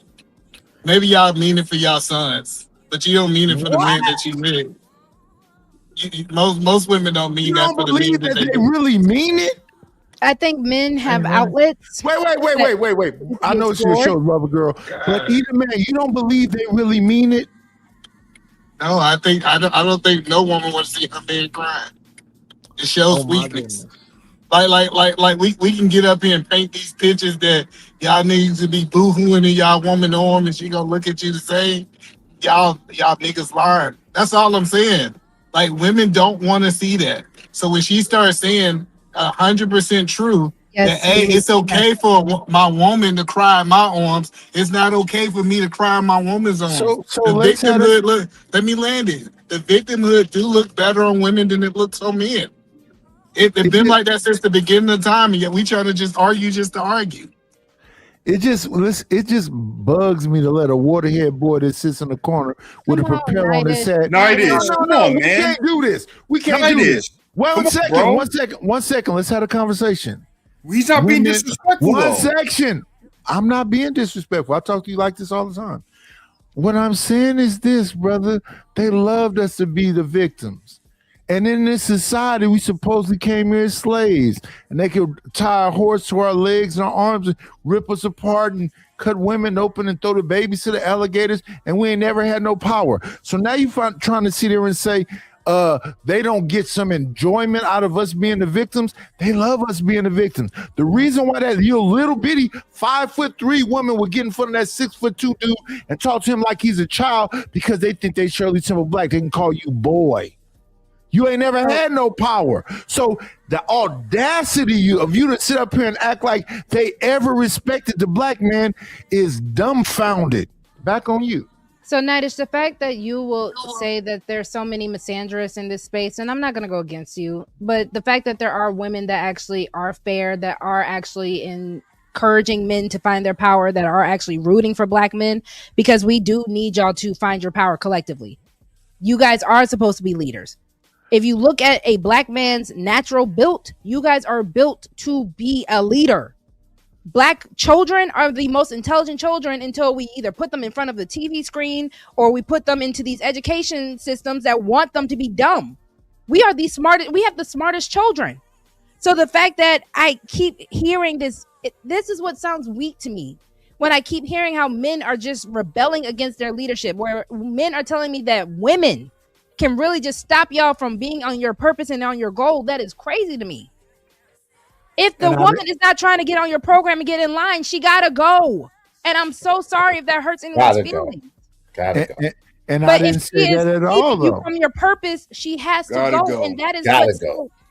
I never weak about men. The lust. When you guys have to think that your manhood is based off of how many women you have slept with, it's mind-boggling because it's like you guys are all focused and none of anyone personally. I'm just saying. I never said any of men are those focused things. on the wrong things. Hold on, Nitish, because you're saying that women, a 5'3" woman, can tell a 6 foot man, call him boy. That's not acceptable. But I didn't say the the only one things who should be you able to do said. that is your 5'3" mama. But I didn't say those things that you said. I said the reason why that woman is comfortable with that is because this homosexual white man, liberal man, gave him that power. And they girlfriends, they gave him that power. And them gay men, they gave him that power. I didn't say that what you said. I'm saying that society and these European nations, these people that was on that barge, these criminals. No. What I'm saying is that black men never had this leadership role since we came to America. So when people talk about this, what you're supposed to be. No, 1 second. When you say this, no. And since we've been here, they would look. Let's get recent. 2026. That case has just happened with that young 17-year-old. They got 35 years from defending himself. And they said, no, he's just a deleter. That right there proves you ain't never had no power. And in that case, the person who failed his son was his daddy. So when I said that earlier and Tommy and all of them wanted to go against me about how it always leads back to the man, you were one of the main ones that was going against me for saying that. But what I'm saying is you're saying that that man never had any power. The reason why that daddy is so soft and sensitive and bowed down and acquiesced to whatever he ever did is because that's historically right. Because the black man that tried to stand up, they always got him up out of the way. That's what Tulsa, Oklahoma is. That's what Wilmington, North Carolina is. That's what Rosewood is. That's what Seneca Village is. Every time we revolted, they came and dropped some on us and brought the army and Klan and everything, single thing else. Do it today in 2026. They're going to do the same thing. So we never been this so-called leader. And the most power we ever had is when we loved each other. I don't think we love each other no more. I love all of y'all, especially including Jermaine, especially Jermaine. But at the end of the day, I need black men to understand. And Izzy, I'll let you have it. And Ronnie, I know you were trying to get in. Either man, I promise you, all y'all get a chance to talk. Shout out to H&M for his patience. I need men to understand when it comes down to the women that actually give a darn and the women who are actually trying to be led and trying to build a better community. We are having expectations that y'all are not meeting. And it's very frustrating because we will do the things that we need to do as women, but y'all got to do the things you got to do as men. Go ahead, Iz. Listen, the thing is the expectations are a little bit unrealistic, right? Because at the end of the day, it's leaving out the humanity of men. All men are human beings first, right? So whether they be so-called black or so-called white, they're human at the end of the day. So human beings have days where they're strong and on top of the world, and humans have days where they're not feeling so good and they need upliftment. So the fact that they have to hold the world on their shoulder 24/7, 365 is an unrealistic expectation. No man is that. And no man is that except for Jesus. And you know what I'm saying? He's only one man, right? So at the end of the day, the thing about it is there has to be an allowance for an off day. There has to be an allowance for if I'm not as strong as I usually am, especially when I'm consistent, especially when I'm strong most of the time, especially when I come through most of the time. And I think that expectation, that unrealistic expectation is part of the problem that we're having. Can I give you the reason why, and then I'll let everyone else get in? I need to push back. Respectfully. Let's go. We're not in a position. I'm just saying, because I really don't want y'all taking this the wrong way as a woman, because I don't know the burden of a man. So I can only say this just from what I see on the outside looking in. We're not in the position for off days right now. You know, when you first start a job, how many jobs do you really get to just say on the first week of working that job, ooh, I need to call out because I don't feel good in that first 90-day period? And I need Black Americans to understand we're still in our 90-day period, especially now that we have the technology, we have the resources now. We have the most Black billionaires than we've ever seen in our community. And it's frustrating because right here, right now is the time to try to build up the Rosewoods. It is the time right now to build a new Tulsa. it is the time right now to try to establish something. But like Nitish said, and I will agree with him on this, we don't like each other enough to actually trust each other enough to rebuild the community. And that's frustrating. But to that point that you made, Izzy, we don't have time for off days right now, respectfully. But again, that's the problem, right?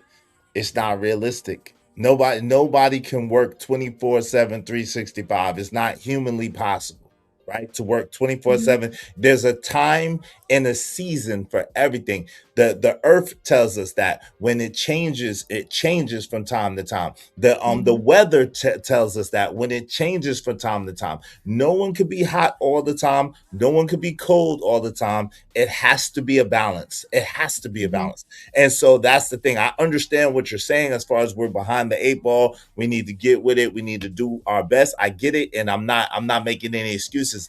What I am saying is that the expectation has to be realistic and has to have an allowance for humanity. So this is what I would say, just because you brought up the seasons, and I agree. When it comes down to a harvest, right? You know, you're supposed to toil, you're supposed to work all the way through.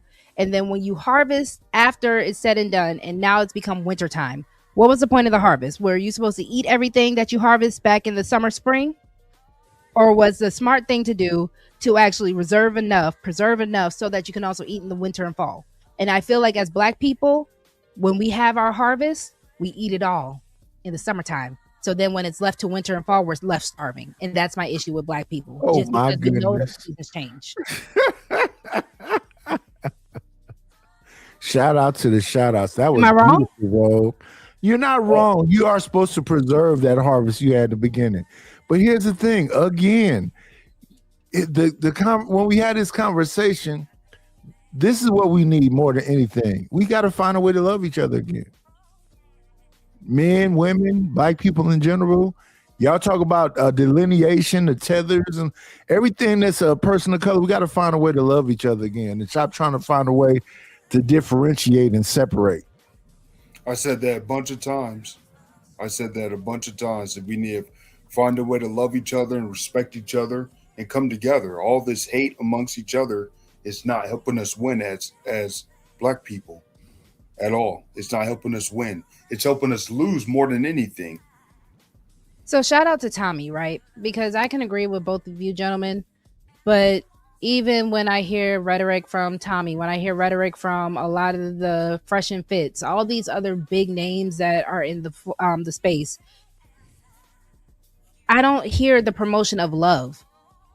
I don't hear the promotion of, okay, these are the faults of Black women, these are the faults of Black men, but let's get it together. That's why I mentioned about my toxic traits earlier, because I learned how to make them work for me. As much as people want to be like, no, that's not right, Rogue, that's not right. I learned how to make it work for me. I learned how to become a better woman because I know instead of trying to hide my toxic traits and trying to hide or get rid of the things that make me less human, I embraced them and I learned how to do it in a better way. So I'm not seeing why we can't do that with the conversations that we have. Don't seem to go anywhere. Even this conversation, I said it with the body count stuff, it's repetitive and it seems not to go anywhere. You are not convincing women why they should have a lower body count. Instead of screaming and blaming them. It's not meant to go anywhere. That's the point I think people got to realize, understand. Is it's all entertainment. Fresh and Fit, what they do is all entertainment. Tommy Sotomayor, what he do, don't get me wrong, there is some, I respect Tommy a lot, but there's some stuff that he do, and he'll tell you, it's for entertainment. Listen, I have no problem with Tommy. I finally, the more communication I've had with him, the more I understand. And I'm that's what I'm saying, it's all entertainment, and that's what people got to understand. When you under these box, what we call the internet, and the TV screen, and everything like that, that's all it's for. They're not trying to make change in the Black community because they know there ain't no change in the Black community coming. But Ronnie, can we be what they call niche oriented? Correct. I agree. So if I'm niche oriented and the message, because I've been saying for 4 years, I'm a man who was married. All I am is a husband. I can't be your boyfriend. All I can be is your husband. So I don't really want to go out on no dates. So you want to be in a relationship? Let's get it popping from here. I don't want to be a 10-year boyfriend. I want to go right back to being the husband that I am. I believe black people need each other. So if you niche oriented and your message is you want to see black people together, then I don't care what society is saying. You just say, and when I'm listening to Rogue, it sounds like that's what she's saying. She want to be niche oriented. Then she would say, black men need to be with black women. Black men need Black women need to be with black men. Period. Well, I mean, I'm message. pro-black. It's just the pro-black messaging in this space gets so much pushback. It's just you might as well just shut the hell up when it comes down to a lot of these people. People are going to do what they want to do anyways. But it is frustrating because you can believe in all this. I believed in this community, and I've talked about this so many times to the point where it's like, Rogue C, shut the hell up. You don't know what you're talking about. And I'm like, listen, I birthed black children. I want a better community for the future. Right. And it's frustrating. When I say niche oriented, I clearly say all the time in the layer, this is a pro-black channel. I got a song over there called Black Woman and Child. Yep. About black women, black men, and black children, period. I don't care. I understand we humans and everybody came from Africa, so it's not one nationality. We all human beings. It's only one race, the human race. But no, I'm black. My channel is black oriented, period. And now that Rosie asked a question earlier, I was trying to answer it, but you was going back and forth with Tom. Go ahead. I'm sorry. I wanted to answer you. It was actually like why we keep choosing these women. It's easier access. Most of us are born in the hood. Most of us, that's all the women you see. We see the sexy red down the street, so that's the one we're going to talk to. We see the Shikianas and all of that down the street. That's pretty much what we're going to attract to. We won't see a woman like you until we level up. That's why when you go to 90 channel or other people channel, they talk about, or even Easy Man talks about it too. Leveling up, get your bag on, get your money up. That's when we're gonna start seeing different type of women. But for the time being, if we only making a certain amount of money, and this is where I'm in, and this is where my whole environment is, my family, my friends, my cousins, that's the only women I'm attracted to. Is the sexy ready Sukiana who have multiple kids, all these different type of things. And that's the problem we face in the black community. That's why I always tell people, try to come out of the black community, not when I mean the black community, I mean the hood, and we strive yourself leveling up, because then we could meet a woman like Rosie, Mola, all these different type of women. Go ahead. I got to give you some pushback real quick, Ron, because at the end of the day, I've even been called out on the fact that a Rogue C will actually try to go down to the ninjas level. I have been told, Rogue C, what are you doing here? In, personal conversations with friends and whatever, you don't belong here. You don't belong trying to be a ninja, but yet you're still trying to be here. You're trying to get your quote unquote ninja card. And it is frustrating because that means there's a part of us that's trying to come down, the quote unquote women like us that you're trying to say. And I'm not trying to say I'm any different than a Sukiana. I'm any different than a Sexy Red. I would like to think I made some good choices, but these women are also more successful than me. So it is what it is. It's just a matter of we're all in this rat race together and nobody wants to meet somebody up here. Everybody wants someone to meet them here. And it's frustrating because it's like, we don't even want to give each other the leg up to get up here together. And I get it. Not everyone can come. We can't save everybody, but I'm frustrated because I'm like, even when Rogue C tries to come down to this level to bring a man up, it's a failure for me. So what do we do? But the thing is, it's out of order, right? That man is supposed to find you, and y'all are supposed to grow together. If you going to meet that man or going to that man and you bringing him up, that's just out of order from the begin with. So that's the reason why that doesn't work, right? But the truth of the matter is, like, it's all the same. I've lived in all different types of environments, all different types of situations. And if y'all haven't learned anything by watching TV or watching movies, sometimes the most successful people, the most richest people are the most treacherous and have the most violence and have the most demons and the most skeletons in their closet. So it's not, and then sometimes the people in the quote unquote hood be the best hearted, best people. It's really about working on ourselves first, being the best that we can be first, and then reaching out outside of that. And like attracts like, you know what I'm saying? As you become better, you're going to attract more better people around your circumstance and your situation. As you become better, you'll be a better example for people who are around you. So it's no need to be frustrated. It's just don't wish things was easier. Like Jim Rome says, wish you was better, be better. Well, let me ask you a question. So you think someone in the hood has it better than someone living in the suburbs? It depends. Some people, absolutely. It just depends. Yeah, absolutely. I think it's much harder when you're in the hood than you are in the suburbs. No, it just depends, right? Because like anything, I believe anything in life is what we make it, right? You know what I'm saying? Like you can make a heaven, I know people who lived in the projects, and if you went in their crib, you would forget they was in the projects. Their crib was laced. I mean, laced, one of the most immaculate, one of the most plush, one of the most like beautifulest cribs you could be in. So it's really an environment that you set for yourself. You can make a heaven of hell, or you can make a hell of heaven. It's up to you as an individual, to be honest with you. I mean, I don't adhere to that thing, the hood or not the hood or whatever the case may be, because listen, if you are a so-called black, listen, look at Carmelo Anthony as a prime example, right? His people is in the lap of luxury environment. Great school, great community, great thing. One thing happens, all hell breaks loose. Their whole life is flipped upside down, right? So again, the thing is that my mom's always told me, yo, you take you everywhere you go. You are the common denominator. So a lot of times the things that we see outside is a reflection of what we see inside. So once you work on that person inside, then your outer world, your outer reflection becomes better. And that is really the main thing, to work on ourselves first, because too many times we be trying to fix everybody else, but our stuff is raggedy, and we wonder why we keep seeing raggedy shit, because we raggedy. Okay, but for example, like John my mother always told me about being a good steward over things. I don't think, and to Nidish's point, I don't think we're a good steward over things. I don't think we actually see the value of the things that we're building. I don't think we see the value of the things that we're saying we want and how to actually get them. That's why the degenerates can kind of become more successful and everything like that, because it doesn't seem like the quote unquote good ones are really going to take care of it once we get it. And Ronnie, I'll let you go. Well, Izzy, I'll let you respond, Ronnie, and then I know H&M has been really patient, so H&M, you can come on in too.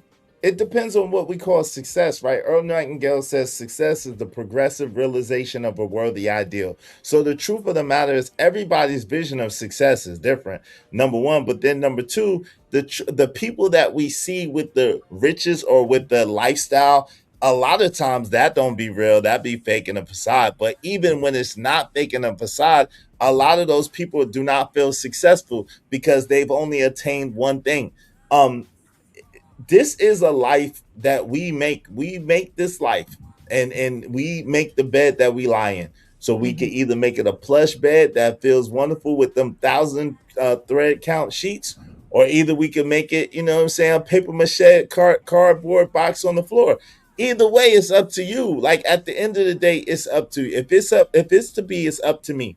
So I just think that we gotta stop looking at everything else and everybody else and talking about everybody else. We gotta start doing the inner work, and I can't really relay that enough. We gotta do the inner work. The inner work is what matters, and then things start to. I ain't gonna lie, is what you're saying is beautiful. I ain't gonna lie, real easy to consume. But the thing is, we are people, and we're influenced by one another, whether we like it or not.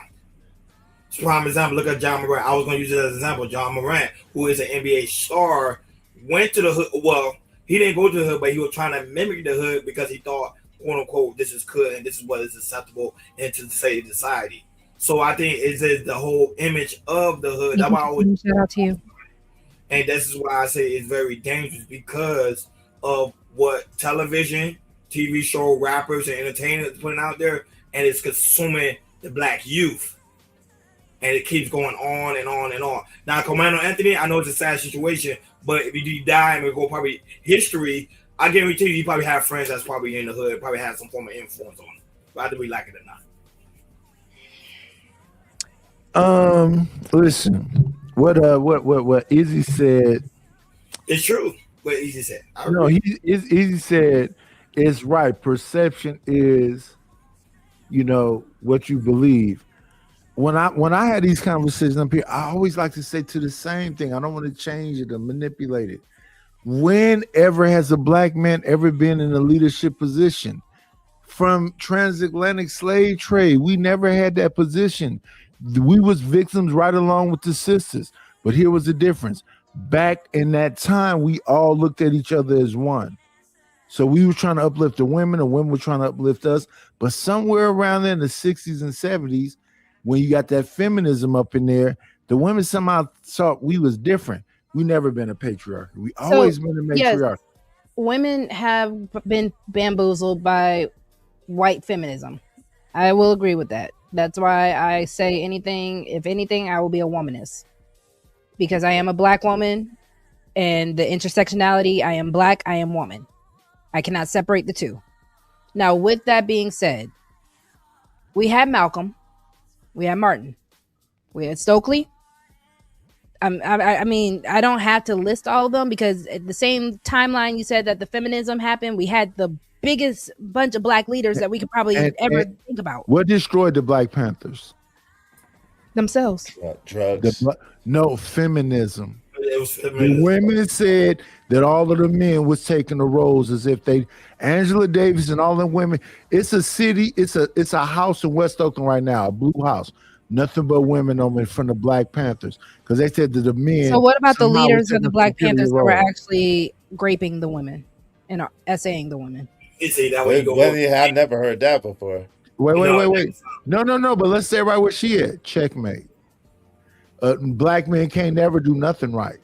I ain't never heard about that one. No, I'm just asking a question because I can understand why the women said, I'm going to take over. And you want to know what's crazy? It's actually shout out to Taz, the GOAT. Taz is the one that actually broke that whole situation down with his history lessons. And that's why he was calling me out my name like a week ago. And I mess with Taz. But Taz, come on, brother. Calm down. Rest in your masculinity, black man.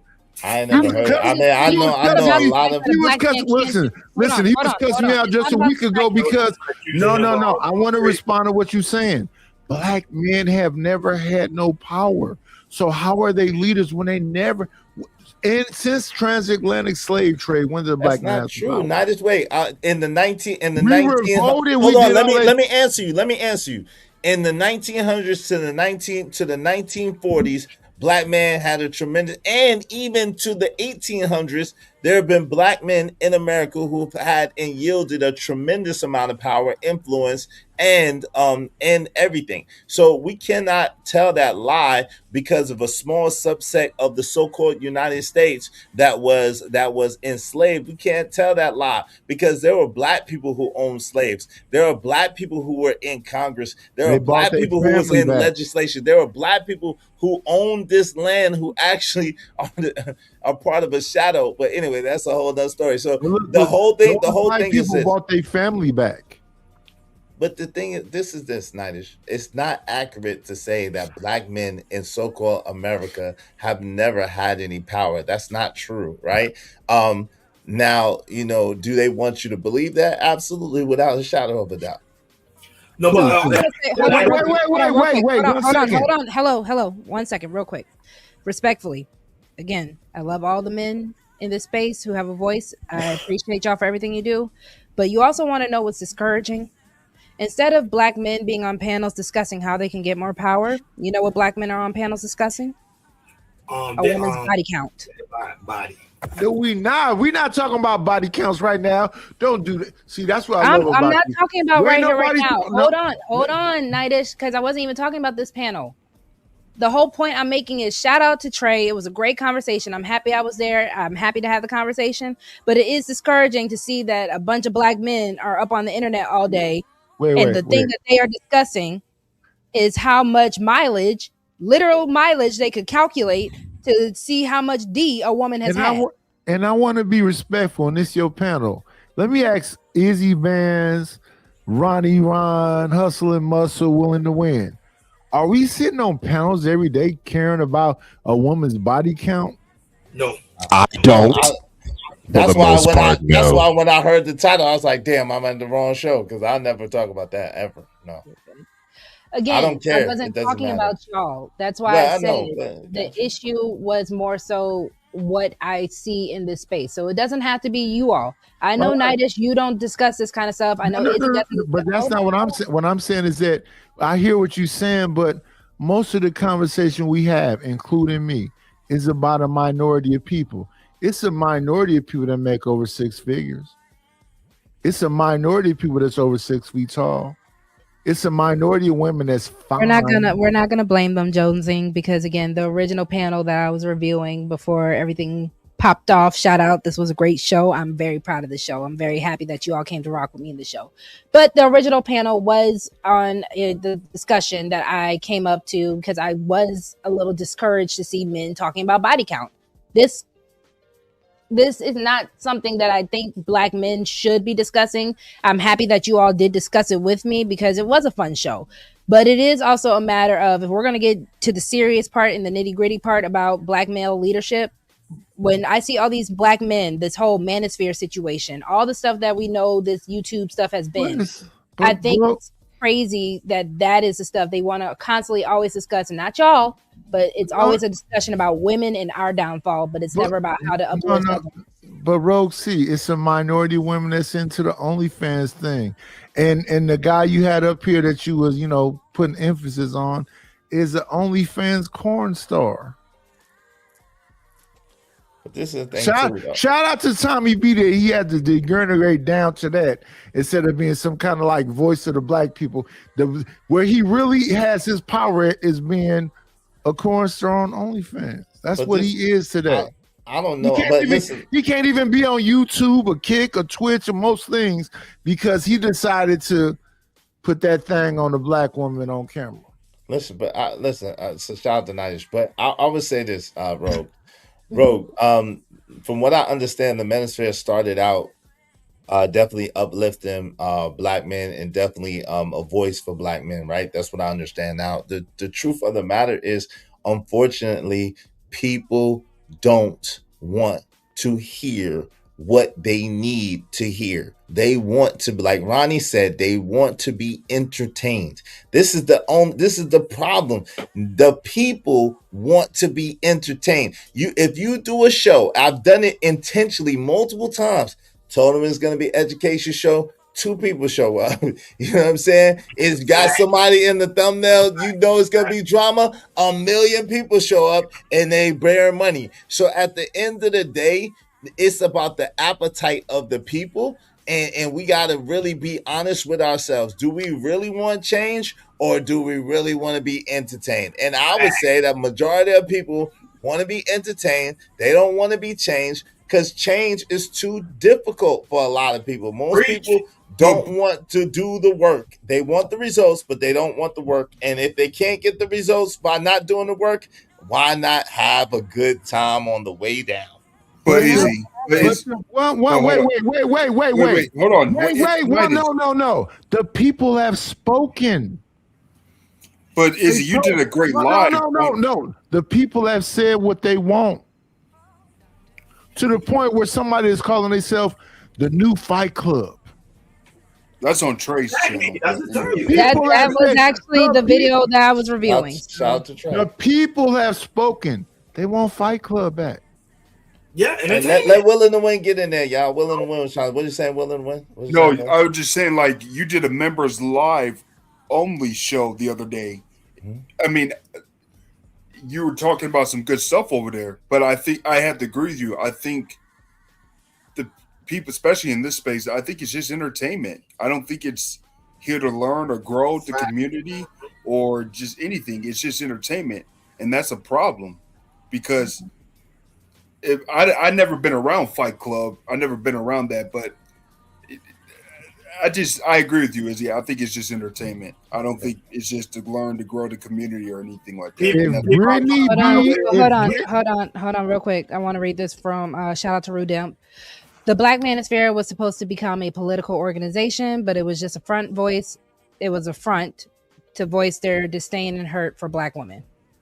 No, what they were trying to do, because I don't know about all that, but I'm gonna be honest with you. Tommy find the formula, so a lot of the guys mimic Tommy's formula. Tommy ancient though, Ronnie. Tommy was one of the original GOAT. Tommy and Angry Man. You could look it up. They both was the original GOAT. of this space. It can tell you Too old though. Too old though. They would. Shout out to Robert, because Robert, this is my issue, and as I'm getting older, it frustrates me. We seem to be comfortable with mediocrity. Of course. Let me wait. So mediocrity would be Bush Jr., George Bush Jr. He was mediocre. Stop saying Became you're getting older, Rosie. No, I'm He getting older definitely too. was not George mediocre. Bush You are Rosie, I'm crazy. getting to older say too. so. Stop. If you know what he put this country through, wasn't mediocrity at all. Can I give you guys my poem real quick, and then we can get back to the serious conversation? Because I just want to get my No. poem so I can get my clip. We would love to hear it. Mute. No, Drop. until you make me feel special. Waterhead boy, and shut up. stop Let that woman tell and her give me my poem. time to express my feelings. No. Not to read her poem on her own show. I will let Rest you. of I will let Sorry you about do it, E. I Yeah. just want to go ahead and get my clip for my poem because I Rest know of y'all your want to have a masculine serious conversation. femininity. All right, let me give you your intro. You ready? Yes. No, you don't do nothing. He Just just He shut had up. to do the intro. He's such a hater. Golly. I'm your conscious nigga. Oh my goodness. Okay. Nigga watch one comedy show and he think he a comedian. Cool. Ladies and gentlemen, take your time, take off your shoes and your socks because this is time for an exclusive poem from Lover Girl Rose. Thank you. So today's poem is called The Number. They ask for a number. They ask for a score. They swear it's not something they're judging you for. Some count the bodies. Some count the pain. Some count the lessons that came with the rain. Some fear the history. Some fear the shame. Some fear becoming another forgotten name. Some call it standards. Some call it pride. Some hide their truth while demanding you provide.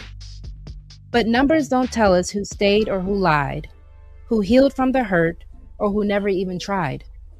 So before we judge someone's chapter or past, ask what they learned and if the growth will last. Because love isn't measured by who came before, but who walks through and still chooses the door. And maybe the question we've argued about all night through isn't what they did, it's what it means to you. Yeah, I'm making a You know you gotta do that whole Great thing over, poem. right? Great poem. I got a Great diss poem. song. You gotta be on the big stream. Hold on, Yeah, hold on, you gentlemen. can't have. Hold on, gentlemen. Wait, I'm telling her to redo No, it. no. She about to get ready to wrap it up after that poem. All right, y'all got to come back Saturday. All right, go ahead, get ready to wrap it up, Ro. Oh, that's rude. What's going on, rude? What up? Hey, What up? redo it, Rose, What's but up, put you Rue? on the big stream. What's up with y'all? I did What's up, Rue? How y'all doing? How you doing? What's up with the Oh, you was on the big stream? What's Mhm. good? That's not what it Yeah. looked like to me. Oh, okay. Wait, because I'm on the phone. Roxy, great poem. Great poem, Thank bro. you. But I made I it. know Wonderful you poem. did, I'm Izzy. here. Thank you so I much. made it. I'm here. Shout out to you. So Izzy, I'll let you go ahead and start because I know you're usually busy. You haven't been live. I know you said you did the members only, but you haven't done. Yeah, I'm on a summertime schedule, so really just Fridays and Saturdays consistently, and some Sundays. But I'll be missing the people, so I'll be in and out. But just spending time with my son on the summertime schedule. I'll be back once school come back in. But Bro, just don't working you on dare pick that light skin over me. Let me get on camera. God damn it. What is me? What I'm the hell light is skinned. going on? When did that happen? When did I become light skinned? I know when that happened. But anyway, shout out to you. Shout out to what you're doing. Shout out to everybody on the panel. Salute. Much love to y'all. Much love to your chat. Salute to everybody. Yo, if I missed y'all in the chat, I wasn't trying to dish y'all. Much love to y'all. I just on the computer, so I couldn't do that. I couldn't type. So shout out to y'all. Salute. Thank you for coming through, bro.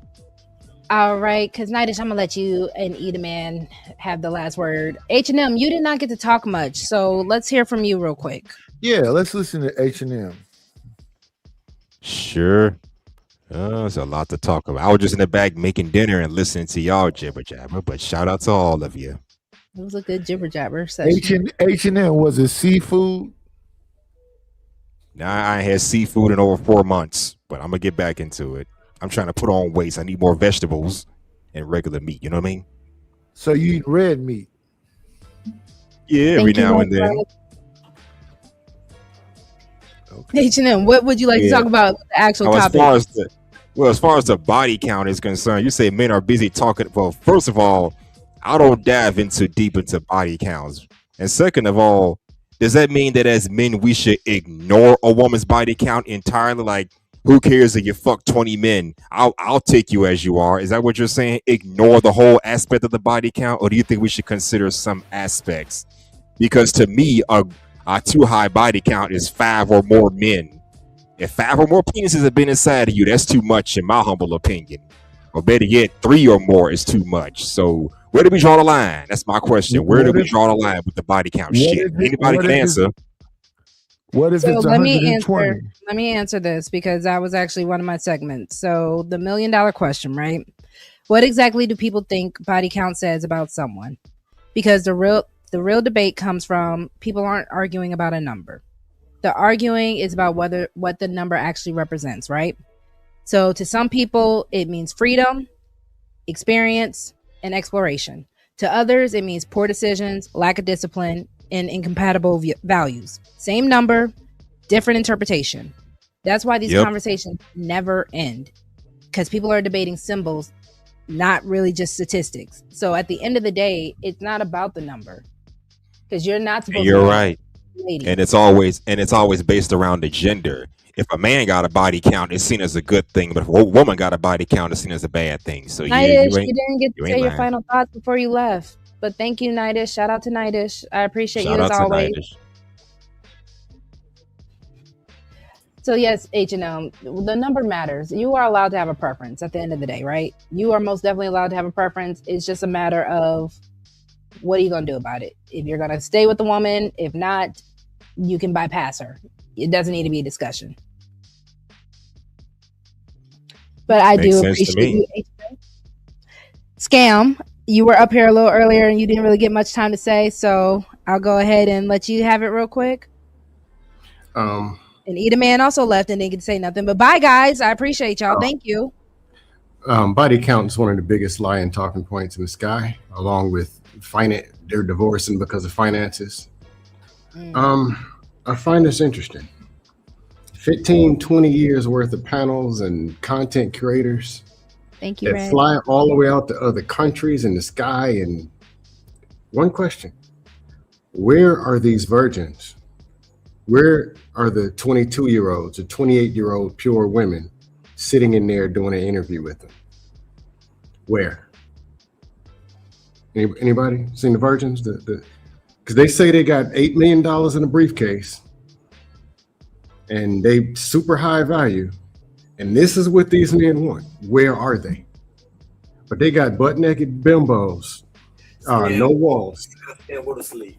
Wow. No, I'm saying they got 500 bimbos, boobies jumping and flapping, clapping, with no walls, OnlyFans, pay for play, bones on eBay and Amazon, all up in the studios and going back and forth with the body count, the high value, but the man, but the women all day. Where are these virgins that you said you wanted?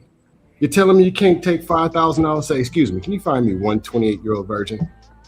One person with a body count of 2? In 10 years? Then they're getting them pregnant. Then they're fighting with them. Well, let's talk about the NBA and them celebrities they use as examples. Fighting over Kardashians and bimbos, and they're telling you, hey, the renters and who all, I don't know these names, City Girls, Miami Girls, whatever their name is, are telling you. Their lyrics said, I sold the vagina on eBay, Amazon, and there's 58 dudes scrambling to get to them. Have y'all ever seen two dudes fighting in a club over a virgin? Ever? You ever see people flying out, crashing out over virgins? Hell no. The answer is, it is a lie. But the other thing is, you don't know that woman body count. But y'all talking about the dudes ain't getting none anyway, so why would you worry about what the count is? You ain't in the count. Well, for those of us who want serious relationships, we may have to consider that. Just saying. They're lying. They want serious relationships with the bimbos that they complain about all day. They're scrambling all up on the interstate to get to the bimbos. and fighting over, and they're mad because the very hoes they complain about. Hold on. We're Well, gonna find that could hold be one of. Hold on. My bad. I came y'all late. about to try to start cooking again. Listen, your girl is. I gotta respond to that. Let me respond to that. Men who do stuff like that, either one, they don't know any better, or two, they're just desperate for some cooch. I've seen both. Salute to Sexy Red. You salute to Sexy Red. Salute to everybody in the building. Thank you so much, Rosie, for having me on the show. Mate, you was cooking tonight. I'm sorry I came late. You know, I had other things, prior engagement, but you know, I'll be watching your live stream, and you doing what you do best, man. Keep doing what you're doing, man. I think you on the right future, but if you really want to master this YouTube game, I'm being honest, entertainment. I'm sorry, people don't want the truth. Like, let's it. It's all made up. It's all. If you really want to master YouTube, you want to get that YouTube plat. No, because you were going against me and agreeing with Tommy when she don't know what she's talking about. She don't. Oh no, no. Some of the stuff I think I don't know what you're talking about, but I've been saying. But on the same time, because you say you didn't know what you were talking about, I was saying, you sure? Because this is something that I've been talking about for so many women. Talks about this all the time. I don't know because I probably got. No, those are the type of women that Rosie hangs out with. Well, then, you know, there's a small number of you. I'm saying there's a small number of you. Some guys get like myself, got to get out of the hood and make sure I'm in a good environment. But it's just show you that you got something good here. I think you should just keep doing what you're doing. But I'm telling you, that's the number one game in this YouTube streets. Entertainment. They don't want the truth. The truth ain't gonna get you far. I promise you on that. No, and I feel you. But I definitely do appreciate you for coming through and always supporting. I hope you continue to check out what we do over here. What days you go live? Because I don't know. I don't be getting notifications. So far, Wednesdays have been a good day for me. Sundays and Saturdays. Man, Ron, I ain't seen you in years. What do you mean? I'm around. You know what? I don't cam up like I used to anymore. Like I ain't been on a lot of dust panels. I'm just. Yeah, you know what I'm saying? I'm either. I stay away from it because it's an ongoing conversation. It's Scam Likely's Lover Gang now. We don't do dust at Lover Gang. It's a thing. Oh, there's some dust over here. There's some dust. I try to get the dust buster out, Scam. Y'all gonna keep me going. Yo, it's my bedtime. Willing to win. What's your final thoughts? I just got here. I'm innocent. You don't act, but you cool. Roxy, great show. I appreciate you so much. We have to learn to love each other, support each other, especially in our community, if we're gonna grow. And we just have to just try to find a way to do that. And if we can't do that, then that's a problem. So we just have to just find a way, man. Find a way. I agree. And I appreciate you as well. Always willing to win. We are going to go ahead and wrap it up, gentlemen. Y'all know we'll be back later this week for Lover Gang. Shout out to Lover Gang. Shout out to everybody who has supported the show today with likes, comments. Shout out to the chat. Shout out to my new subscribers. I really appreciate y'all as we reach this goal to 500 and as we get these watch hours to get monetized. I so much appreciate y'all. Shout out to those who were able to also financially donate to the channel. Shout out to Sexy Red. Shout out to Big Brother Izzy Bands. Shout out to Tommy. He was most definitely the sponsor of today's show. So thank you so much, Tommy. It was such a pleasure. And it was a good back and forth. It was really fun. Hoping to do that again. And also shout out to Mo Love. If you guys are looking for where to go next, Mo Love is going live, if not live right now. So feel free to check her out. And please also make sure if you have not subscribed to Sexy Red TV to go ahead and do such. Gentlemen, I bid you a good night. Thank you again, Lover Gang. I hope you all have an amazing evening. Bye, guys. Shout out to you. Shout out. Rogue on the go. Come together, we can grow. Thank you. Bye, guys. Yeah.